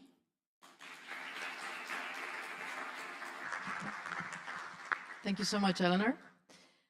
I didn't realize Lombroso was making a comeback with physical profiling. But if that's the case, local people, regional people, I have two words for you. Karakterologia Jugoslovena. characterology of Yugoslav people, studying character of Yugoslav people. I will just say that according to this book that came out in the 1930s, red-haired people are going to have the best time at the party tonight. I'll leave it at that. Now, going from the abstract to completely concrete, I hope, I would now like to invite Ezra to speak. Thank you.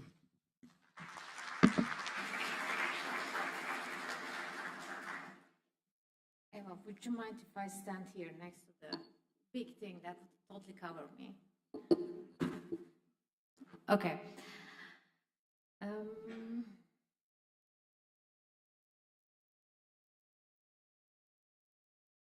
Hello, good afternoon.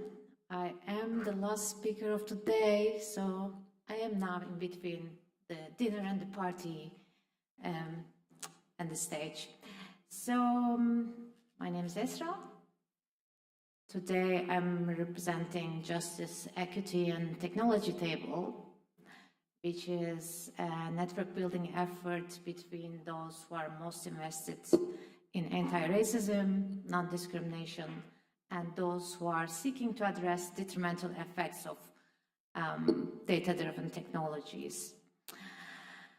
And our main focus is data-driven policing. We are trying to look into the impacts of data-driven policing on racialized communities throughout Europe. So it's a network building effort throughout Europe with organizers.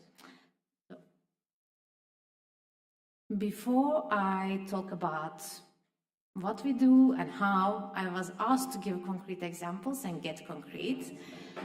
Before I talk about the concrete examples coming from the movement that we are engaging with, coming from the organizers that we are working with, I would like to talk about the why we think that the work we do of building joint struggles is an important one, why we are convinced of addressing policing is a meaningful place to start, and why we think that this work can contribute to the efforts of decolonizing the society that we live in. So I would like to start with this super concise position that we have about technology, which is technology has power and technology reflects power in society. So this idea that technology has power and reflects power in society comes very close to this central idea of this conference, sovereignty, right? So let me check my notes before I get lost. We must, so if we recognize that technology reflects power in society, we also have to recognize that it upholds and exacerbates existing injustices in society. And we must also then recognize that these injustices have histories. So deployment of technological systems and the harms created by deployments of these technological systems are a continuation of histories of colonization and oppression, which brings us to the point of this panel discussion. So let me expand on that. There is an overwhelming body of evidence built by anti-racism organizers as to how the racialized communities are being over-targeted and over-policed throughout Europe and throughout the globe. So from racial profiling to under-recording of hate crimes, from repression of self-organized groups to counterterrorism policies with their far-reaching surveillance practices targeting racialized communities. So there is enough evidence out there that racialized criminalization keeps on being one of the main drivers of social injustice in Europe. It is then no surprise that police surveillance tech is also being directed at those communities, directed at the poor and the racialized as well. So what are these technologies that I'm talking about? I'm talking about, for instance, EU's notorious moves such as called interoperability, which is interlinking and expanding databases of massive biometric data to national police forces and EU's policing agencies called Europol and Frontex. I'm also talking about directing funding to countries which provide 100% fingerprint availability. I'm also talking about the EU pushing countries to integrate facial recognition in their security systems. So the EU seems to be really dedicated to create and build a union of social control supported by the symbiotic relationships between the state and tech corporations. And likewise, what am I talking about? I'm talking about risk prediction and predictive policing technologies. And these technologies form another pillar of the surveillance regime being built into already existing practices of search, stop and search, arrest, and detention. So in such a challenging context, we think that learning from each other is an absolute necessity. It's not a luxury. In those conversations, we try to have, we try to build the foundations of ongoing support and respond to the question of like, what brings us together? How do we build these joint struggles? I'm gonna skip that one, even though I really like the visual. Let's go to the concrete examples of the work, some of the initiatives that we are engaging with.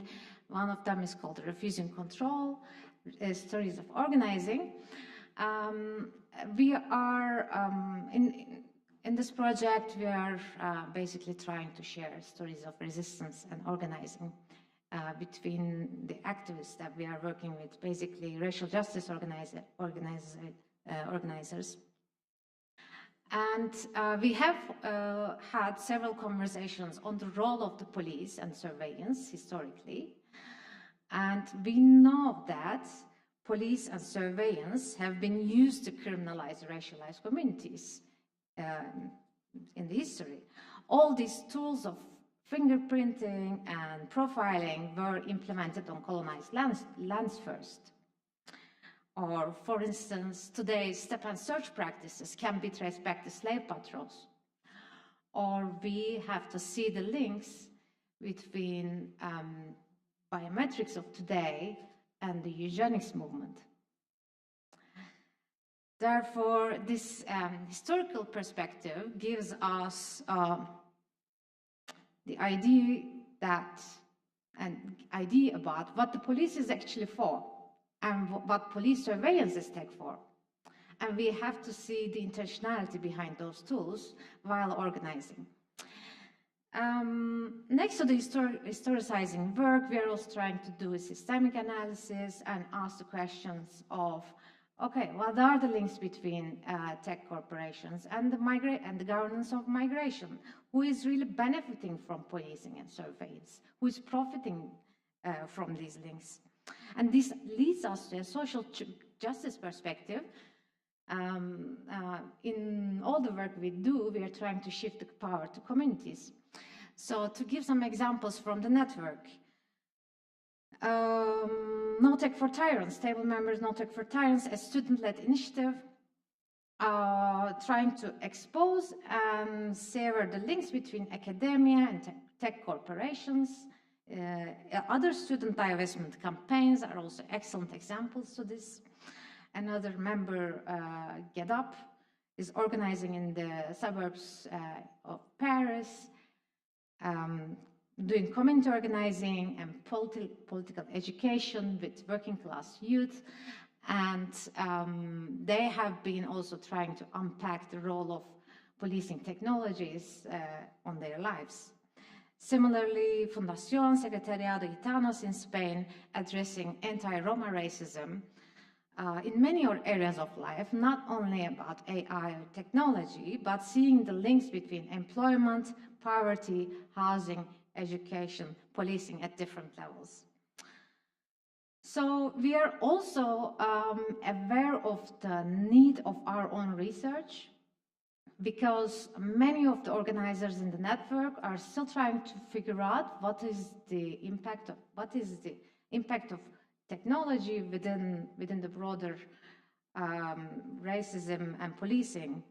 And we then started this body of work. This is what police state looks like, basically trying to bring together a set of police monitoring groups and technology monitoring groups and border monitoring groups, trying to surface the experiences of harm by the use of data-driven policing.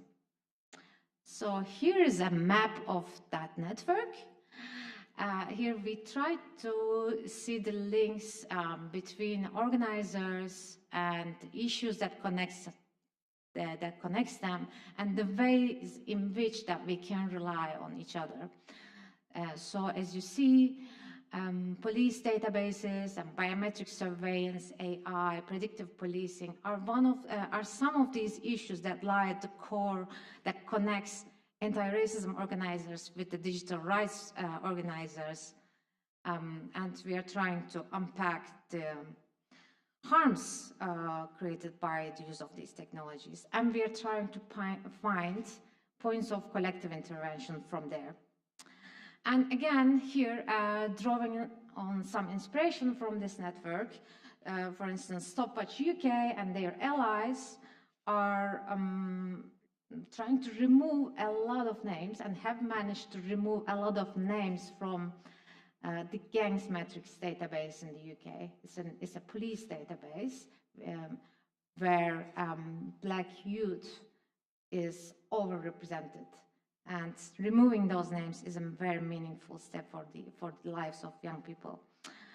I also would like to amplify the work of Infokolpo in Slovenia, building migrant solidarity and direct support with people on the move for years already in Ljubljana and at the borders.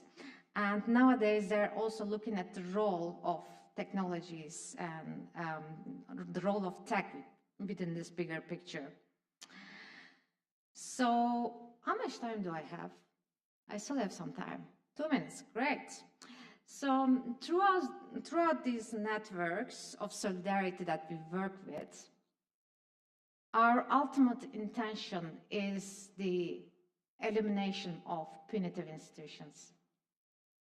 So we are driven by this work, by this idea of abolition. And we do not believe that there are problematic individuals that need to be contained, or we do not believe that there are isolated biased data sets that need to be fixed, but rather a whole set of structures that uphold social injustice and that needs to be transformed. Therefore, the biggest challenge for us is not to make technology decolonized or depatriarchalized, but rather to make technology conform to the logic, to the very idea of a just society. So in other words, the biggest challenge is to think about the role of technology in a liberated society. And I would like to leave you with that invitation. Before I finish, I would like to also give a final shout out to this initiative called Decolonising Digital Rights, led by Digital Freedom Fund and ADRI. We are also part of this work as core participants, and this is a picture from our final plenary, trying to come up with a program to decolonize the work being done in digital rights field in Europe. And please go and check out the proposals that we are coming up with. Thank you for listening.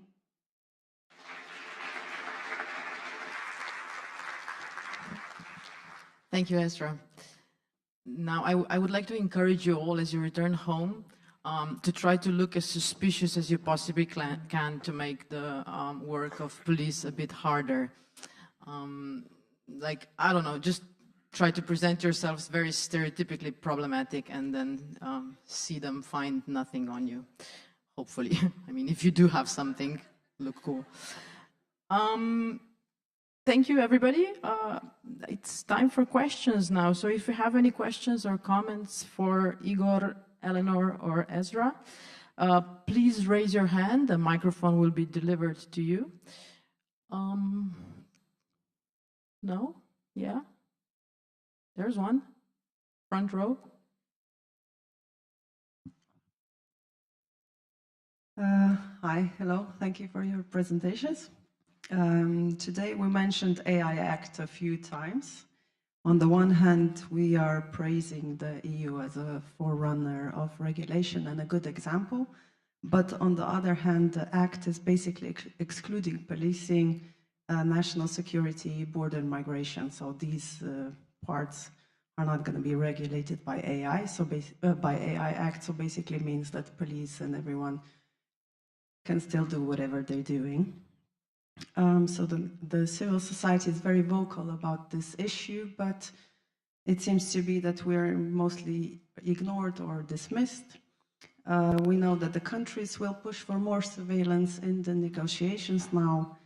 And I think, well, I'm speaking for me personally, I don't know, but I kind of feel hopeless about this. We've been doing it for a long time and we're not moving really. So do you have any thoughts about this, or do you have like maybe any advice how to, I don't know, feel like try to do more? What can we do? Thank you. Anyone? So I have a work wife, and she's the cosmic pessimist, and I'm the cosmic optimist. We're both quite realistic, though, and I think I'm probably like day to day a bit more miserable and serious, and she's a bit happier. But anyway, I think today has been super encouraging to hear lots of the radical work that's going on. I'm a firm believer in incremental change, what Laura Donaldson calls political tartar control, which is the daily act of brushing your teeth. So the small gestures, saying that. I'm really encouraged, if you want some things that are encouraging, by the increasing work of tech unions that are really gaining force in the UK, by the protests that we've seen recently, by the lawyers and barristers that I know that are working on behalf of tech employees, by the rise of ethical whistleblowers, by the computer science students who I expect to have to teach this stuff to and actually look at me like I'm mad because the stuff that they already believe and know. And even though the work I do, obviously it's extremely sad every time these exemption clauses come in, and I'm so angry with the lobbyists that work on behalf of these companies. I know that there are lots of people that want to do something good, and if we can help them, that's already, a large swathe of stuff. And there's lots of other things going on in the background, so that's why I kind of work between activism and regulation, so that you don't have to do a lot of shouting all the time. I try and make myself feel better about border control because I've got a paper coming out that looks at accent recognition software that's used by the German Federal Bureau to assess whether a claim made by a migrant about their country of origin is authentic or not. And there's an amazing guy called Pedro Oliveira, based in Berlin, that makes fun of this kind of software by exploring where in the voice, in the timbre, in the frequency of how you speak is the point of origin. And this work is kind of gaining force. I'm trying to work also with civil society in the UK to raise awareness about this so that populations know. And I think that civil society plays a massive work in spreading the anger that we have and the frustration through to a population that can actually act in numbers. So yeah, that's a little bit of optimism. I also have a podcast that's quite optimistic called The Good Robot, so just listen to us if you're sad. Nice. Any other thoughts? Any pessimists? Here's one. If I can be pessimist, I'm going to speak. No, I mean, I have already mentioned the inspiration that we are drawing from the networks that we are engaging with. The inspiration comes from all the solidarity work going on at the borders of Europe and beyond, and also inside countries as well. However, it is no surprise. I don't want to come across as cynical, but it is no surprise that some groups are being excluded from the law and regulation, which seems to be progressive or protecting something, whatever. But some groups will fall through the cracks. And as I said, I don't believe that they are not intentional. These are intentional choices that are being made. So these social injustices are keeping the status quo intact. And so the notion of criminality is something that we need to question, which is being conflated with the idea of migration, and all these databases being merged, so crime data being merged with the migration data, etc. So these are not also coincidences that we have to tackle. But while doing the work, incremental work that we can rely on, we have to insist on including everyone. If we are gonna say, this is a win, this has to include everyone. Otherwise, it's meaningless. Igor, any thoughts? Can you at least put on an act? Maybe one little. So about regulation, I think that maybe the regulation of AI, artificial intelligence today, it's something that can be done just internationally. Maybe I'm doing a wrong parallel, but when we think about the arms race, about the buildup of nuclear arsenals, the first limitation was only when it was made by international agreements. So doing this by states is one thing, but let's say preventing really the misuse of AI, then it's really an international. It can, let's say, succeed only on the international level. Because if I understand correctly, we are right now in some kind of AI global race. Thank you. Do we have any other questions? Yeah? There's a hand over there.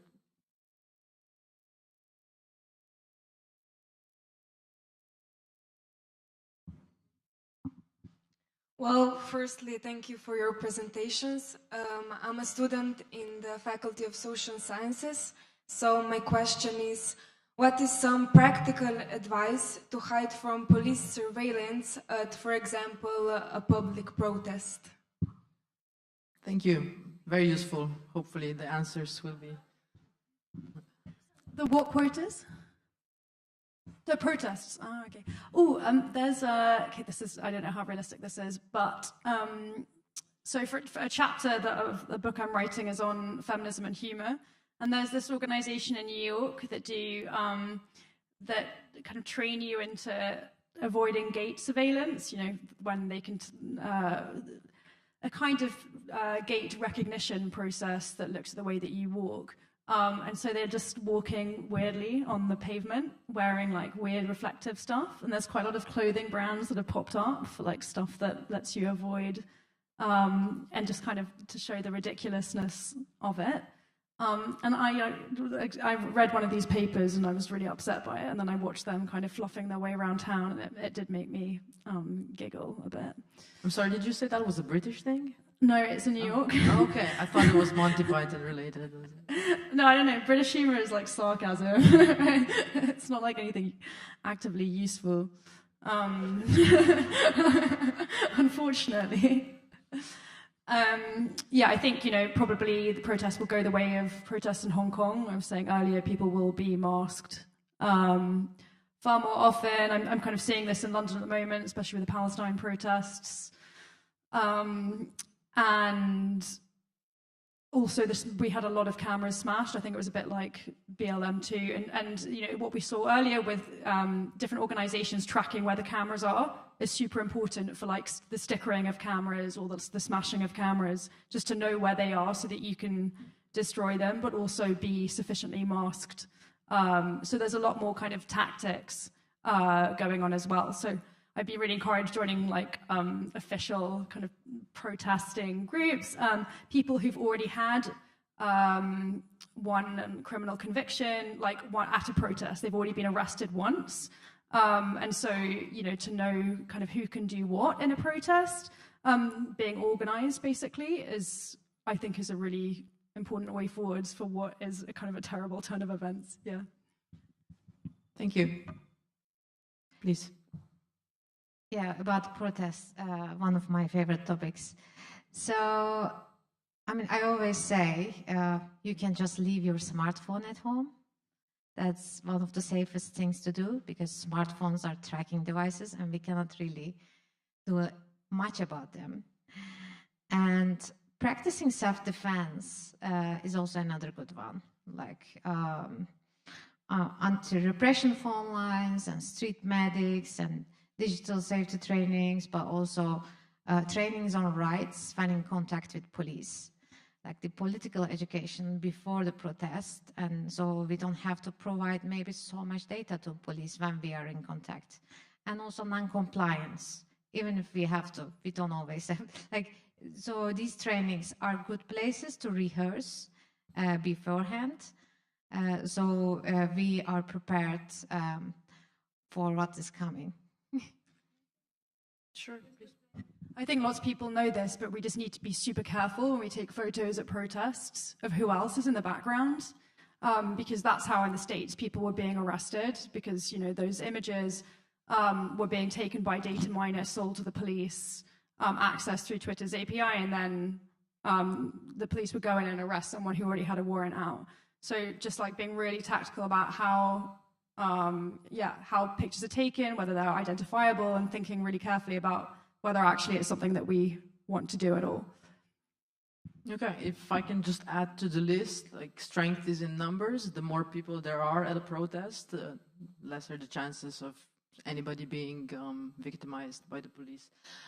Do I see a hand over there? I have no idea which one of you was first, but I saw the guy at the back first. If that's okay with you, I'm sorry. Hey, it's not really a question. I just wanted to add to Eleanor's point about resisting surveillance tech at protests. I don't know if you know this all, so this is a tip for all. There is, how do you say, there's a database of surveillance cameras that is included in OpenStreetMap. And my personal project is about mapping those cameras and updating the locations, and so there are certain websites that show this information. So if you're interested in improving the database, you can just do it in OpenStreetMap with the regular editors and stuff. It's pretty easy. So if you want to prepare for protests, maybe map some cameras in your cities.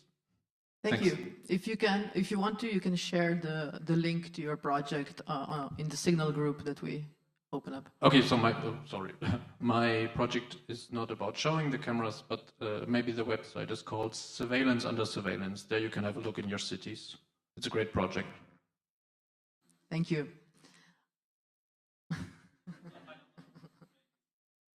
There's this saying in Slovenian, dobro blago se samo hvali, which means that the good stuff says for itself that it's good.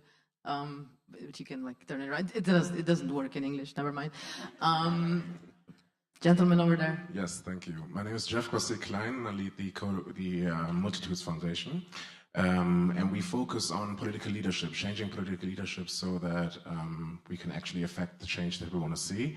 Obviously, for much of what you discussed and what has been discussed in other panels, there needs to be an influence on political on decision-making, political decision-making. So I was wondering if you could share a little bit about your advocacy efforts, what has been working and what hasn't been working.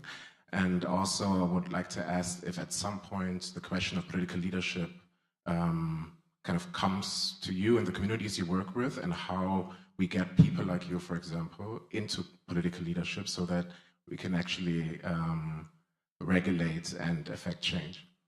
Thank you. Eleanor, Ezra? Igor is a philosopher.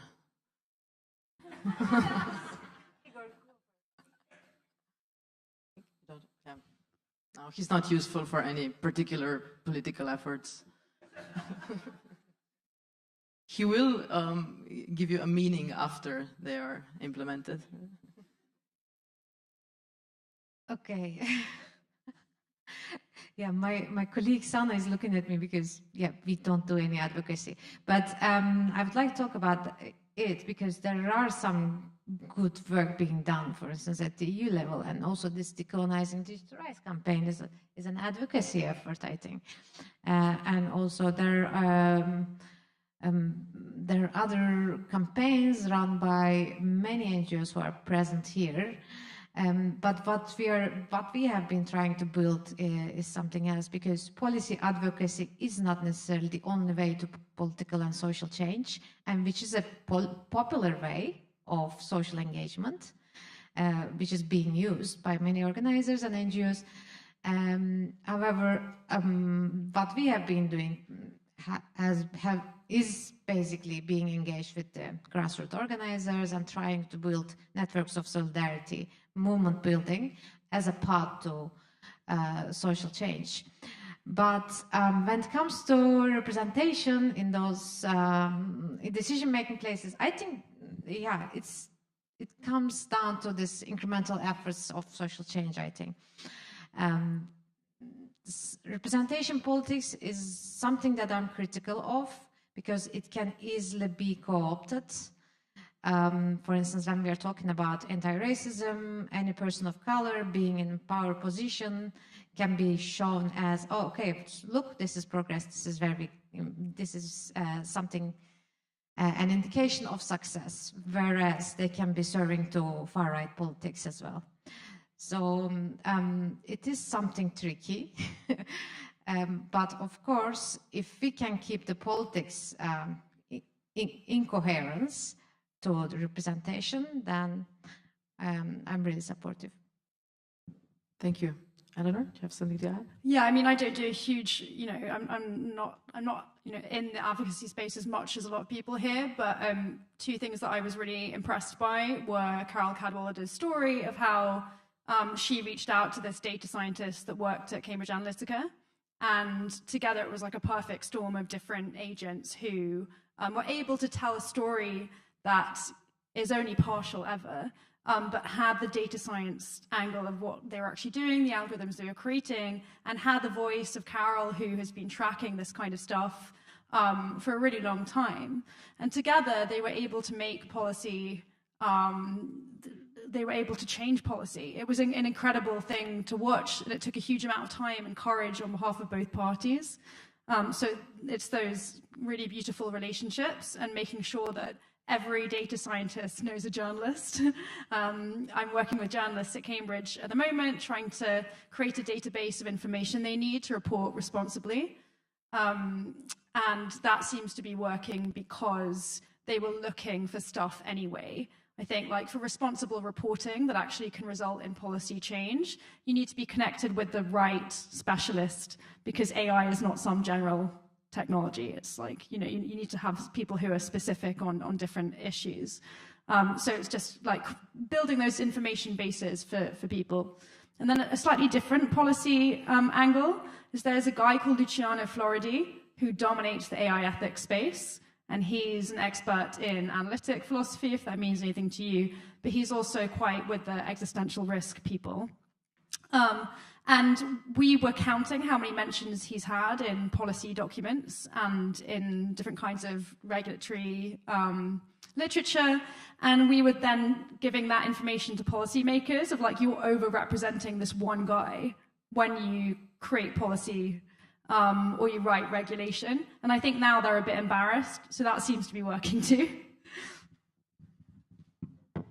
Thank you so much. Any other questions or comments? Oh, go ahead. I have a question for Igor, because he's been super quiet.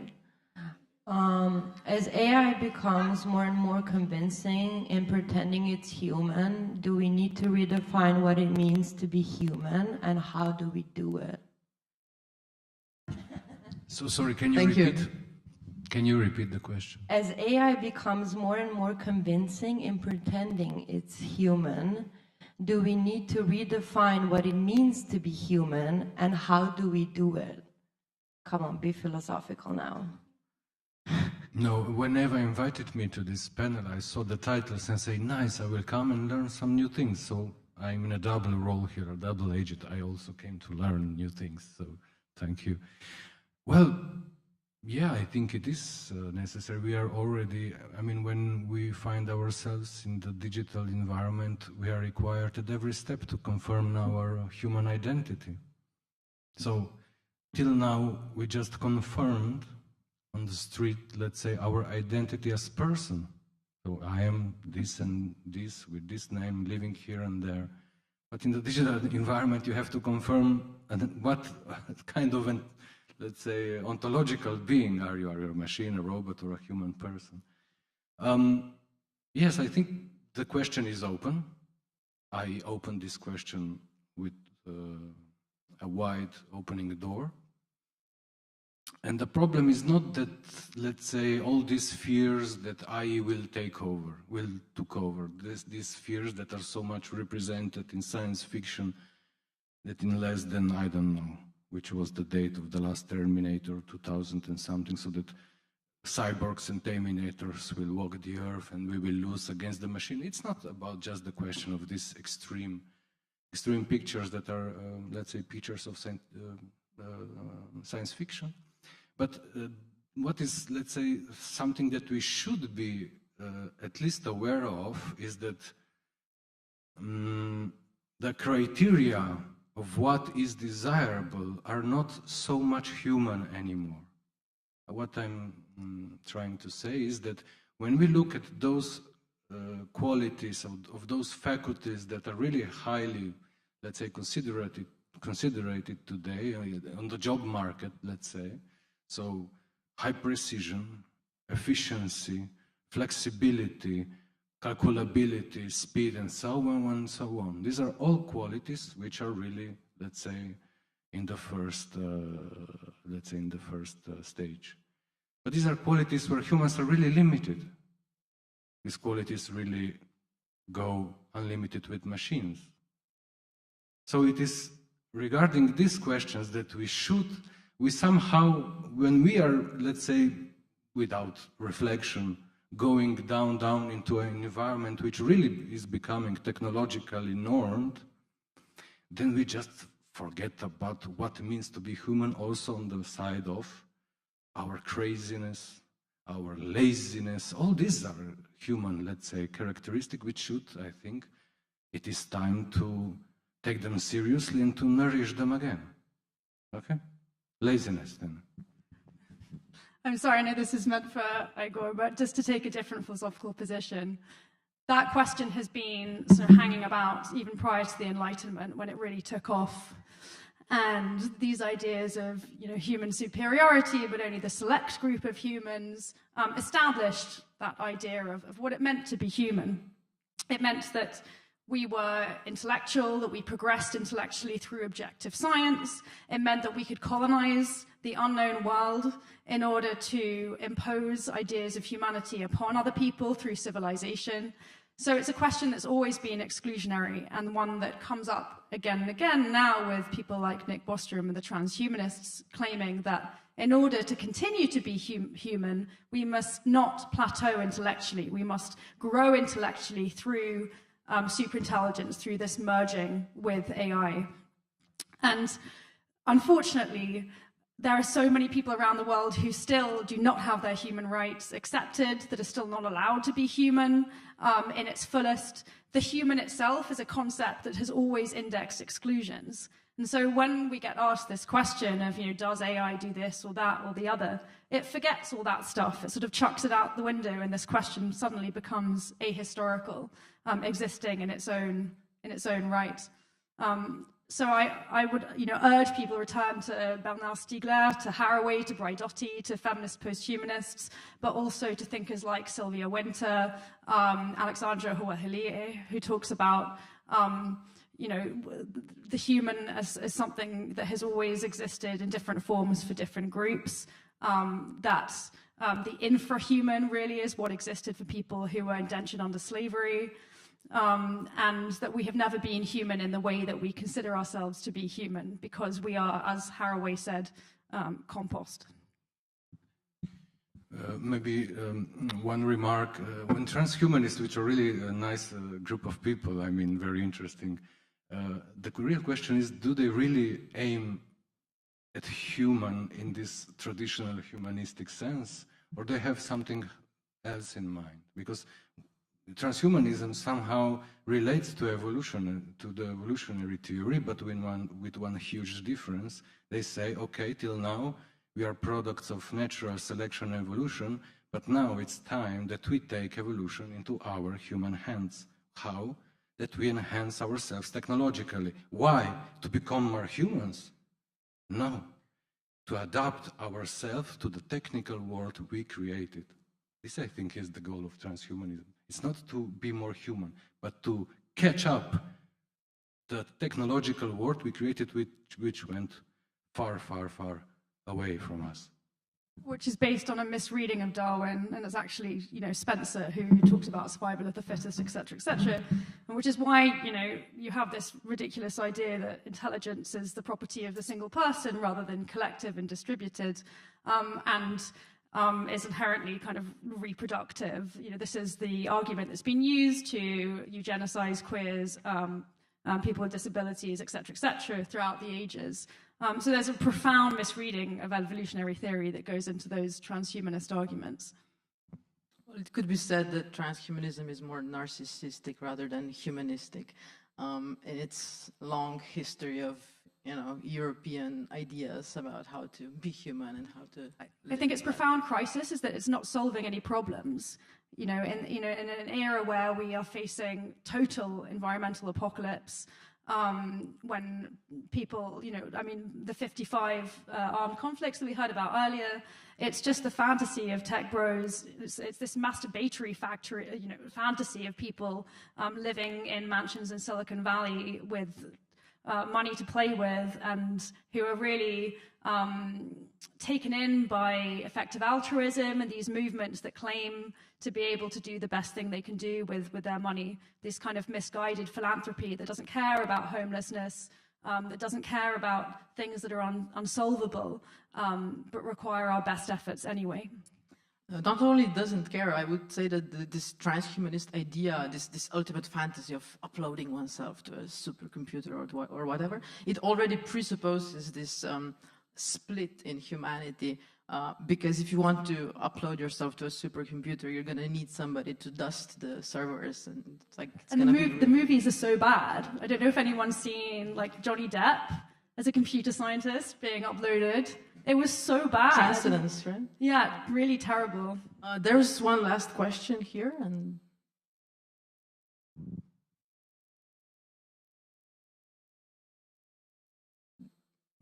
is it working? Yeah. Eleanor, you're definitely on the right panel. I think I just wanted to say that. What I'd like, so I think we should.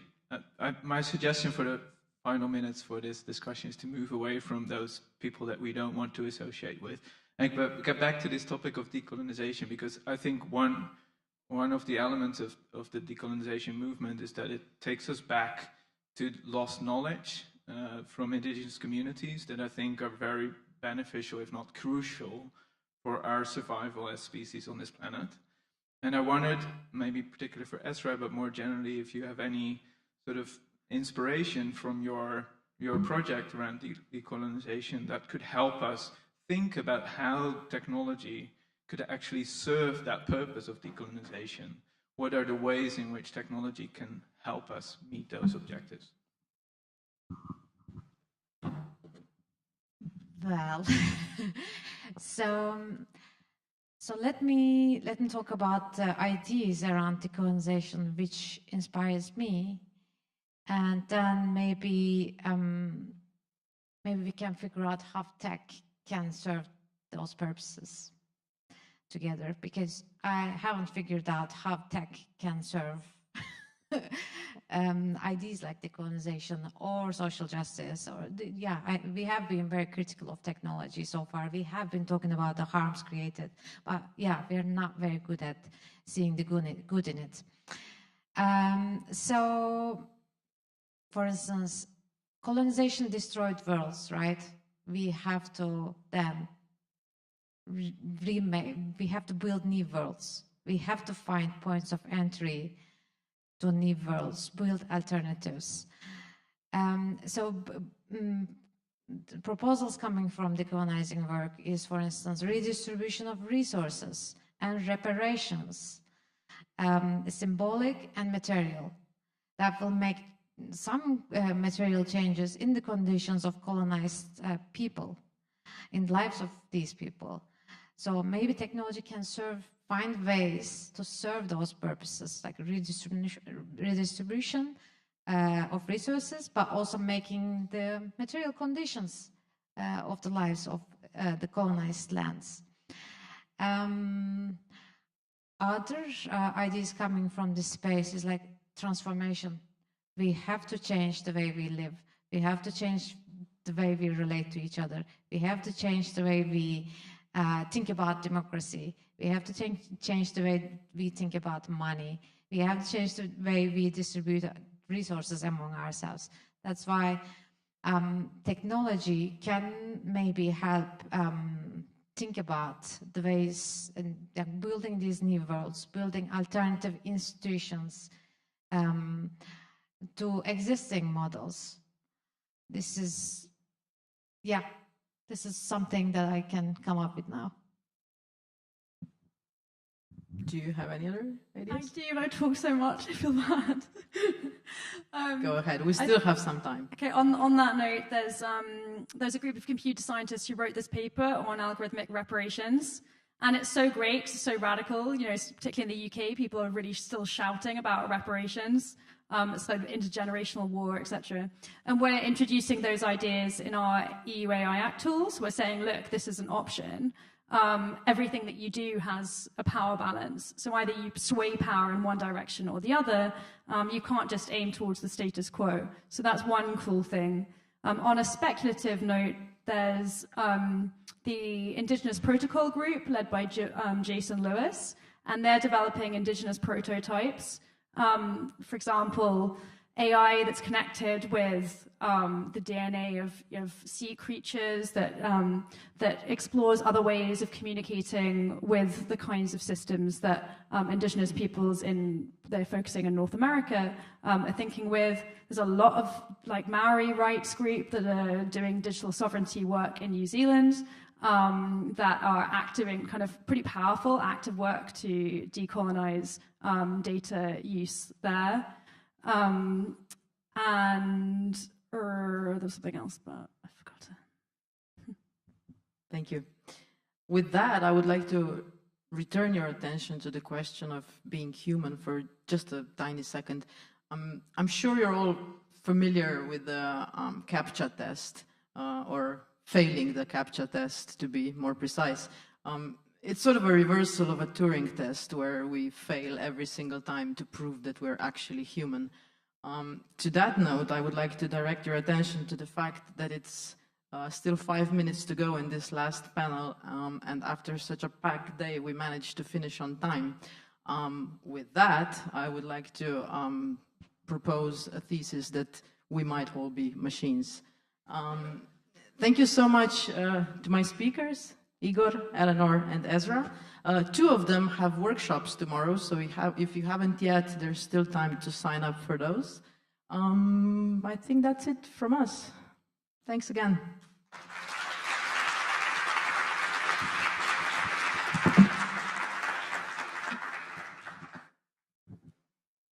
Hi, so now it's again my time to bore you for a bit.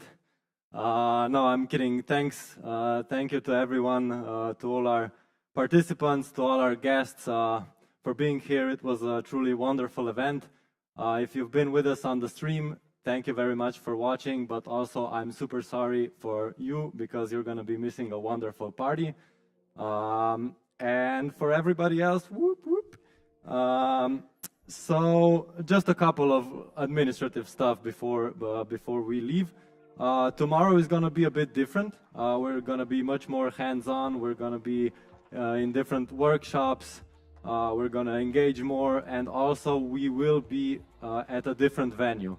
will be at the Ashki Dom Tabor.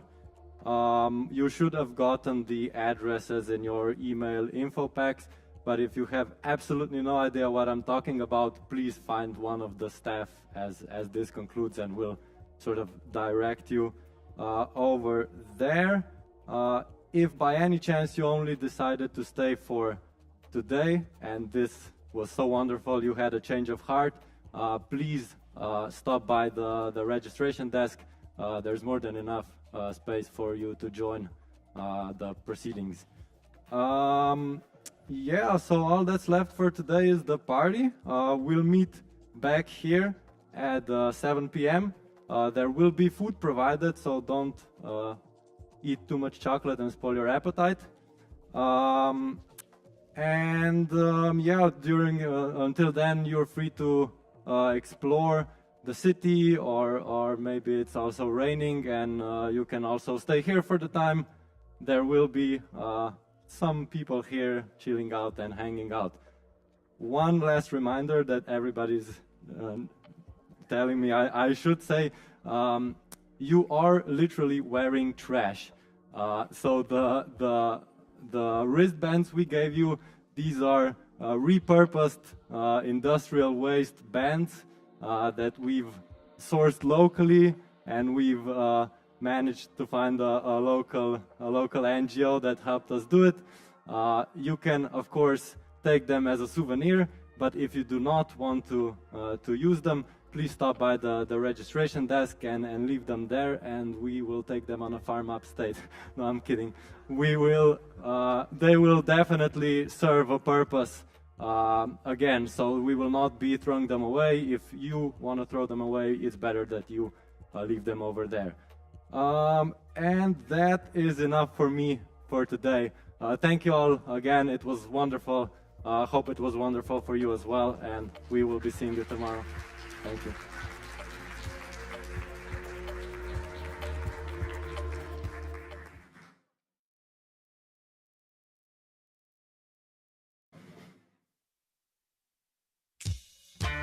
Hey baby, what you feel? I want you to be my woman.